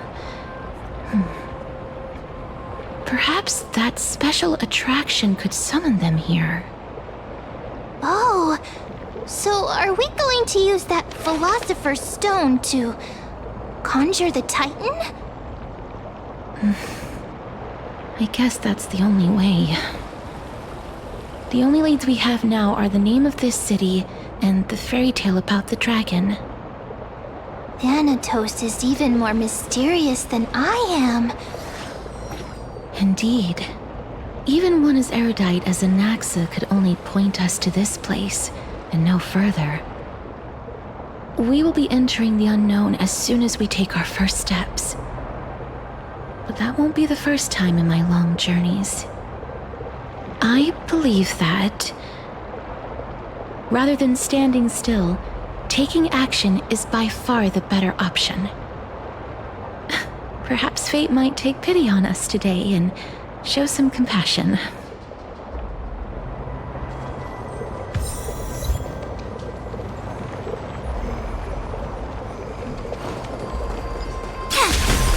Go back whence you came. Go back. What a beautiful butterfly.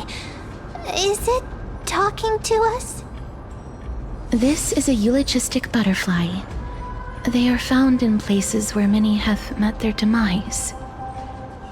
In Idonia, some think of them as manifestations of Thanatos' benevolence.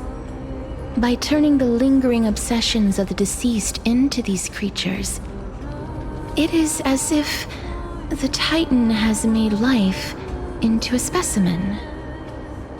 Others think of them as Thanatos' messengers that guide the departed to the nether realm. The second theory sounds more believable. After all, the things they're saying are rather, direct. Perhaps. But the fact that we're able to hear their whispers proves that we're fast approaching the realm of the dead.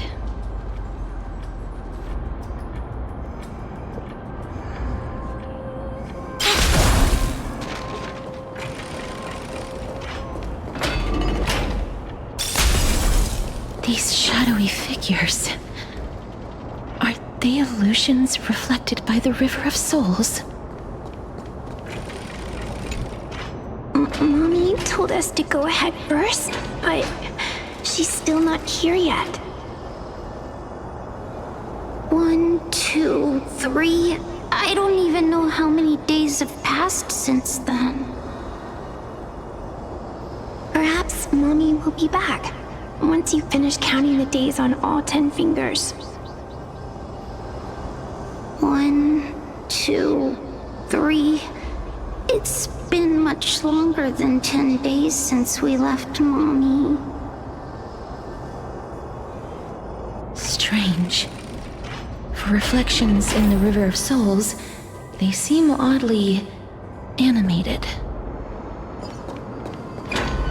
Do you want to buy any fish? Huh?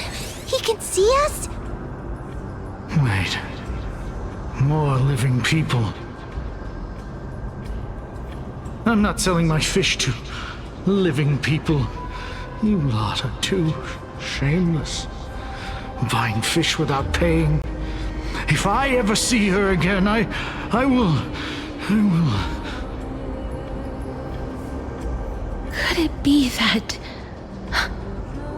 you're all dead souls that never achieved rest?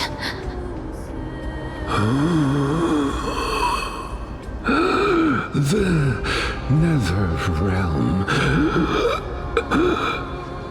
does not exist.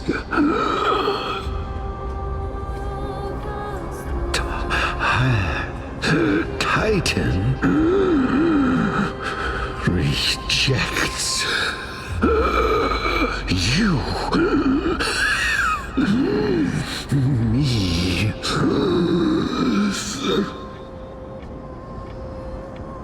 So, do you want to buy any fish? But there aren't any fish nearby. Other fish gone. The people are gone too. I can only keep selling fish. So, do you want to buy any fish?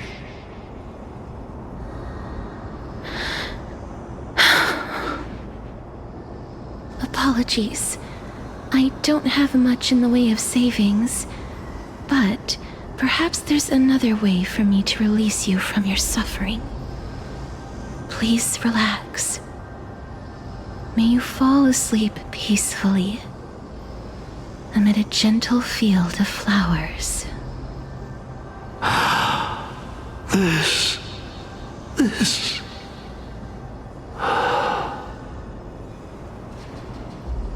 I knew it. These people aren't illusions. They're the souls of the deceased. They're supposed to reach the end of the west wind by floating down the river of souls.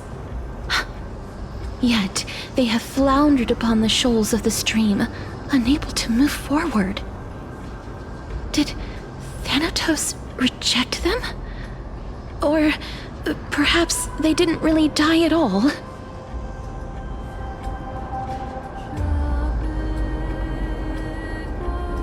I have no idea.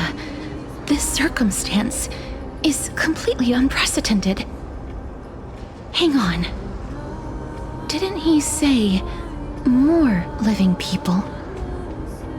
So that means he's seen other members of the living apart from us? Could it be that these souls are stuck here due to someone's deceit? If something is done out of goodwill, are you really gonna call it deceit? Goodwill? I can't see anything good out of... Wait a minute. Lady Cypher? That's me. Could it be that you are the living being that those souls met? I couldn't take their behavior anymore. So I stole some things here and made up some lies there. Just trying to give them something to look forward to, you know? It's because of vile living creatures like you that we're being misunderstood by all of them. What else am I supposed to do? You can see the mess this place is in. These poor souls are denied by the Netherrealm. So now they're stuck in a few brief moments of their life. Unable to move forward or back. Did you see those two blacksmiths on the way? They've been here for as long as the sun's been around, wailing over and over about casting a shield. Styxia is so freaky. Then why have you come back, Lady Cypher? Hey, I'm not here to aid your adventure. I hate water more than anything else in this world. Especially that stinky river of souls. But, I just discovered some stuff before I left. And I reckon you should know about it. It's about that boy who defied death. I found traces of him here. Lord Mighty? Oh, right, that's his name. Well, now you know. As for whether that info is actually useful, that's for you lot to figure out. So long, Princess Homebody. So long, Grey Mystery. Huh? She disappeared just like that? Lady Cypher has always been a free spirit. In any case, she has brought us some valuable information. If Lord Mighty is also somewhere along the river shoals right now, then he will certainly become our signpost. After all, he's different from those wandering souls. He will find his way, even in the realm of the dead.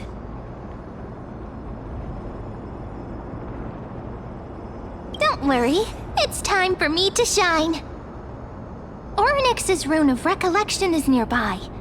Use prayers to return the river to before it got flooded.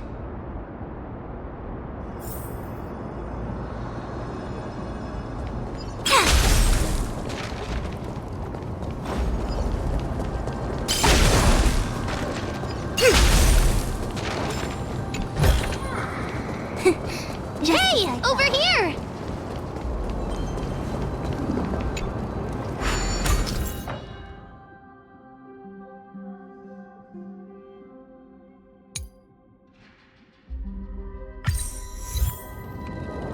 Ornyx's miracle has appeared. Amazing! It's like we're inside a giant bubble. Even the river got parted.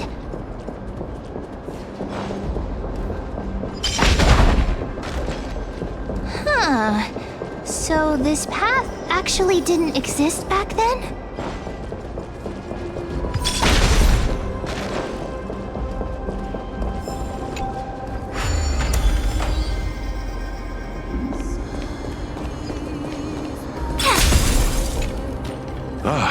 By the looks of it, you must be the foreign warriors that the Queen had mentioned, right? Since the current campaign requires the utmost care, I wasn't able to make time to welcome all of you. Please, forgive me. Foreign warriors? A priestess, a warrior, and a divine beast. You look identical to the blessed saviors that the Queen described.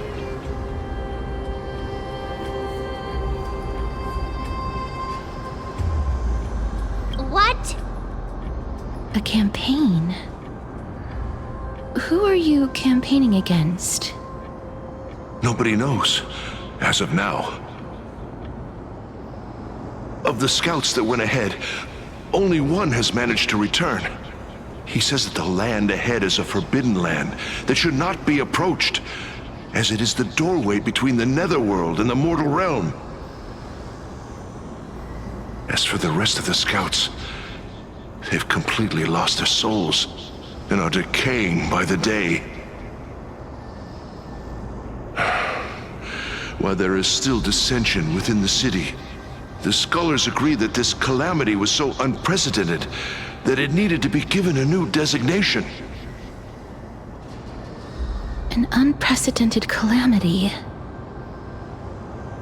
Could it be death? It seems that you have indeed heard about this. Well, death is just one of the possibilities. It's too early to come to a definitive conclusion. A world that has never seen death. Looks like these people lived in the era Chrysia before the Calamity Titans descended upon the land. May I ask, where is the scout who managed to come back? So he returned to Styxia. He only had enough left in him to last no more than half a day. However, it was his intel that convinced us to rally together. He said that he witnessed the demonic specter of an evil dragon at that treacherous land.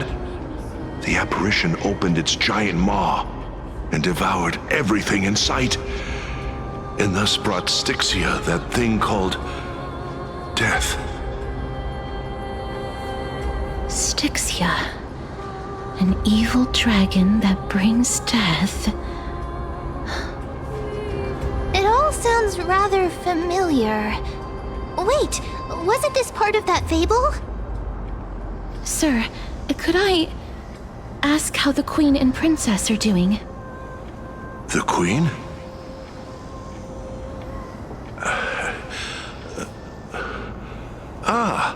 By the looks of it, you must be the foreign warriors that the Queen had mentioned, right? Oh, it's the same lines. Looks like he's still trapped in the moments before his death. Leave it to me. Sir, the war ended long ago. Styxia no longer exists. Styxia is no more? This cannot stand! Newcomers, hurry up and go take your positions! Oh, looks like it's difficult for this gentleman to accept reality.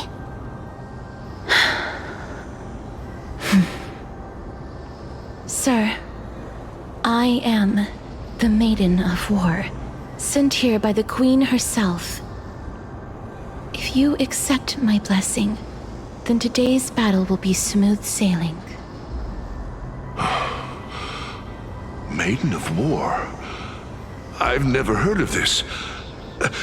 There's little time to waste. Please don't take too long. Don't worry. I'm typically unwilling to prolong such a moment.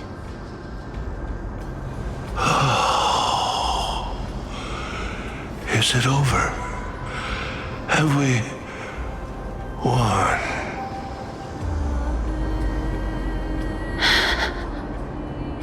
Cass, oh, are you all right? I'm fine. I just didn't expect that I would still have to embalm others, even in the realm of the dead. Is this a remnant of his soul?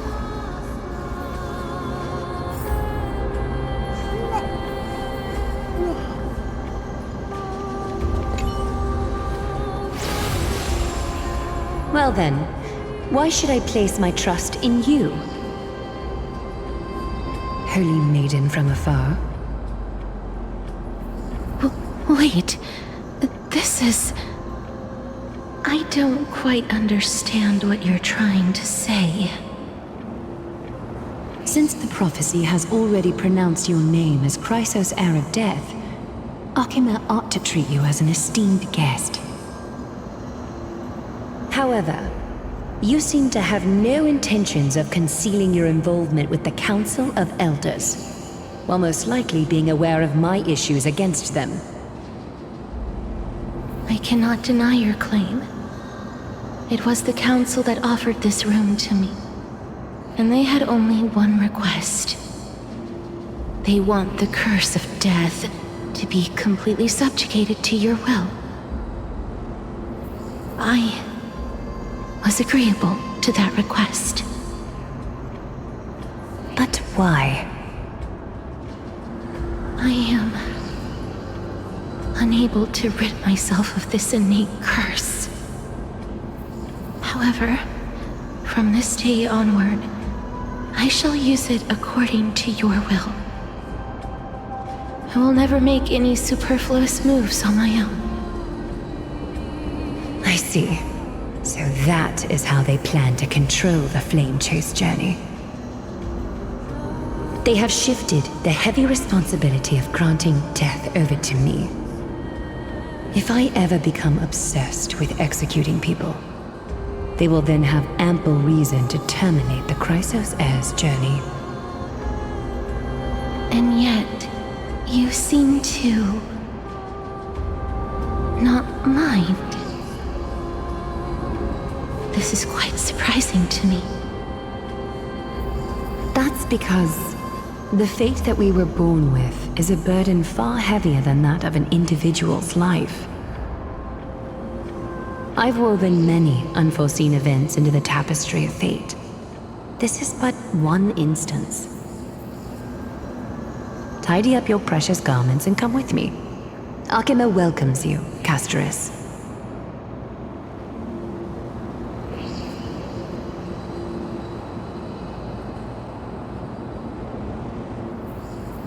I didn't think we'd find vestiges of memory here. Maybe they've got something to do with Ornyx's rune? Perhaps, but I do not need a reminder from them. This memory is one that I will never forget.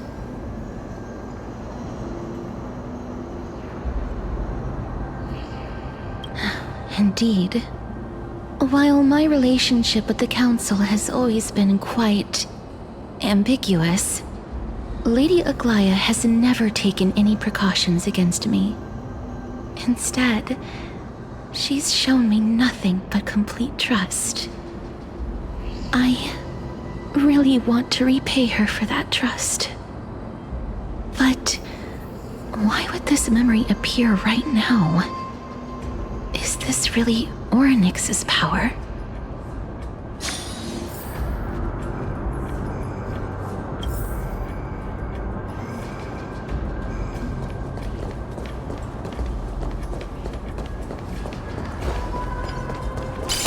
Could these dead monsters actually be... If Lady Cypher is to be believed, this could be the handiwork of Lord Mighty. He's still fighting against the Black Tide, even in the Netherrealm. Why are the Black Tide monsters here too? Can they swim in the River of Souls?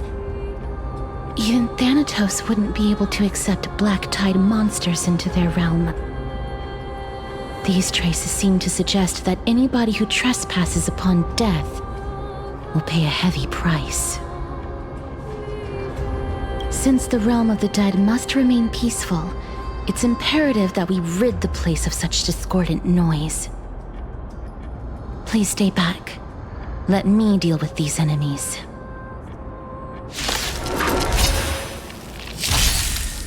Time for a buzz.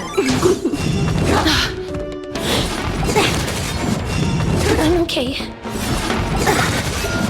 Human creations!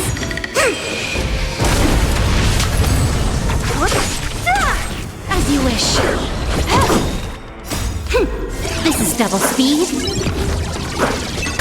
Who's next?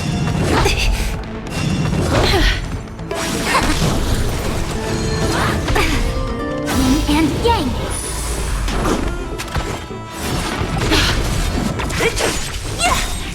Disappear among the sea of butterflies. Illusions of the past. No matter. Wilt hear. Yin and yang. Human creations.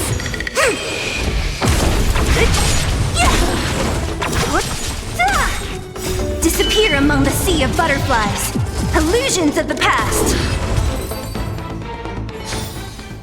All things shift in divination.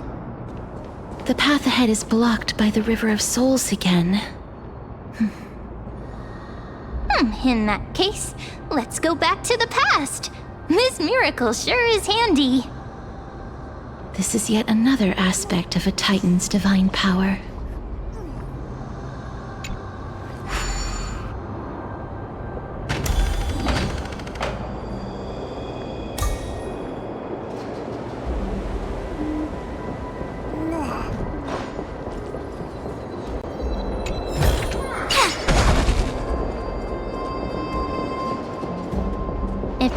Was around, he'd definitely be able to raise the waters of the River of Souls into the sky.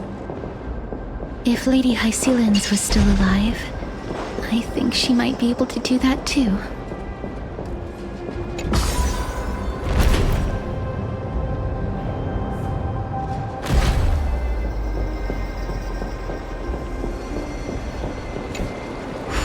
You seem to be able to discern both the past and the future.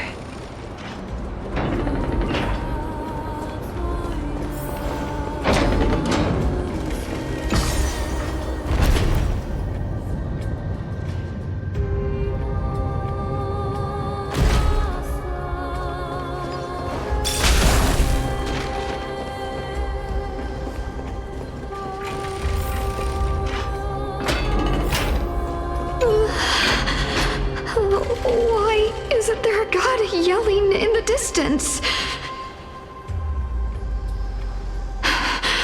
Indeed, my downtrodden fellow, your sorrow and joy are but means for me to amuse myself.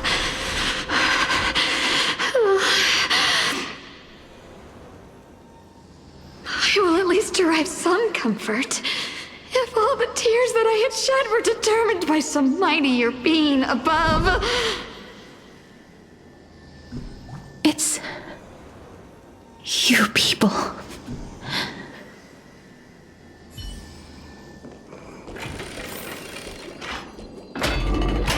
Oh, this place must have been a beautiful courtyard in the past.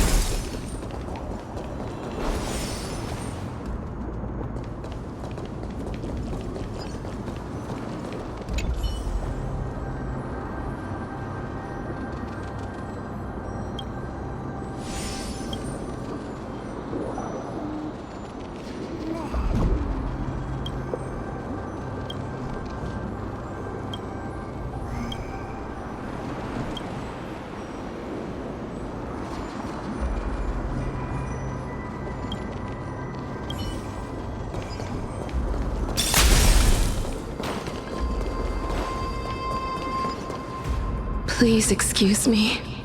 I am but a scholar from a distant land who had the misfortune of falling into the River of Souls and turned into a member of the dead. Huh? This one seems to know that she's already dead. Oh, I was merely speculating, but it seems I was right.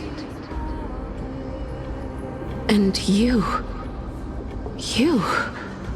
I recognize you. You're the Holy Maiden of Death from Idonia, right? I'm sorry. I cannot bring you back to life.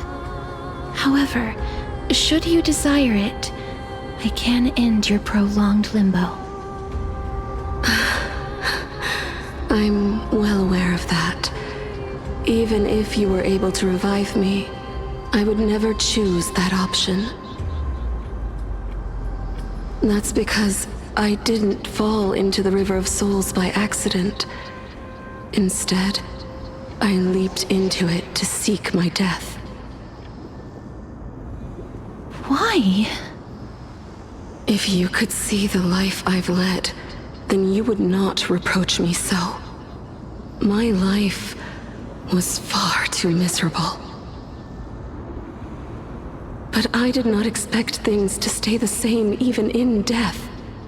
What a joke. In escaping my mortal life, I've entered a millennium of pain instead. Circe's above. What cowards humans are. For we fear both life and death simultaneously. I'm sorry. I am also powerless to answer that question. That's all right, Holy Maiden. At least you are able to respond to me. Please, grant me death. Circe's above. Does this count as thinking till the moment I die?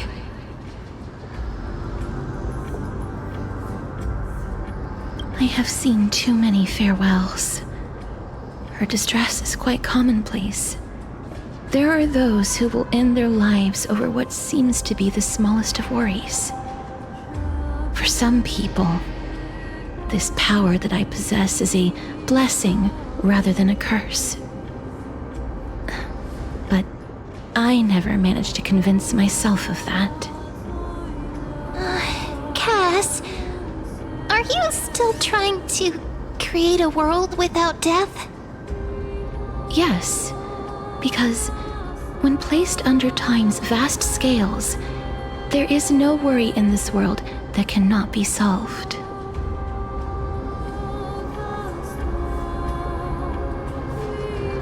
This is a wish that I've held for almost a millennium. My mind might have changed once upon a time if people managed to strike up a friendship with me. But I've never been more firm in my conviction. now that I've learned about your near-death state. It is my duty to wipe death from the face of this world.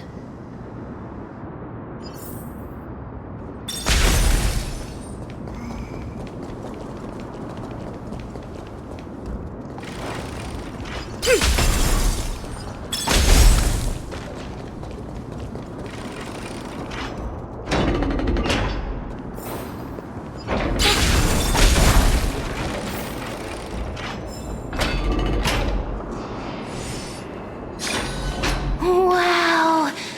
This place is so spacious. Is this the kingdom's vault? That's fine and all, but we need to lay down some rules. We're not gonna return to the past to steal things. Do we need to enter that doorway to climb even higher? There seems to be a person. Oh, more like a soul guarding it. But how should we get up there?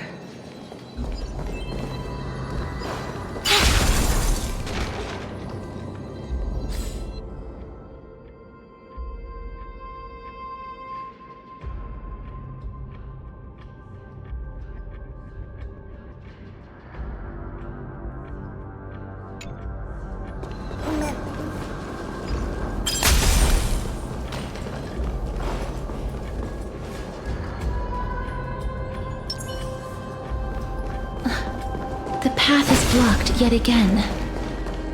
Orynyx's 8 always appears in times like this. How convenient.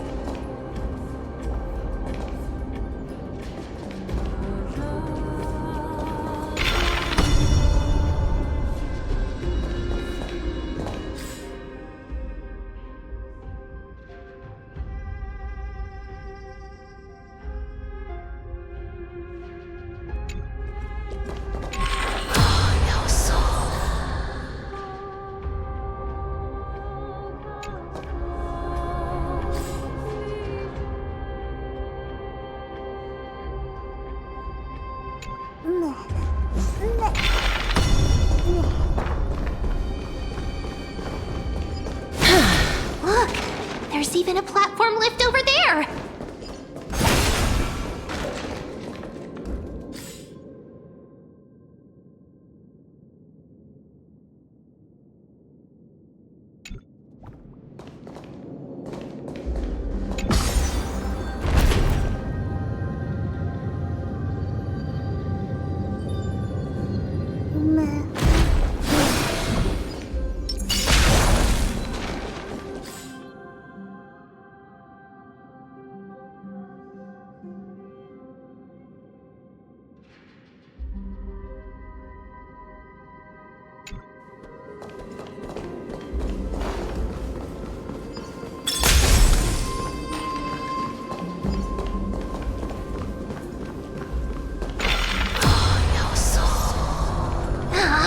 A chest of the past has been left behind, but none of its treasures remain inside.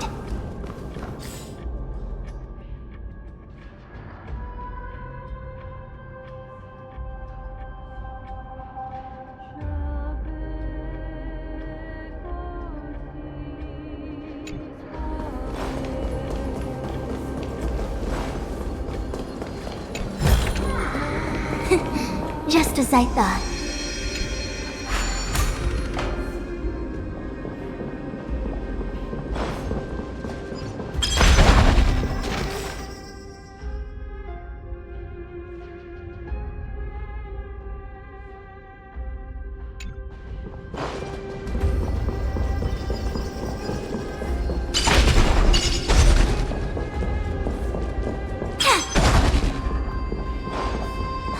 Wait, what if the miracle suddenly loses its effect? Mem, do you really want me to answer that?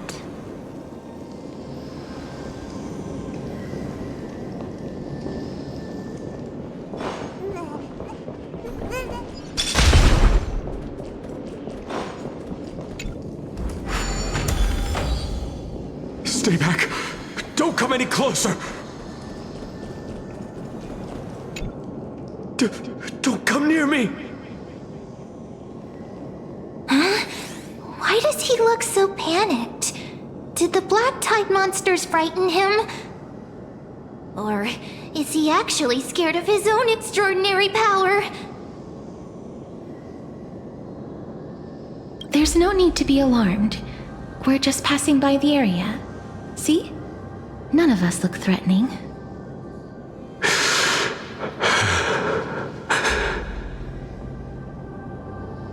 You have a point.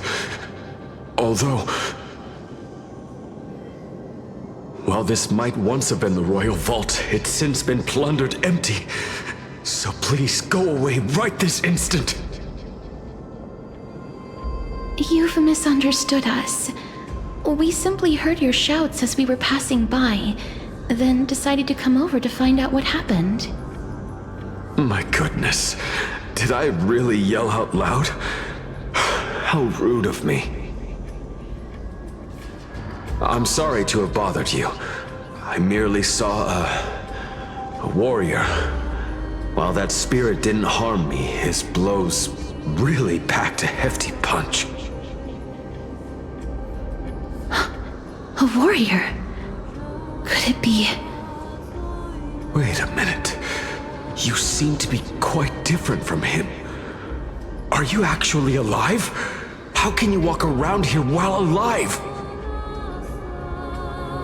It's a long story. We're here to seek an audience with Thanatos. Thanatos? Who's that? Is it possible that he's also living in the era before death descended? Death? Could it be that you are here to defeat the evil dragon Pollux? Pollux? Is that the embodiment of No. Death? According to the warriors under the Centurion's command, that evil dragon has been dead for quite a while. The curse that condemns people to death didn't originate from it. But they saw a girl within the dragon's embrace, and she is the true Reaper.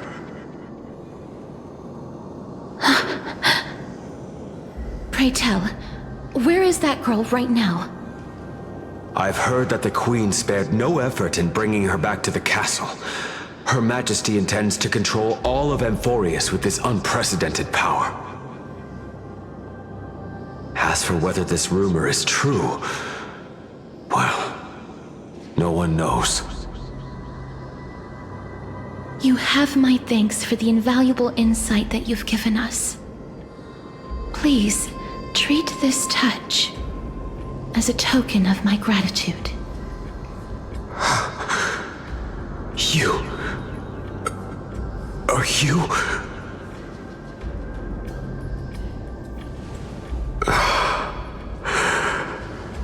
Thank you. This is his...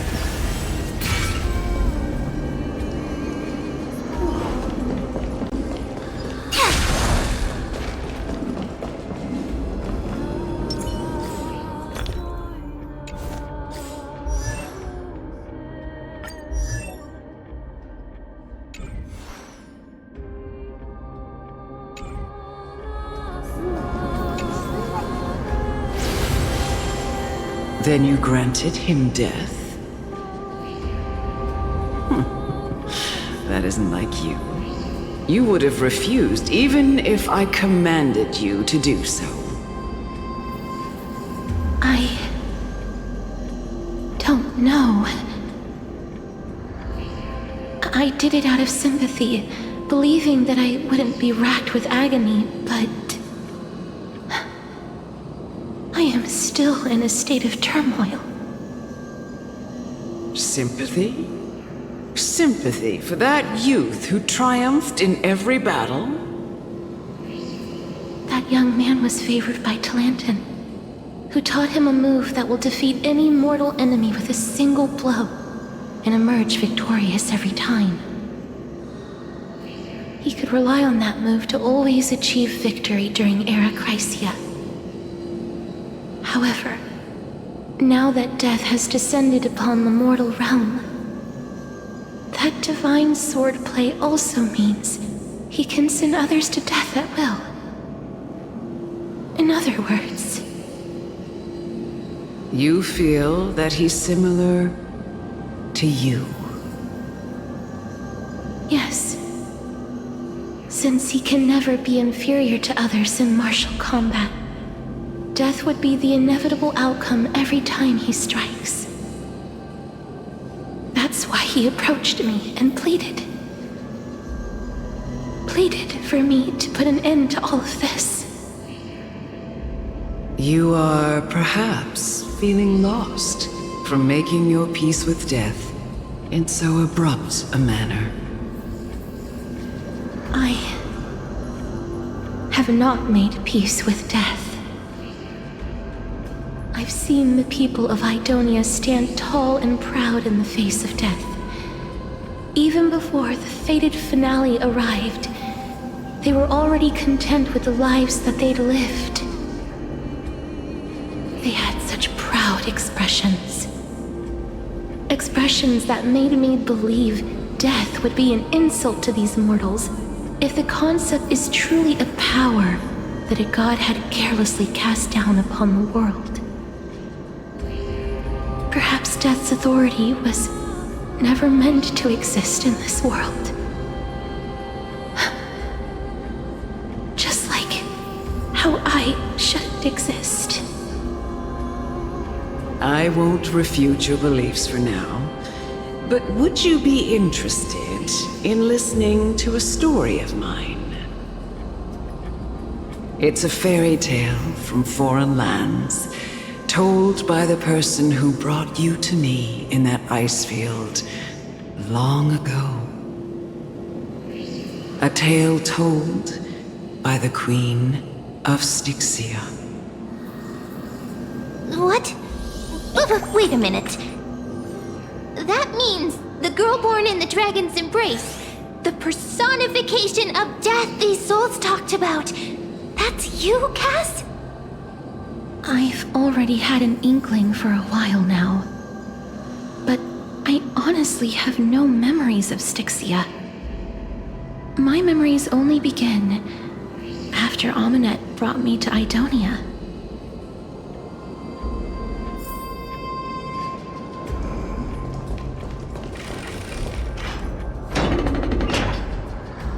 Don't look back. Keep moving forward. Always. It's yet another eulogistic butterfly. Are we getting closer to the Netherrealm?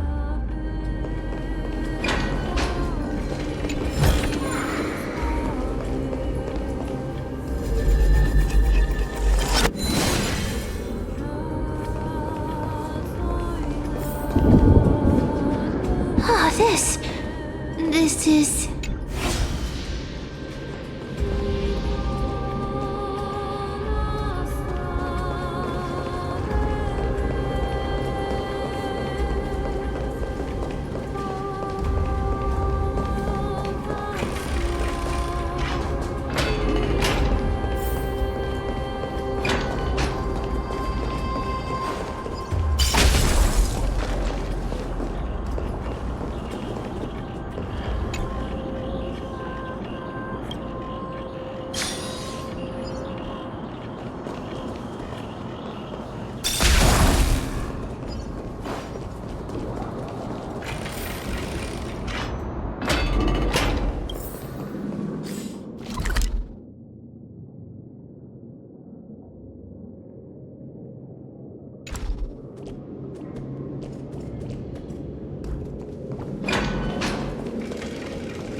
living ones?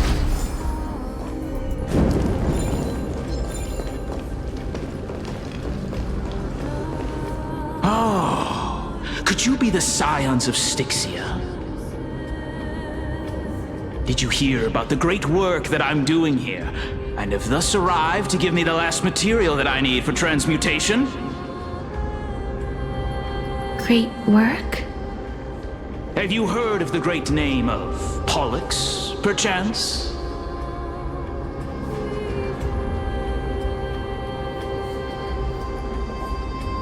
You don't have to describe it like that, miss. You have? Then that's good. During the Age of Myth, a time likely before your birth, I was the unsurpassed zenith of alchemy that none could reach. On the shoals of the River of Souls, I shall make Pollux soar again and bring death back to the world. But didn't that dragon already bring death to the world? Oh, looks like you don't know the whole picture.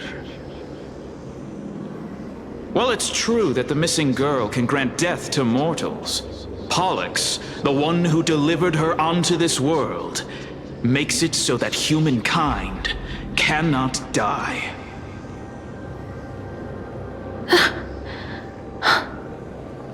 So, it's just as I feared.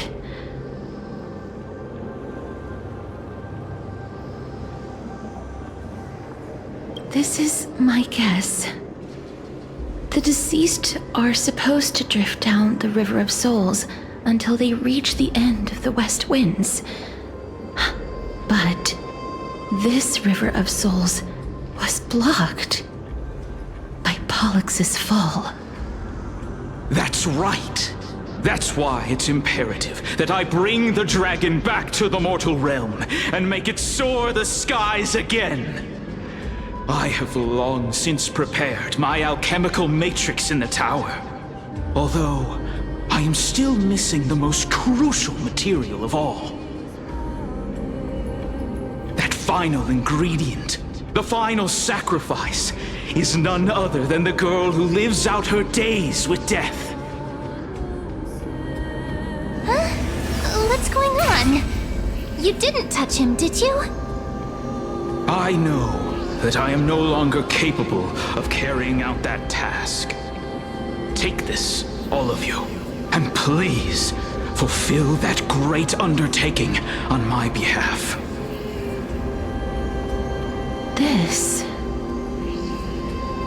We had been inebriated in Fagusa's feast for too long before we began to seek divine bestowed death, so that we could be freed from the whims of fate.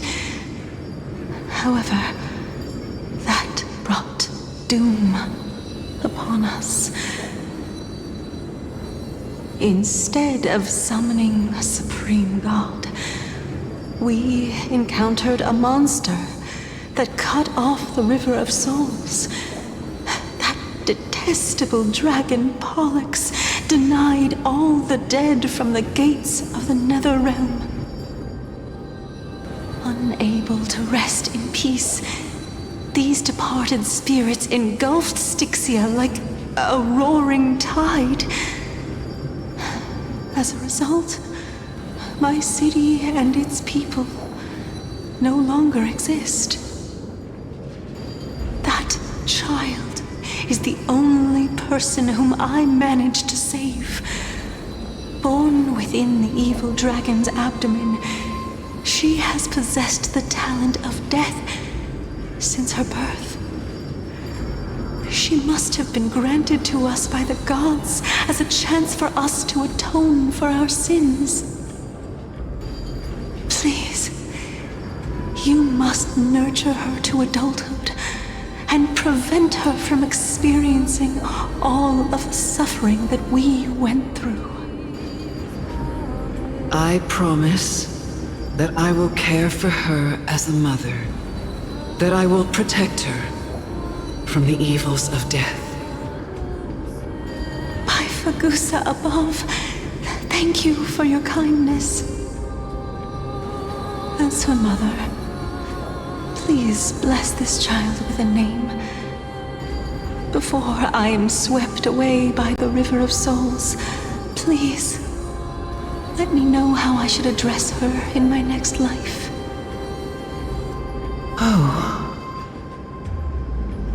Like how a transient raven butterfly, a fleeting papilio castor, perches on the twig of death.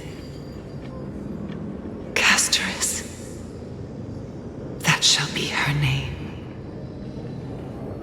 That's where my name comes from? The sound's back. What is making that ruckus?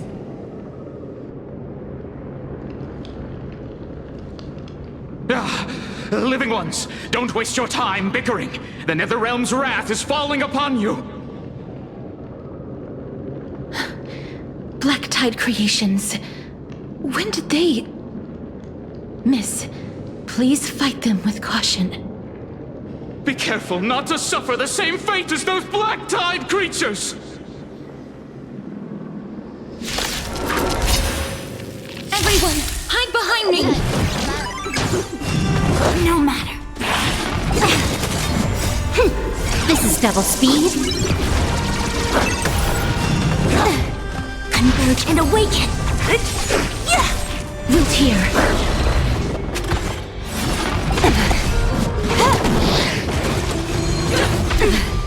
Yin and yang.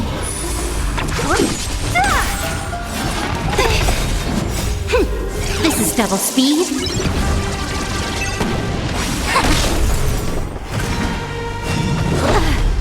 Who's next? Disappear among the sea of butterflies. Illusions of the past. As you wish. Human creations. Yin and yang.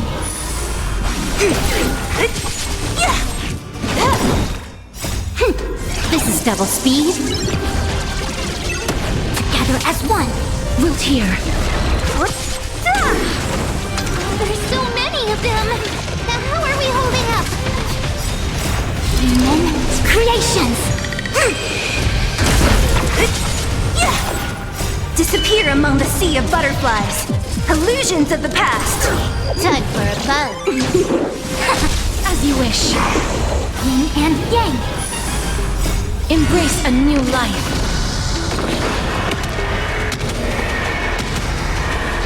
May death protect us!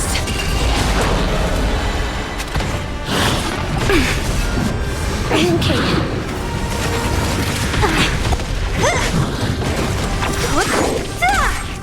Time for a fun. This is double speed. Who's next? Wilt here. Time for a fun.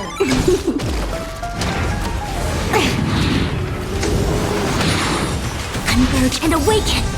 Human creations. Time for a fun. This is double speed. Yin and yang. Disappear among the sea of butterflies. Illusions of the past. Here. For the Feast of Strife. On their triumphant return. You? Lord Mighty?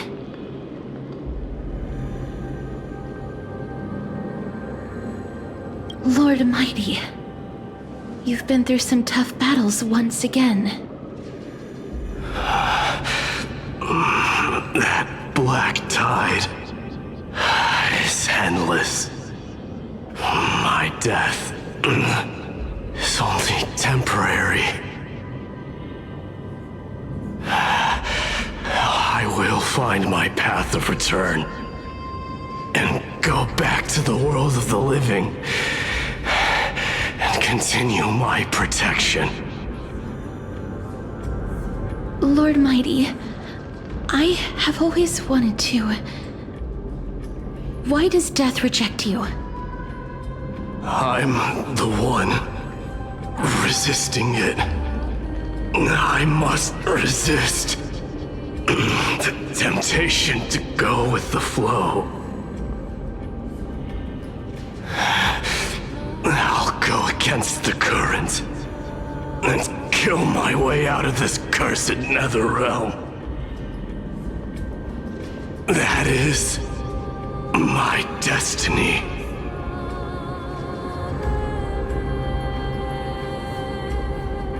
It seems like he's completely focused on resisting the temptation of the dead's whispers.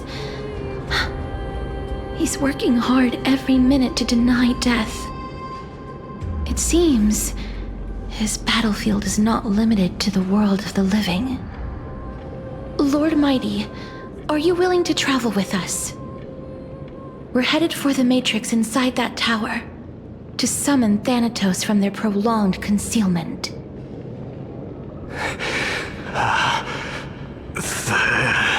Thanatos. Challenge. Death. That's right. If we can work together and defeat them, you won't have to be troubled by the curse of immortality any longer. Let's go together, Castorice. Let the person who has brushed against death countless times guide your way. Cass, are you sure you want to do this? The alchemist said he wanted you to be a sacrifice. I'm not afraid. There's no reason for us to turn back anymore. Rather than standing still, taking action is by far the better option. Perhaps fate might take pity on us today and show some compassion.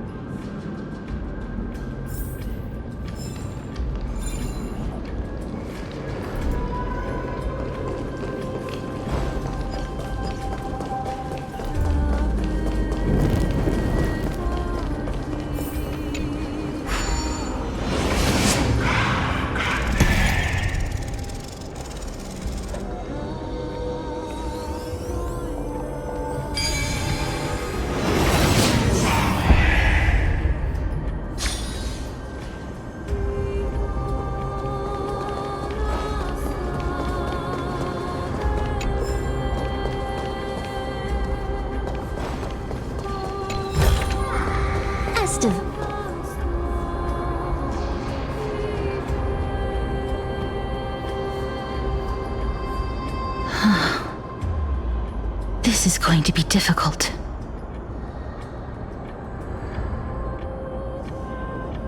Please calm down. If you were to fall into the icy cold river of souls, I'm afraid that you really would die here. If I was more powerful, I would be able to carry one person with each limb and fly the four of us to the other side. The Rune of Recollection is here, but I can't find the miracle orb anywhere. So weird. Oh, could it be in that collapsed tower in the distance? It's still up to me to step up in a crisis. Wait here. I'll go check things out.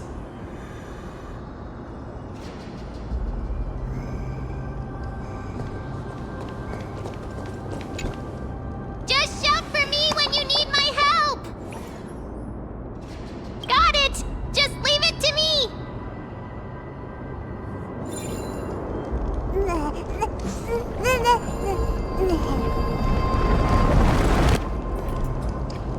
Mem did it! The pink squirrel is very smart. The miracle's range is limited. Please come a little closer.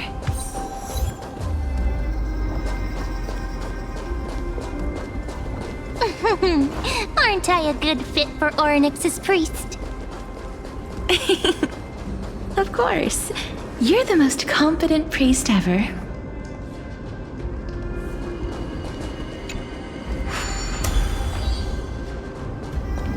The alchemical matrix should be behind this door.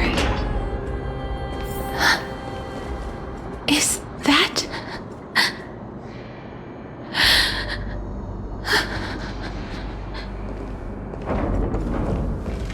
Wow, there are so many of you! It's little Cass and little Gray. Oh, there's also little D and the big puppy! Trian? Aren't you... Get what? I'm getting even more confused.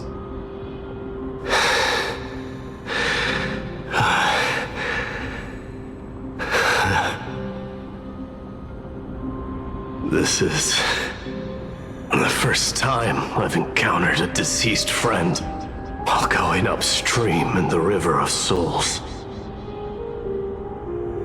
It really works like this. Just like the other departed spirits we've encountered along the way. I'm also unable to sense the aura of the living on Lady Trian. Yup, you're right. Trian already knows that she'll not be able to return to everyone's side.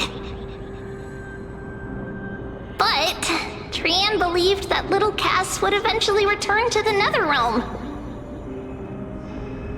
So, Trian has been standing here, at this spot closest to the world of the living, and waiting for little Cass. Oh.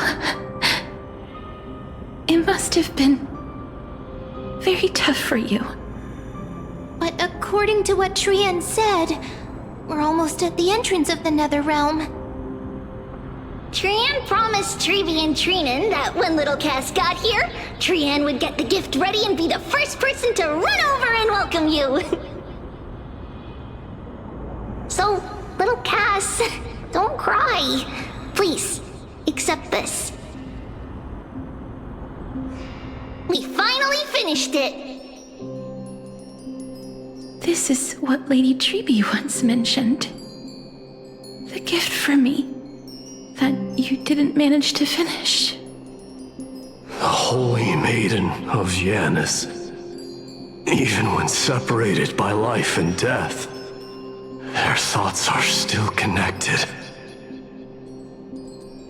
Trian spent a lot of time drawing this. Trian hopes that little Cass likes it. Seriously? It's seriously a wonderful drawing. Lady Trian.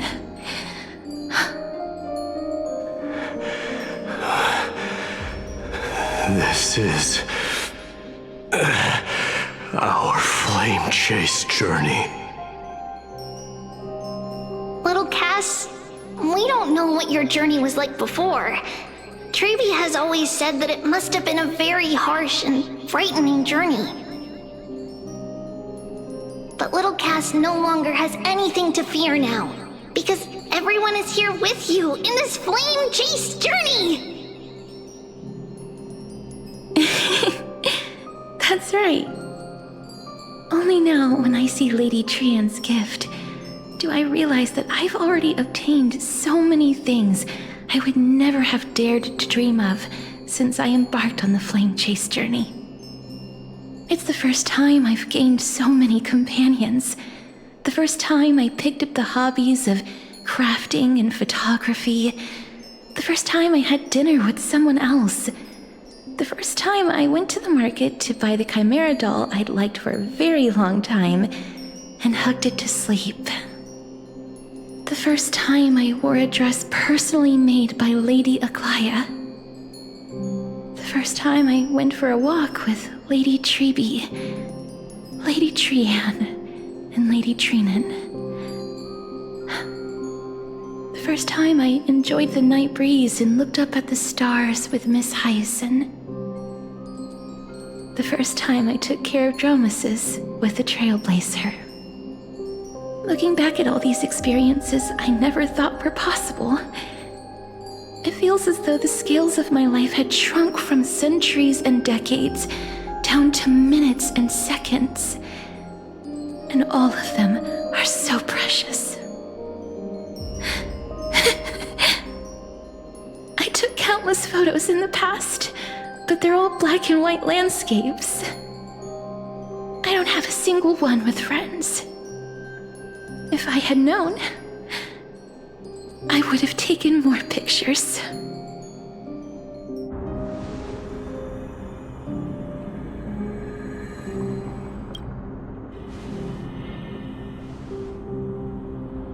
Trianne says yes! Trianne likes little Cass and would love to take a picture with little Cass. Sadly, being departed souls, our images cannot be captured in the world of the living.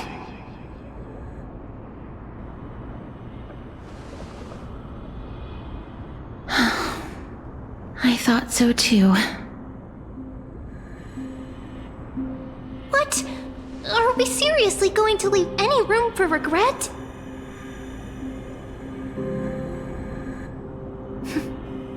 There won't be any regrets. This vivid drawing surpasses any photograph from the world of the living. Little Cass smiled. Treevee, Trinan, and Trianne's wishes finally come true! I remember you once said that fate is not the flowers that bloom at the end of the road, but where people tread beyond the gate. Now, the path that belongs to me is about to reach the end. Thank you for bringing me the final key. Key? Little Cass, why are you talking in riddles all of a sudden? I have a feeling that soon, this gift of yours will become the key to saving Mrs. Life. Wow, that's amazing! Then keep smiling and carry on bravely! Little Cass, Little Gray, everyone, see you tomorrow!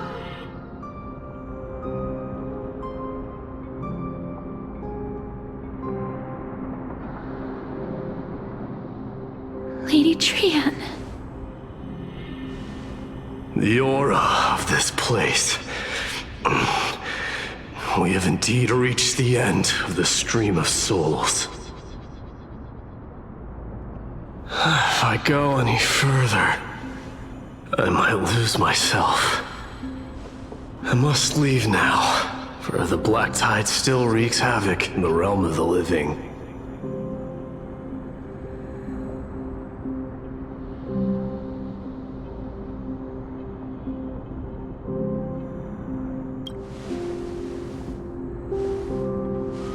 I seek not to enter the door to the nether realm. Castorice, will you fulfill your duty for the flame chase?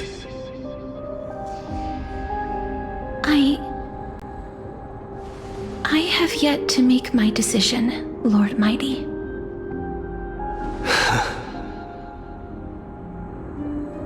No matter. Make the choice your heart desires.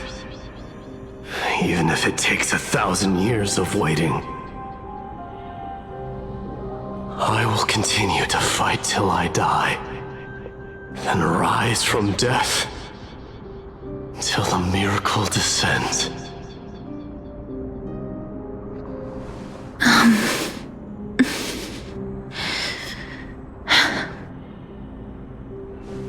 There is one more thing you should know, Lord Mighty.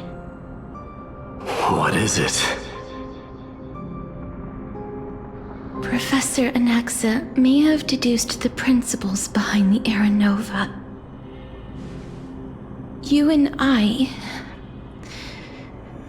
may be reincarnated as strife and death in the next cycle, becoming calamities wreaking havoc upon the world. I see.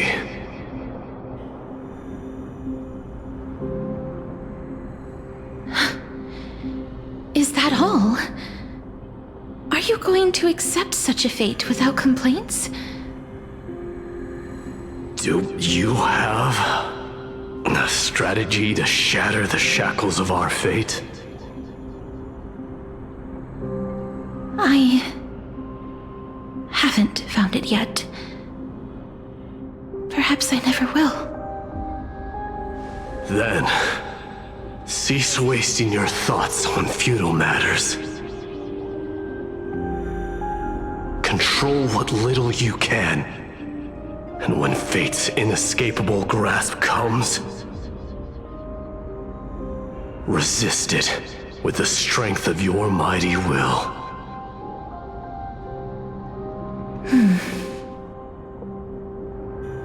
Thank you, Lord Mighty. I will find the right decision.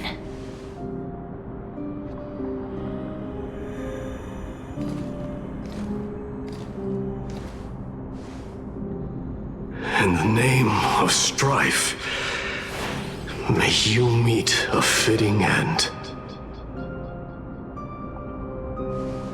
This must be the alchemical matrix the spirit mentioned. Let's see. We need to insert Aquila's sky, Giorios' earth, Kefali's fire, Fagusa's ocean, and Nestia's love.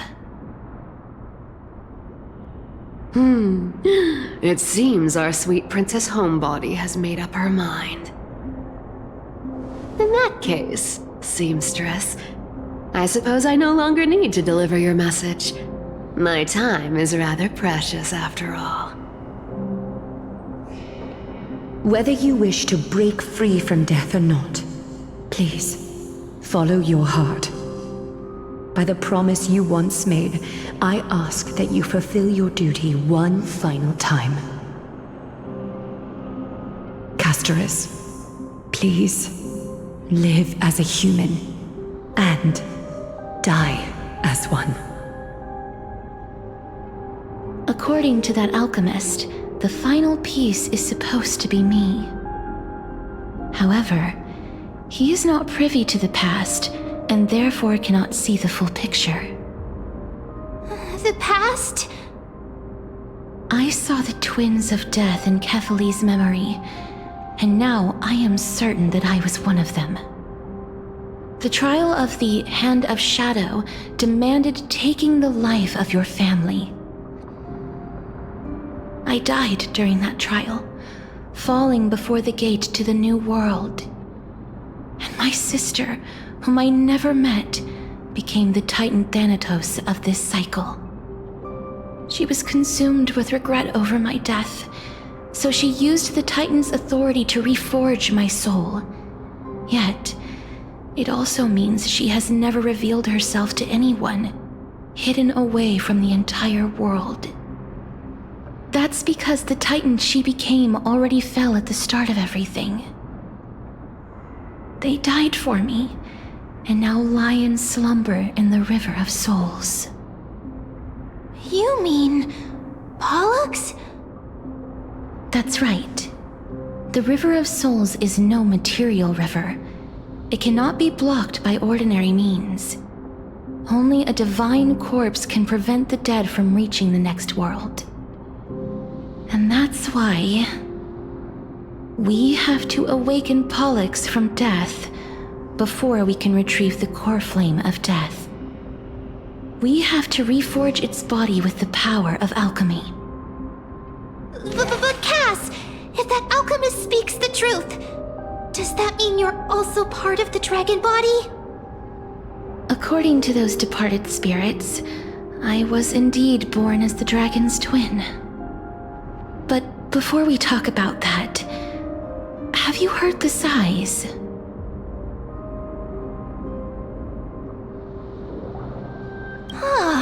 heard them too. So what are those? I think it's probably the sign of Pollux's wish being fulfilled.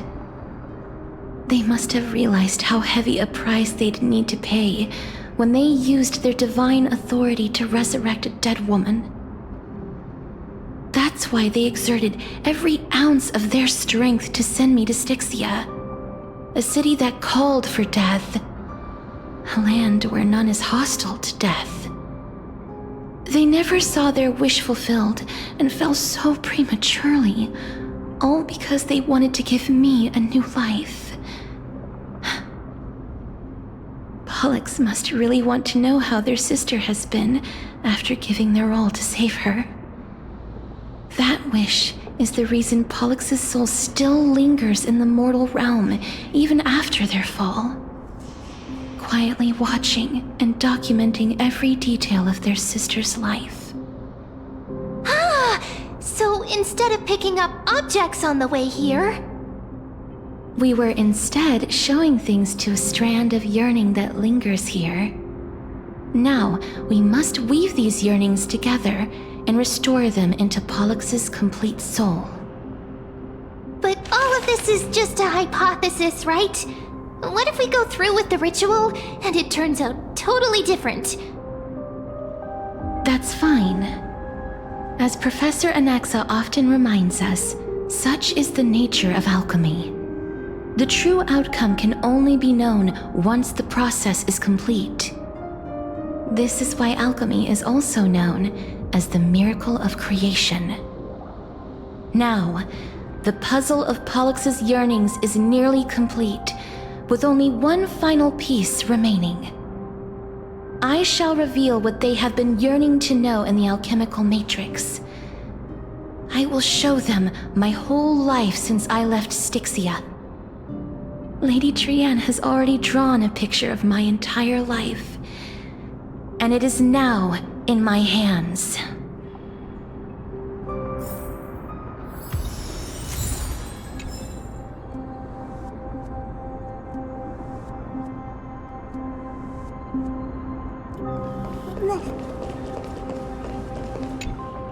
Then, let the ritual begin.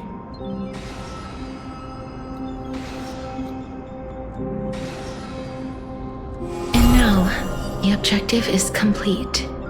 That is all. Such is what Professor Anaxa always says after preparing for an alchemical ritual. And now, Pollux, I shall lift you from the river of souls and reforge your soul. Perhaps you will be disturbed by this, and your body may become horrifying to behold. But if even the slightest trace of your soul remains, the soul that once ferried me to this side of the shore, then please, look at me. I wish to thank you in person. I have obtained everything you sacrificed your divinity for. Lady Almanette. Did she recognize you? Oh, she must be the first soul we can communicate with here, right? I'm afraid she is just another spirit trapped here, like the rest of them. The only difference is that I was there when she died. Please, go on. I'm listening. Are you about to tell the story of Styxia? Yes. You're just as smart as I imagined, but... never mind. Now's not the time. There's no need to worry, Elder. Take a look around you. You're already at the resting place of the dead. The world of the dead. But how? I understand that you chose to remain silent about the story to protect Castorice, the girl who coexists with death. But you no longer need to hide that story. I can assure you that you have protected that girl's life well.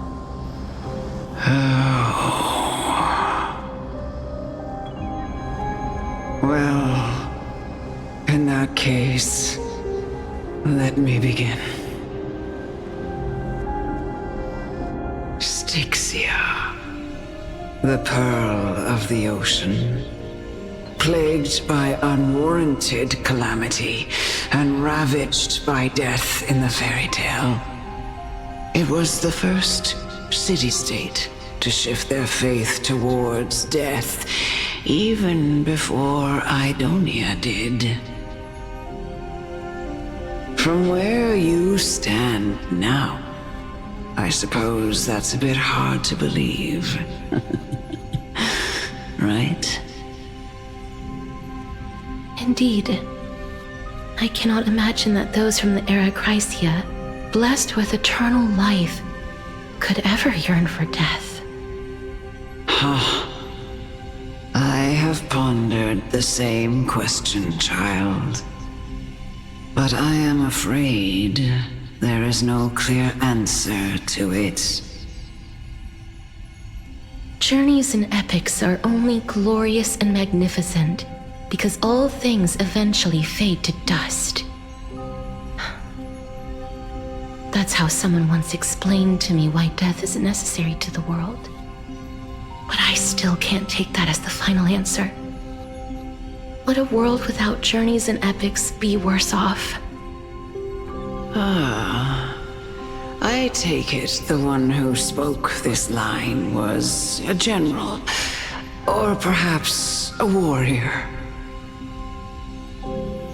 I, however, did find some inspiration in these words. Would you like to hear my thoughts, Castorice? Please enlighten me, Lady Amunet. Though I have already made up my mind on how to handle the authority and core flame of death. Your words might truly guide me toward the path forward. You and I are neither warriors nor generals.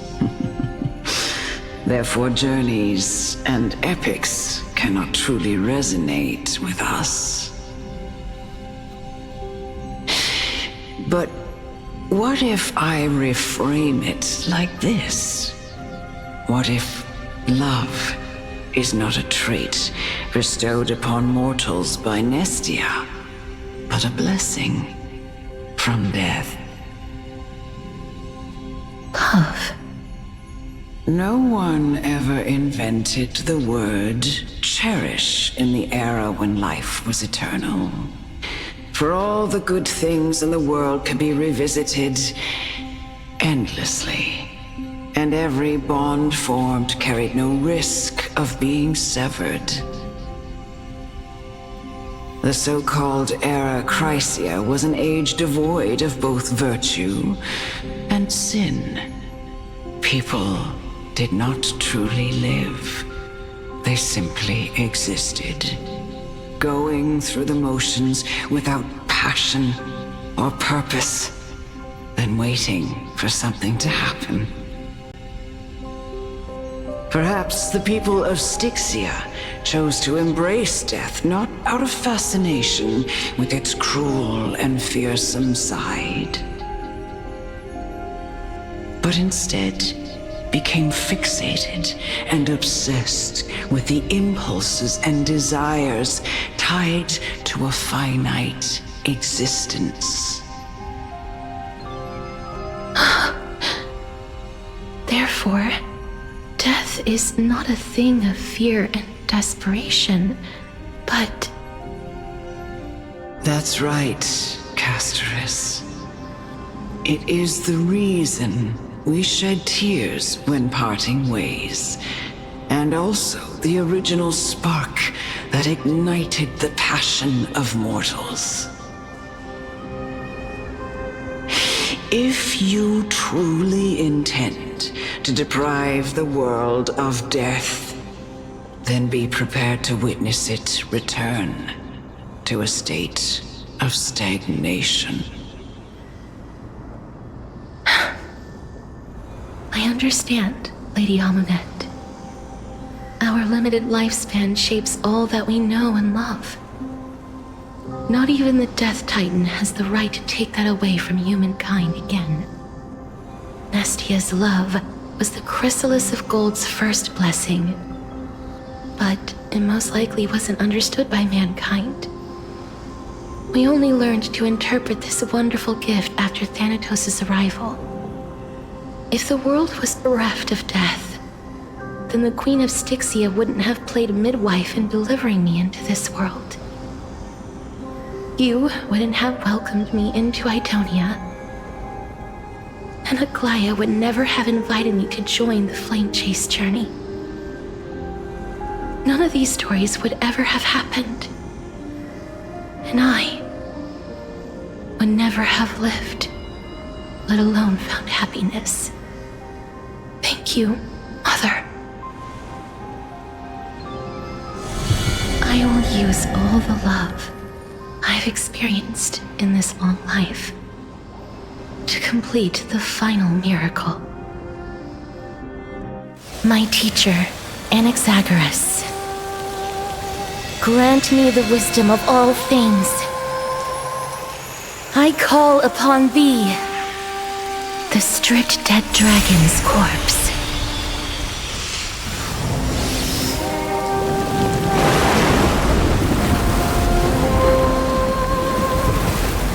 Rises from the earth, falls from the sky. As above, so below. This is the greatest power of all powers, unstoppable in this world.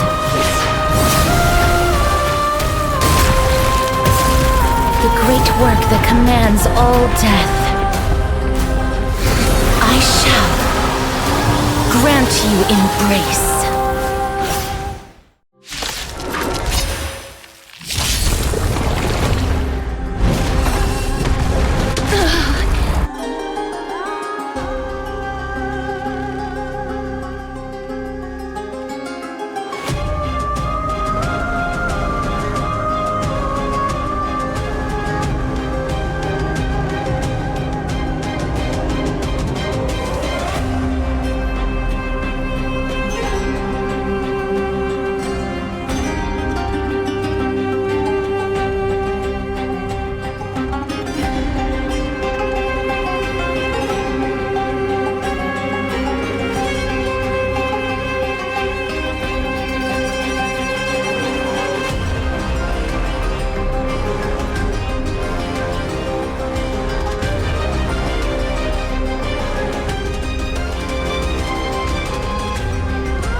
saved my life truly gone? Or will you show yourself again once we eradicate this hatred and regret?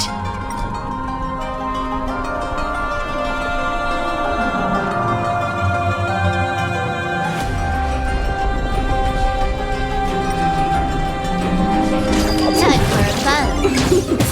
A quick divination. Converge and awaken. What a headache.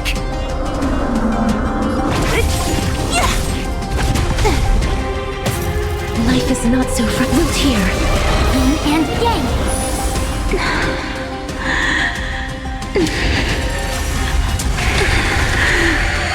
I know you're anxious.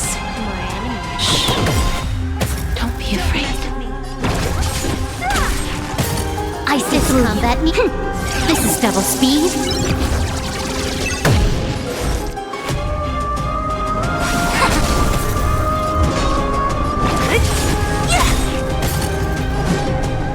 I'll free you from your chains. Disappear among the sea of butterflies.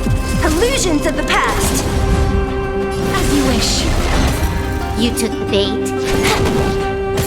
A quick divination. Together as one.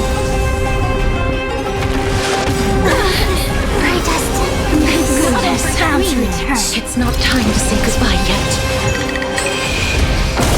Yin and yang.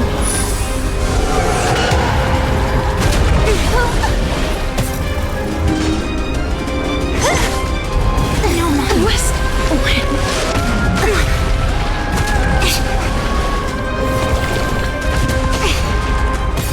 I see through you. Converge and awaken. I can still fight.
Nice like a good brew.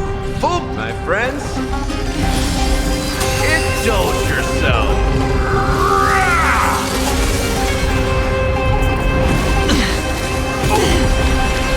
Is the girl who once saved my life truly gone? Or will you show yourself again once we eradicate this hatred and regret?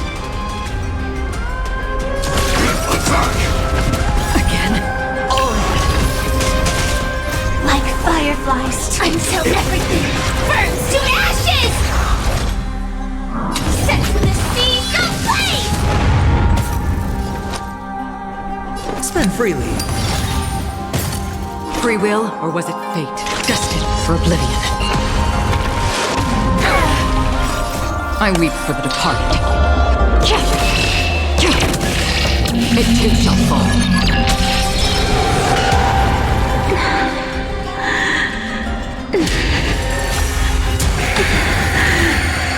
I know you're anxious. Shh. Don't be afraid. Step up, let's see ya. Time to mix things up.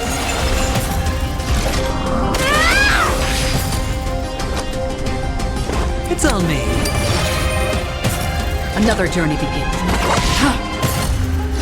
Firefly type fight to live!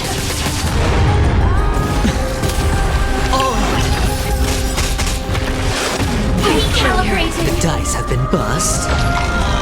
Or maybe I'll take it all. Watch your head.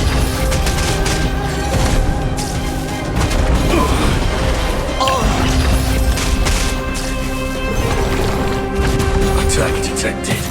That's all you got? Nice, like my friends. Indulge yourselves! Sure, I'll play along.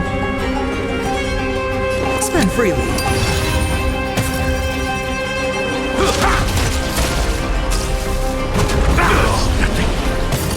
Stand in position. Detonate! Watch your head. Calibrating.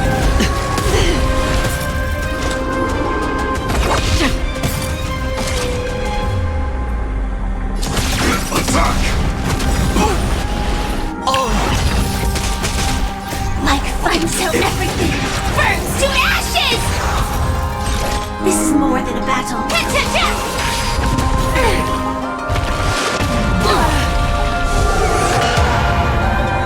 No dirty tricks. Watch your head. Hedge your bets. The dice have been bust. Or maybe I'll take it all. In the mood for another beating? Time to mix things up. Firefly type set to the seas of flame! I weep for the departed. It too shall fall.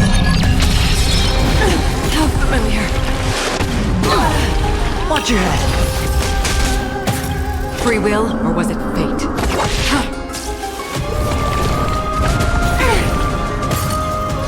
This is more than a battle. Fight to land!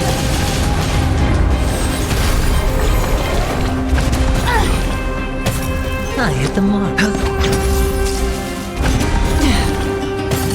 Step up, let's see ya. Firefly type boy set to the seas of flame! Like a compass. How familiar. Destined for oblivion. There's no more need to weep in grief. I will grant you peace.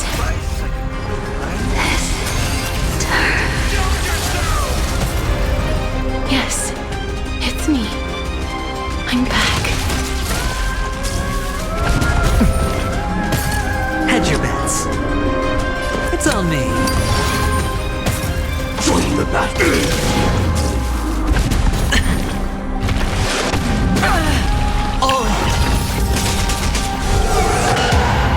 The dice have been bust. Or maybe I'll take it all. Again. Watch your head. I weep for the departed.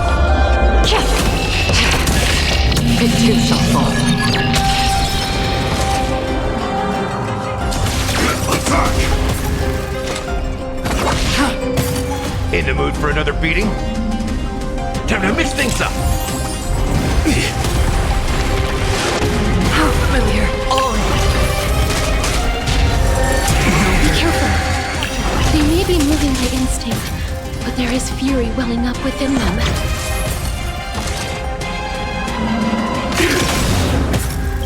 Like fun till everything burns to ashes! This is more than a battle. Set to the seas of flame! How's this taste? Nice, like it, my friends. Indulge yourselves! Sure, I'll play along.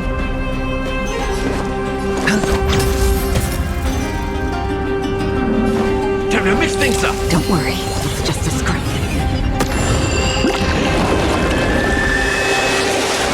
No dirty tricks.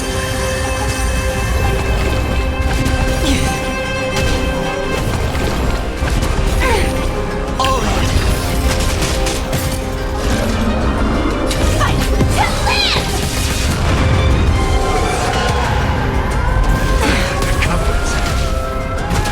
No dirty tricks.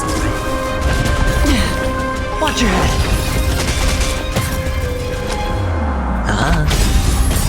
The dice have been bust. Or maybe I'll take it all. I will claim set to the seas of flame! Another journey begins. Step up, let's see ya. It ain't over.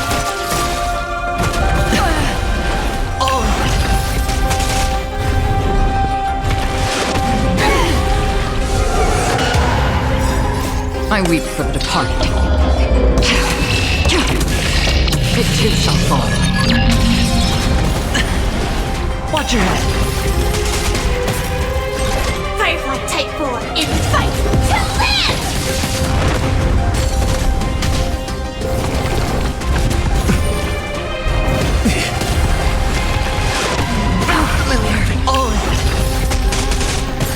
Hedge your bets.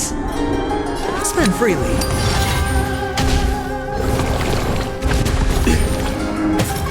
Free will, or was... In the mood for another beating? Time to mix things up. Don't worry, it's just a scrape.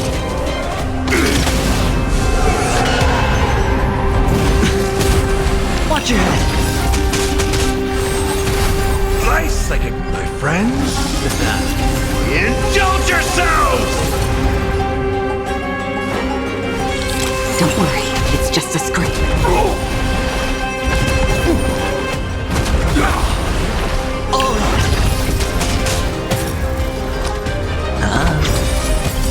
The dice have been cast. Bust. Or maybe I'll take it all. Initiate cleanup. Another journey begins. It ain't over. Watch your head. Stand in position. Detonate. Like fire until everything burns to ashes!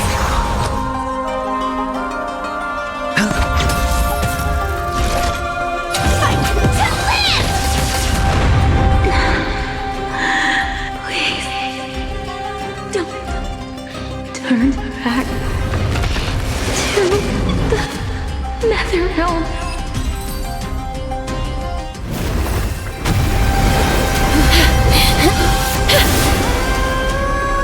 Oh, death. Sleep in peace.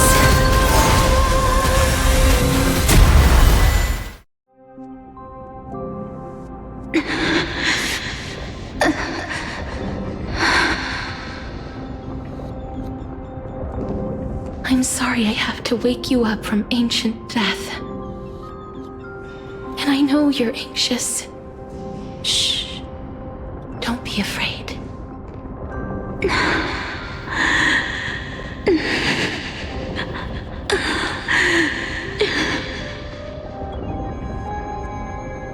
Do you remember me?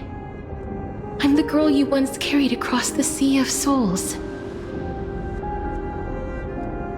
I'm sorry I wasn't able to remember you, but with the help of many people, I was finally able to pick up these broken fragments of my past. I'm back, Pollux.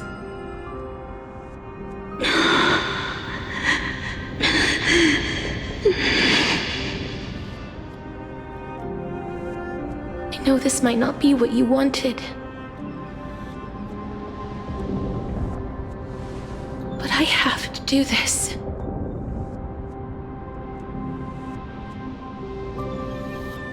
So please, carry me across the Sea of Souls again and return me to the Netherrealm, just like you did in the past. Please take me to where the core flame of death rests.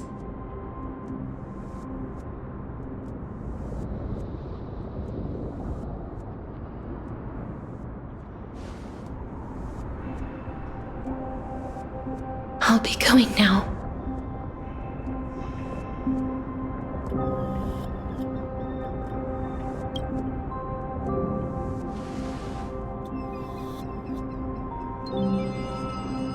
They may look scary, but as long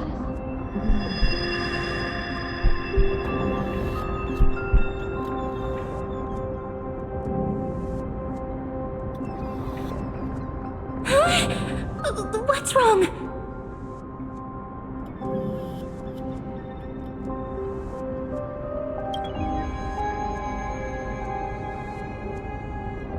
Are you... What's wrong with her? Her time is almost up. If I don't go now, I'm afraid her soul will return to Thanatos' embrace before me. What? Oh no! Is there anything we can do? Don't worry. I promised I would ask Thanatos for the Trailblazers' right to roam the Earth again. Mem, stay here and keep a close watch until I return, all right? All right. I'm the best at taking care of others. Go on, Cass. Make sure not to leave yourself with any regrets.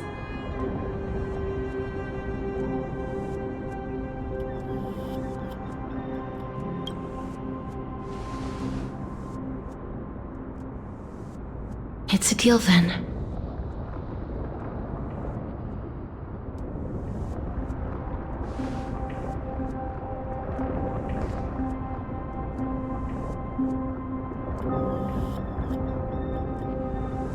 Please.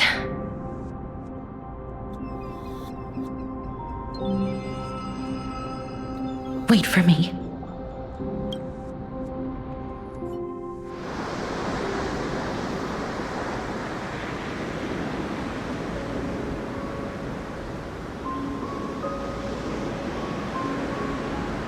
After all that, you still ended up back here.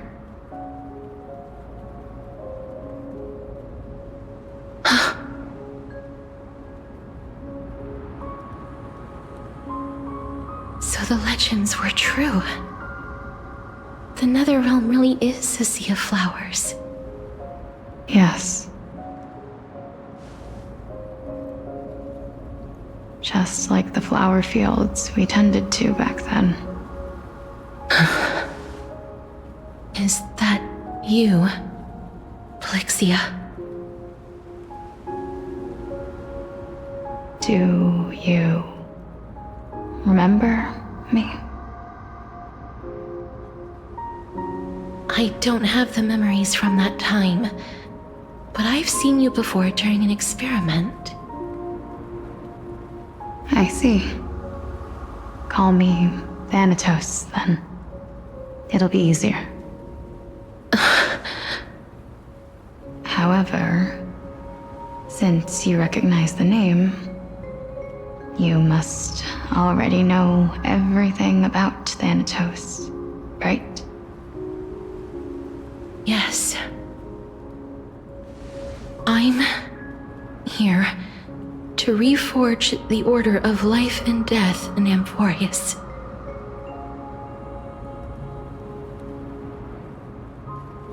You know, my sister was a sympathetic, but rather sensitive person. Whenever she didn't want to say what was on her mind, she would avoid eye contact and look off into the distance. Just like what you are doing now.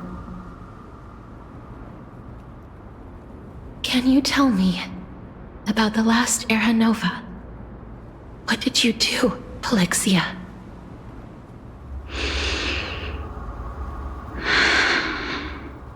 Where should I begin? I suppose we can start from the beginning. A long, long time ago, there were a pair of like-minded twins. As foretold in the prophecy, they were chosen to be successors to the god of death.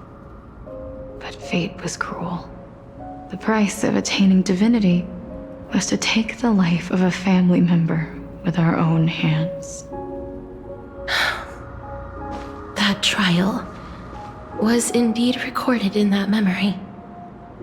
Then you should already know that my sister voluntarily gave up her own life so that I could ascend as the demigod of death. But I couldn't accept that. Why did we have to kill each other for a future she'd never see herself? That's not fair. So, while weaving the laws of the new world, I shattered the forbidden bottom line for life and death. I reshaped my sister's soul and took the form of the great dragon Pollux to carry her up the River of Souls and back into the mortal realm. But our fates were already decided and manifested in unexpected ways in response to my futile actions. Aging is an unbreakable law of nature laid upon humankind, created at the same time as death. When the living die, their souls will meet Thanatos, who would determine where every soul goes. If the Reaper raises their left hand, the soul is granted death and allowed to enter the Netherrealm to await reincarnation. If they raise their right hand, the soul is rejected by the Netherrealm and returned to the mortal realm to continue walking the earth. That's why the Hand of Shadow can only lay down judgment and not embrace another being. Yes. Death was originally a pair of hands, but they were split in twain when we reached the mortal realm, never to touch each other ever again. The half of Thanatos that represents life, the undying human who grants death, that was the curse I forced upon you. Then, what about you? As the half of Thanatos representing death, I shoulder the fate of defying death. I died the moment I entered the world of the living. From then on, my Titan also no longer existed in this world. The cycle of life and death stopped. Souls were denied their audience with death and were left stranded within an ever-rising river of the dead. What irony. My selfish desire to save your life gave you and the world a fate far worse than death instead. Then, what was left of my reason was left behind in the Netherrealm, where I've been taking care of these flowers day after day, until there is now a sea of them, all while mulling over the subject of life, death, parting, and enduring an endless loneliness.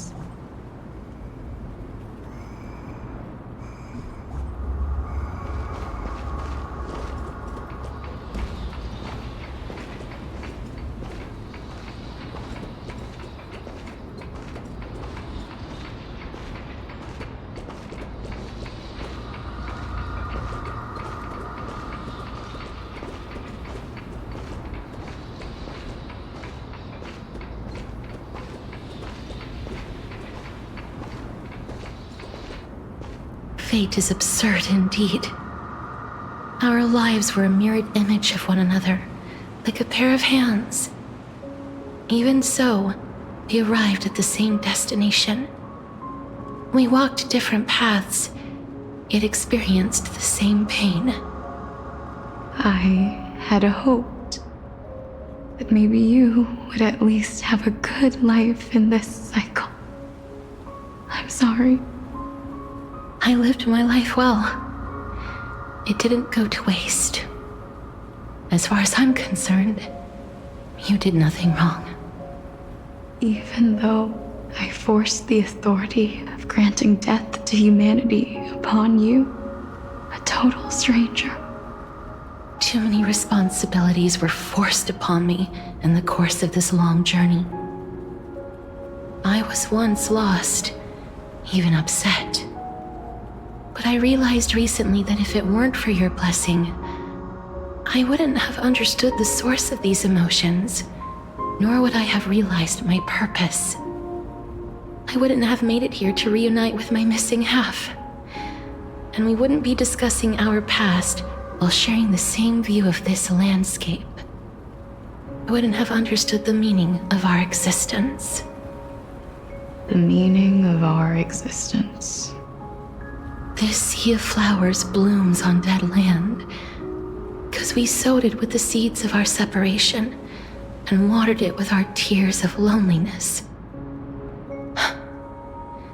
Yes, the only thing death is allowed to create are flowers that bloom from blood and tears. That's why Thanatos cannot create living beings at will, nor can the Hand of Shadow determine a person's remaining days. Because the life and death of mortals should never be dictated by another's will. Are you saying there's no point in Thanatos' existence? No. No single being can bear the scales of life and death on their own, not even a god. Life and death weigh equally heavy. We both know that now, don't we? You, too, must have had a difficult life. We've taken quite the ridiculous journey together, haven't we? I had a feeling, even back then, that we would meet again one day. Not to embrace one another after a long separation, but to come in search of retribution. Tell me the answer that's already been written, and let us draw this seemingly endless fate to a close.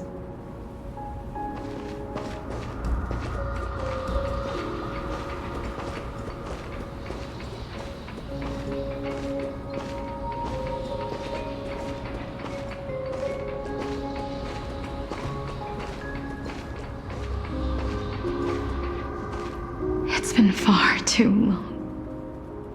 I've waited here for centuries, watching day after day as desperate spirits are denied by this lonely wasteland. I always hoped I would see you among them, but I was also afraid of seeing you. I didn't know how I could possibly face you again, but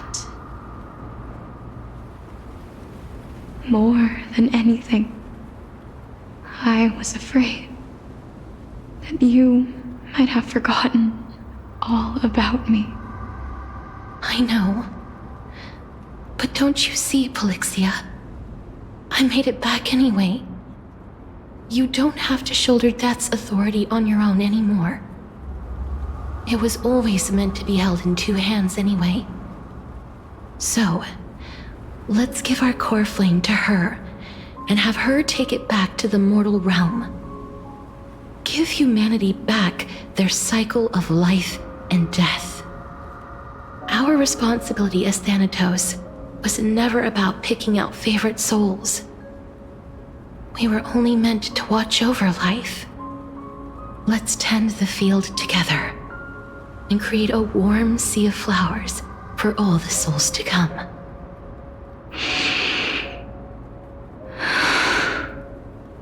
What do you think, Polixia?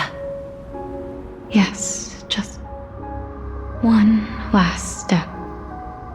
You shall wither, and through that, the dead will sprout again from the remains, and be reborn with the dead flame. As foretold by the prophecy, Thanatos' authority is only destined for only one person to wield. As the Chrysos heir of death, as their demigod, as a titan, our fated moment has arrived once again. Just like before. Yes, just like before. But unlike that time, the ones undergoing the trial this time are prepared. You've made up your mind? Yes, as dictated by fate. won't be afraid. As long as you're here with me. Complete your trial in this life. Grant me the embrace of death, and light the spark of life ablaze. You've been tempered by life and death. I know you'll be able to give this wasteland its first breath of life. Like a raven butterfly, flying swiftly into the netherrealm, perching on the twig of death.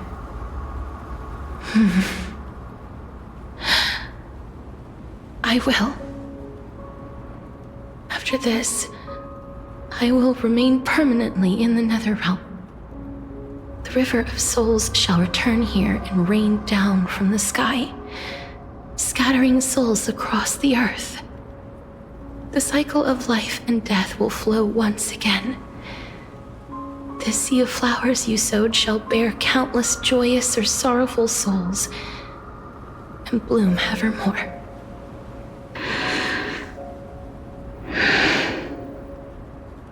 Thank you. Just one last thing. Can you grant me one wish? Of course. What is it? Please,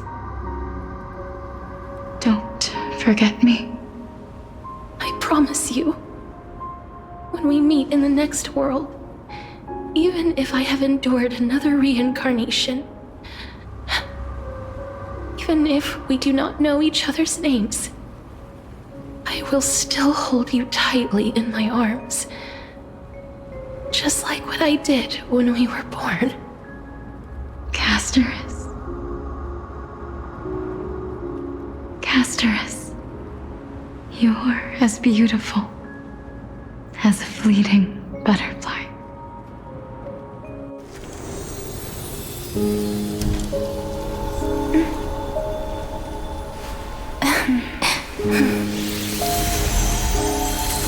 I will bring rest to death.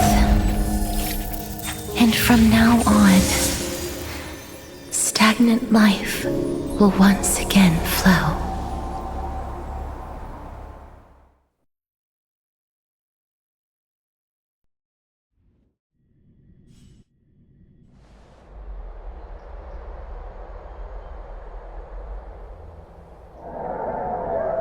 Time flies.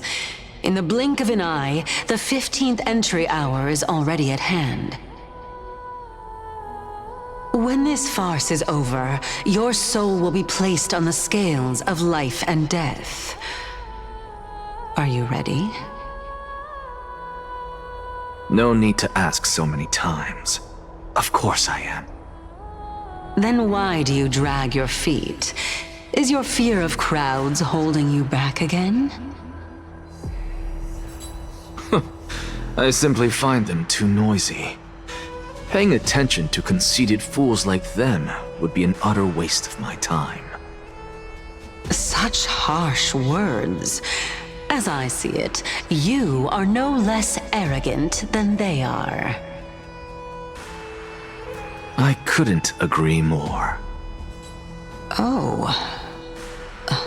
I did not expect to hear that from you. Are you not going to refute me? I know myself better than you think I do. At the very least, better than a stowaway like you. And they say men whose ends are nigh have but kind words. Well, that is exactly why I chose you. Should I thank you for the compliment? The hour of the trial has come. Do you have an answer for me? And how will you prove the veracity of your argument? I suppose there is no point in putting this off any longer. Do you recall where we stopped the last time? You were saying that Amphorius's history is cyclical. Indeed. The demigods that bear the core flames eventually become the new titans at the world's end. Remember what happened on the Holy Mountain? Calypso, Naias. As their destined ends approached, one by one they left this world, leaving only the twins, who are fated to succeed death. Unfortunately, while their journey is consistent with ours, you and Calypso, as well as Nikador and Naias, act as supporting evidence. I can only come up with a rough sketch for my theory of a cyclical history. For all the pains I took to reach this point, I had already lost hope of ever obtaining definitive proof. After all, the past is in the past. Proving that we are the legacies of heroes of the past is a hopeless endeavor. That is, until I met a girl named Polixia and her sister. If Castorice was truly sent from the past to the present for the Titan's self-serving reasons, then having lived through 2 cycles, and with Styxia as the pivot, she will no doubt be the link to connect all of this together. If the Twins of Death can bridge 2 cycles to reunite at the shores of the Sea of Souls, then my hypothesis will no longer be just a hypothesis. And you too will get the answer to your question. Well, that is all well and good, but how can you be so sure? If there is even the slightest error in your hypothesis, the girl will be shattered.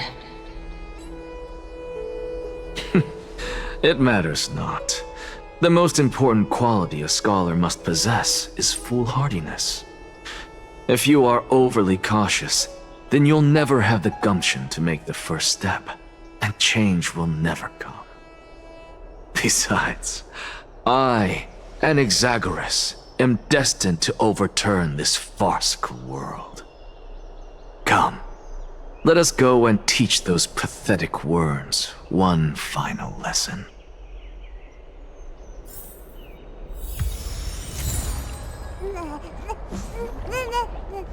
Oh.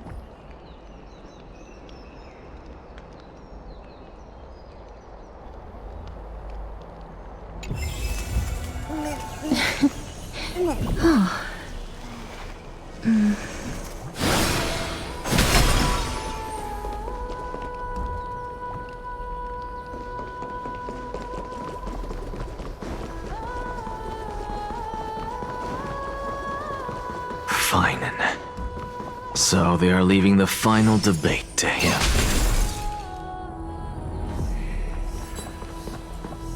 Let those Chrysos heirs who started this terrible war hear you. Let them hear the voices of the people!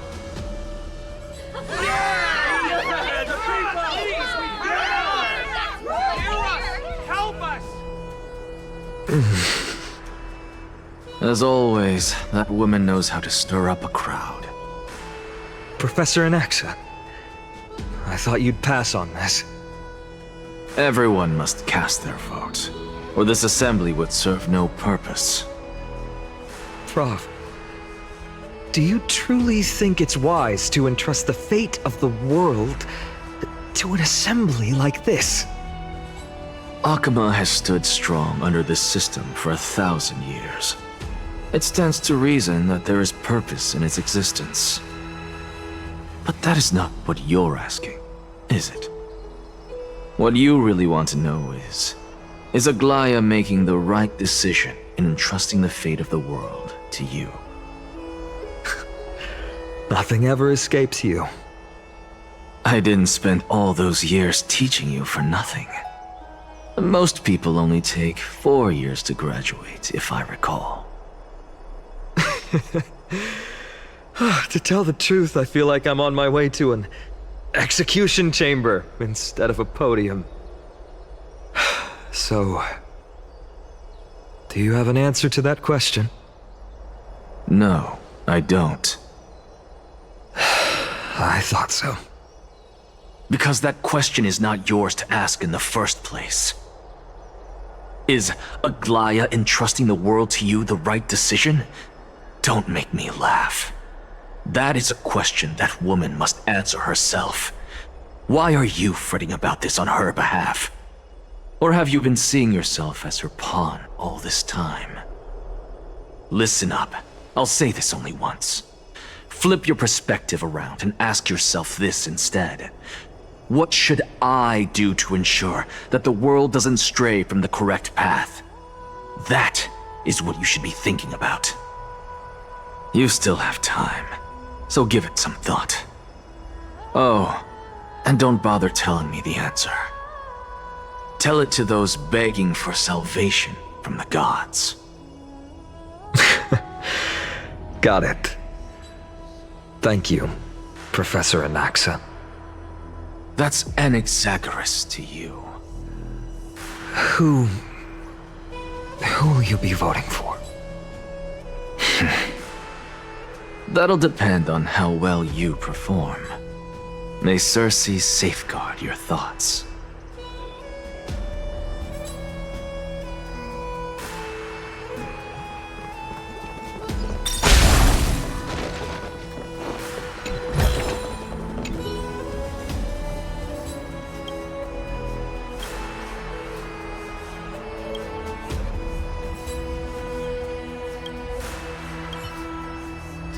I actually don't necessarily mind things remaining the way they are. Whatever you say. I'm a little nervous. Thank you. Elders and citizens, silence, if you please. As the Theoros, I present to you Phinin of Ides Elysiae, virtuous citizen of Akima, and the last speaker of the assembly. Much obliged, Lord Lycus. I remember him. He's the penniless lad working for Aglaia. Where's Lady Goldweaver? Why is she sending this guy to give the last speech? Is this really the end of the Flame Chase journey? Can this dude really face down kindness? I actually don't necessarily mind things remaining the way they are. Whatever you say. By Kefali above, dear citizens of Akima, as you look upon me, so too do I see you. I see your fear and misgivings, your apprehension about the discord between the Chrysos heirs and the Council of Elders, and your uneasiness about the future of the Holy City.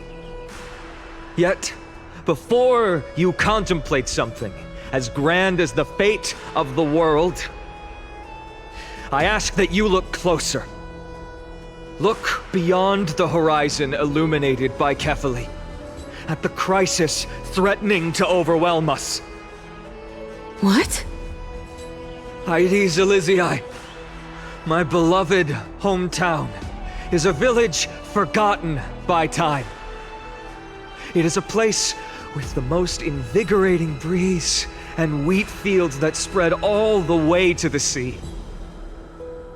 I once thought that there I would enjoy a lifetime of peace and quiet with my friends and family. How I wish I could invite all of you to that paradise, far from the noise and chatter of the world. Alas, I can't. Because she, and all that she nurtured, all that I loved, they have long been devoured by the black tide. My beloved home is no more.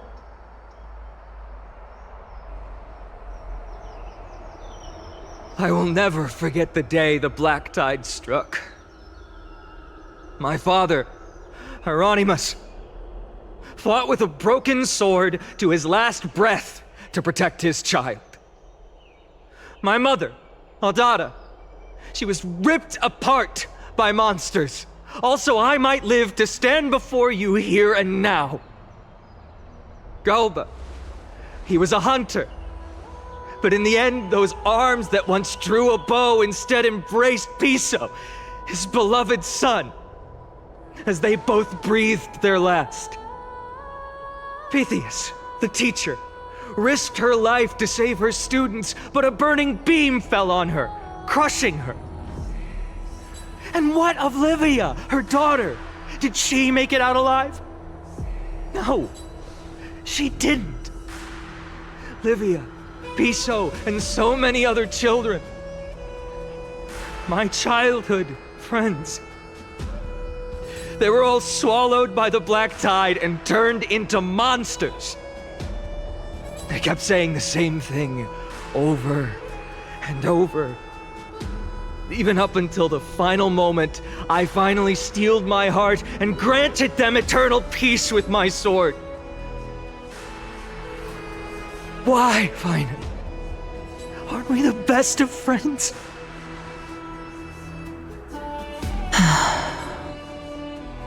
That is the black tide. A looming threat that can bring Akima to its knees any time. Kindness may have promised that with the 3 Titans of Calamity gone, Akima will return to an era Chrysia once more, but much as it pains me, I must disappoint you. While the demigod of strife has done everything in his power to hold them back, they are still coming.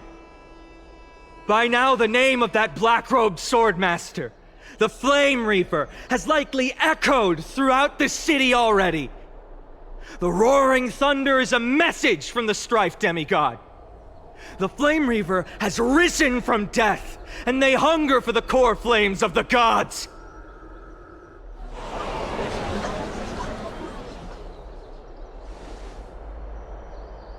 Lies!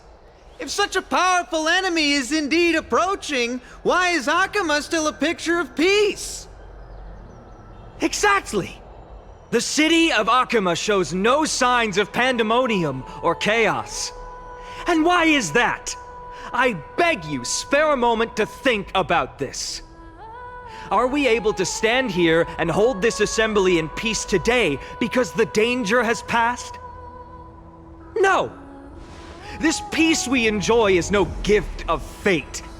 We are able to stand here today only because the Chrysos heirs have stepped up and shielded Akima from calamity. With her golden threads, Aglaya has preserved and continues to preserve these idyllic days that all of you hold dear.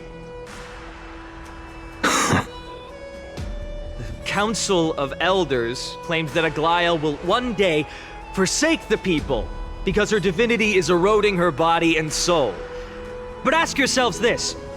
Rather than offering her aid and support, why do they choose to watch and push Akima away from the Flame Chase journey? The answer that no one can bring themselves to speak of. A truth stained in blood and buried in greed, fear, and vanity. Allow me to lay it bare before you. It is because the Council of Elders, which bears Akima's history and honor, along with this citizens' assembly we once took so much pride in, are now infested with vermin.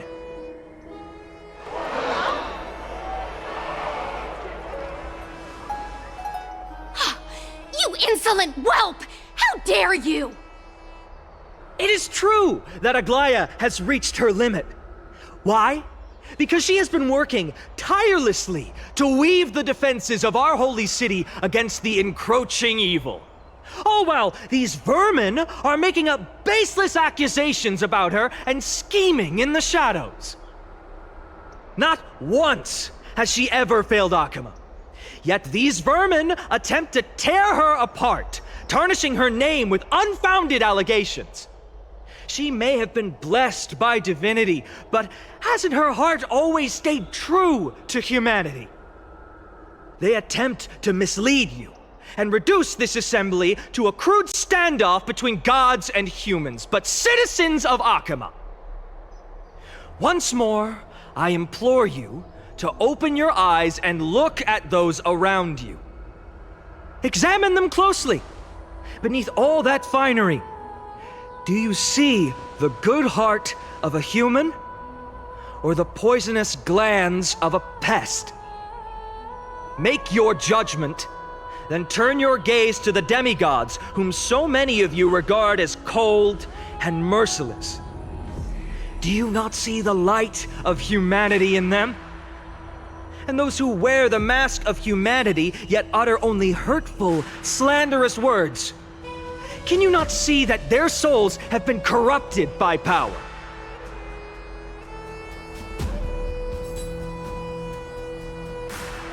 Yet, no matter what your answer is, and no matter who your vote goes to, rest assured that you have nothing to fear.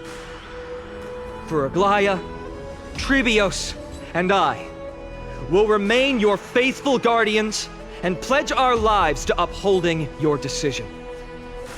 And this vow will stay true until the end of our days, where it will be passed on to future flame chasers. A steadfast and unwavering promise that shall endure through the ages. Absolutely right. The Christos heirs have only our best interests in mind. I still don't understand it. I will never believe our Petals are all to have to end. So,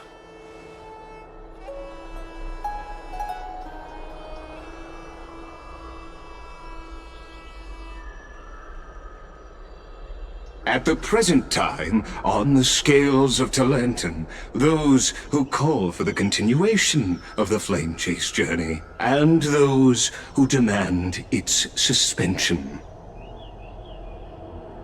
Each faction holds an equal share of votes, resulting in a perfect balance. As expected. This is the moment when the Flame Chase journey is the closest to its end. And now, it's your turn to vote, Lord Anaxagoras. Is there anyone else who hasn't voted? No, you're the last.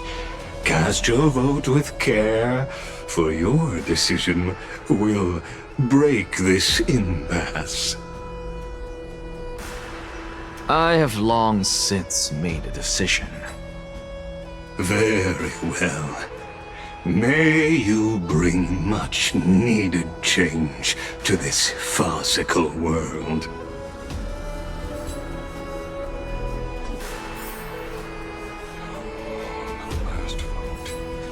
Vote for kindness. die this cast.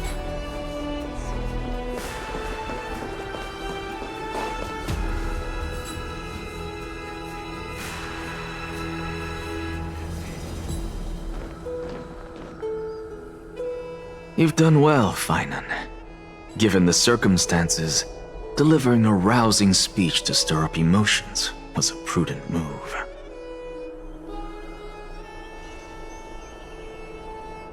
Thank you all for your patience. On behalf of the 7 sages of the Grove of Epiphany and the scholars of Amphorius, I, Anaxagoras, am ready to cast my vote. But before that, in the interest of fairness, Lady Goldweaver, I pose a question to you before all who are gathered here. Will you, as Finan has promised, stand by the decision made in the Assembly, regardless of outcome? In the interest of fairness, I make no promises, lest it should influence your decision. Very well. I thank you for your honesty.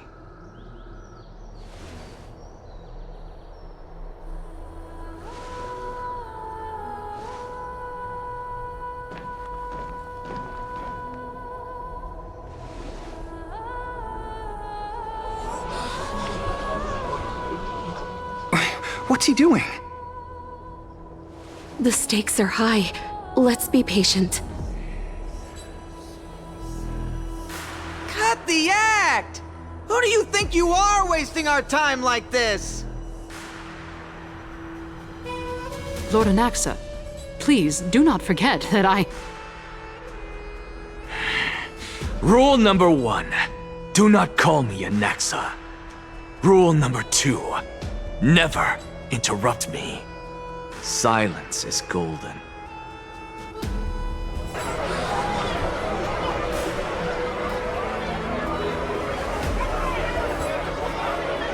Just vote already. What are you waiting for? Your vote. Cast your vote. Cast your vote.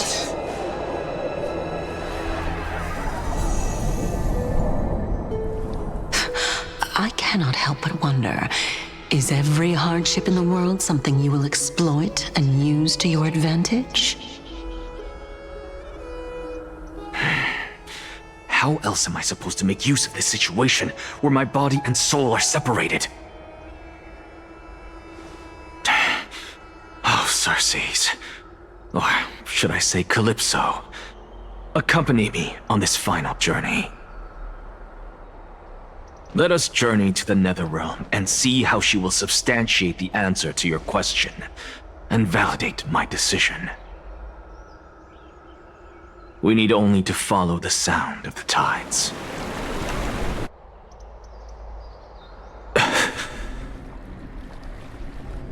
You are... Well done, child.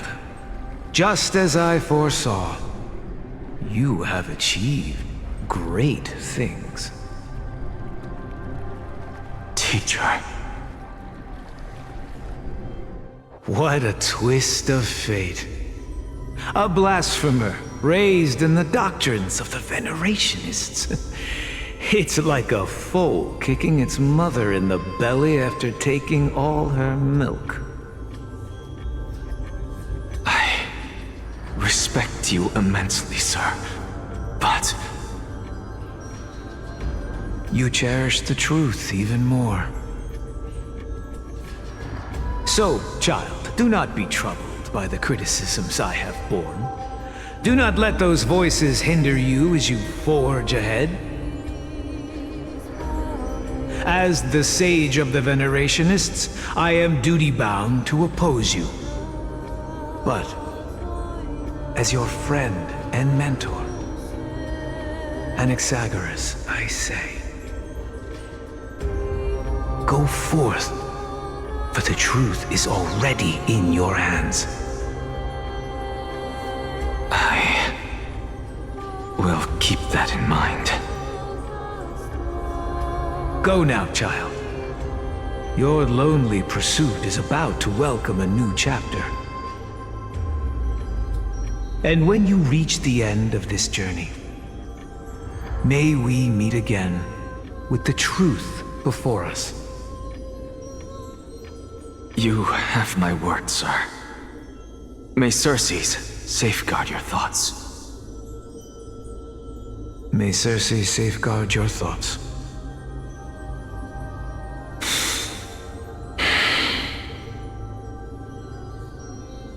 You are right, Empedocles. My lonely pursuit is about to welcome a new chapter.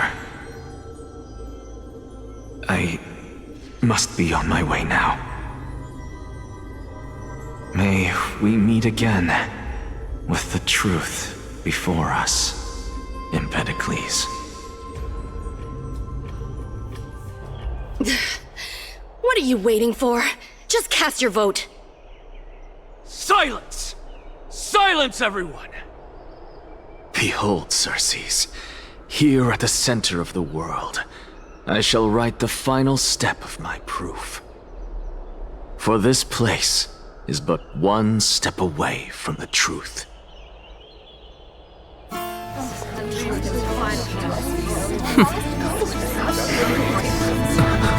Professor, I completed the proof you wanted.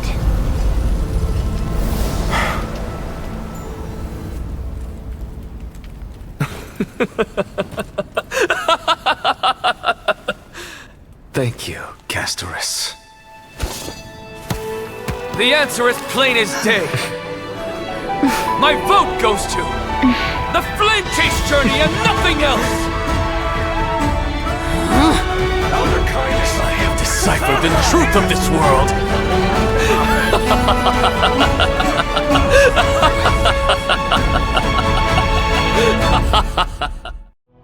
With the balance shattered, the result is clear. Buy carefully and to Lenten above, as the Theoros I have observed. No! Ligus, you can't!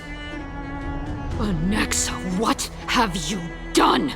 Have you lost your mind? I hope you are prepared for the harsh punishment awaiting you. Mark my words, I will make sure that clever head of yours never forgets the price of betrayal! Have you forgotten? I told you that happens to be one of my rare talents. You put on such a grand performance, just to aid their preposterous flame chase journey? Performance? No, you are quite mistaken. I may be paranoid by nature, but I've always been known for my honesty. If you really understood me, Lady Kindness, you'd realize that I never had any interest in your pathetic little game of politics. Factions, standpoints, they are jokes in my eyes. I have never once switched sides. Because I, and I alone, am the truth. Lady Kindness, with all the citizens here as witnesses, we should honor the spirit of democracy and respect the decision of this assembly. I have observed that Akama has chosen her destiny. This citizens' assembly has resolved to continue the flame chase journey. This resolution shall be put up on the wall of heroes, such that all citizens are aware of the city's way forward.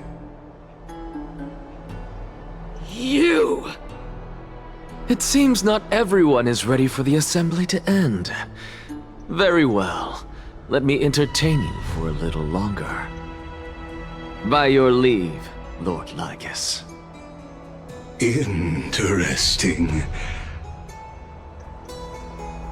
Elders and citizens, your attention, please. Stay for a moment more, if you will. Anaxagoras of the Grove of Epiphany has an announcement for the assembly. What is this performer up to now? Absolute flame chase journey. What do you think he'll continue? I don't know. So apropos. Frankly, still. Just moments ago, all of you made a decision on the fate of Amphorius. As a supporter of the Flame Chase journey, it pleases me to see the choice you have made. But I regret to say that I still harbor doubts about this outcome. Thus, I hereby challenge this resolution. Tell me, who among you dare swear to Kefali's name that Era Nova will truly welcome the fairy tale ending that the Chrysos heirs have promised? A beautiful new world free of calamity and madness? Nonsense! That's impossible! What is he getting at? Of course not! Not even for a second. No one? Must I pick somebody to answer? Very well. You, the one acting so wise and profound, in front of all present here, do you dare swear that it will happen for sure? No? Fine. Next. You, the one with ignorance written all over your face. Yes, you. Do you dare swear by it in front of the Titan? What are you trying to do? Useless. Your turn, then. With that smug look of yours, You must be confident that the Flame Chase journey is the best course to take, right? Hey! Mind your tongue! So, no one? I see. In that case, Finan, answer me this. Your speech was filled with such passion just now. How confident, then, are you in making this promise? Professor, what are you doing? Let him continue with his performance.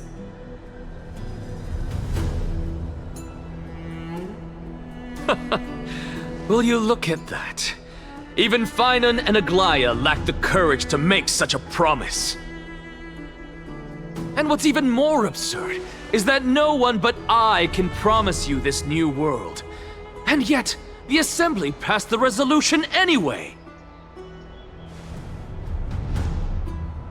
But you needn't worry, because I knew better than to trust you good-for-nothings. That is precisely why I am here today. To give you one final lecture. Now listen up and listen well. I, Anaxagoras of the Grove of Epiphany, hereby declare everything that the Flame Chase journey promises is true. Finan of Ides Elysiae, the prophesied demigod who shall succeed Kefali, will reforge each and every one of us in the new world with his complete, intact memories.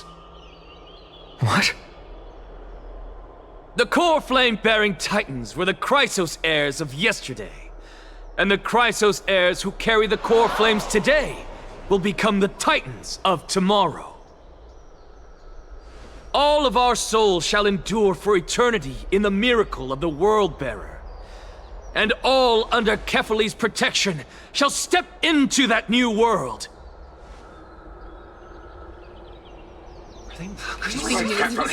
This is pure blasphemy! It's impossible. What? Are you saying that we must bow down to you and worship you even in our next lives? Enough, you blasphemous imbecile! How dare you try to deceive us with all these lies and falsehoods? How can you prove? I told you, don't interrupt me. But since you've asked, I shall be kind and indulge you. My statements are based on my experiments on the divine body of Kefali themselves. You heard me correctly, everyone. With the tacit approval of Kindness and the Council of Elders, I fused my soul with the god through alchemy and learned the truth behind Era Nova. What is he talking about? Isn't that pure blasphemy? I, the vile, wretched blasphemer, deserve nothing less than death for my sins. And the Council of Elders, which granted me consent and aided in committing this atrocity, should face punishment alongside me! By the gods! Even Kindness has betrayed Akama! The kindness of God. We're carefully involved.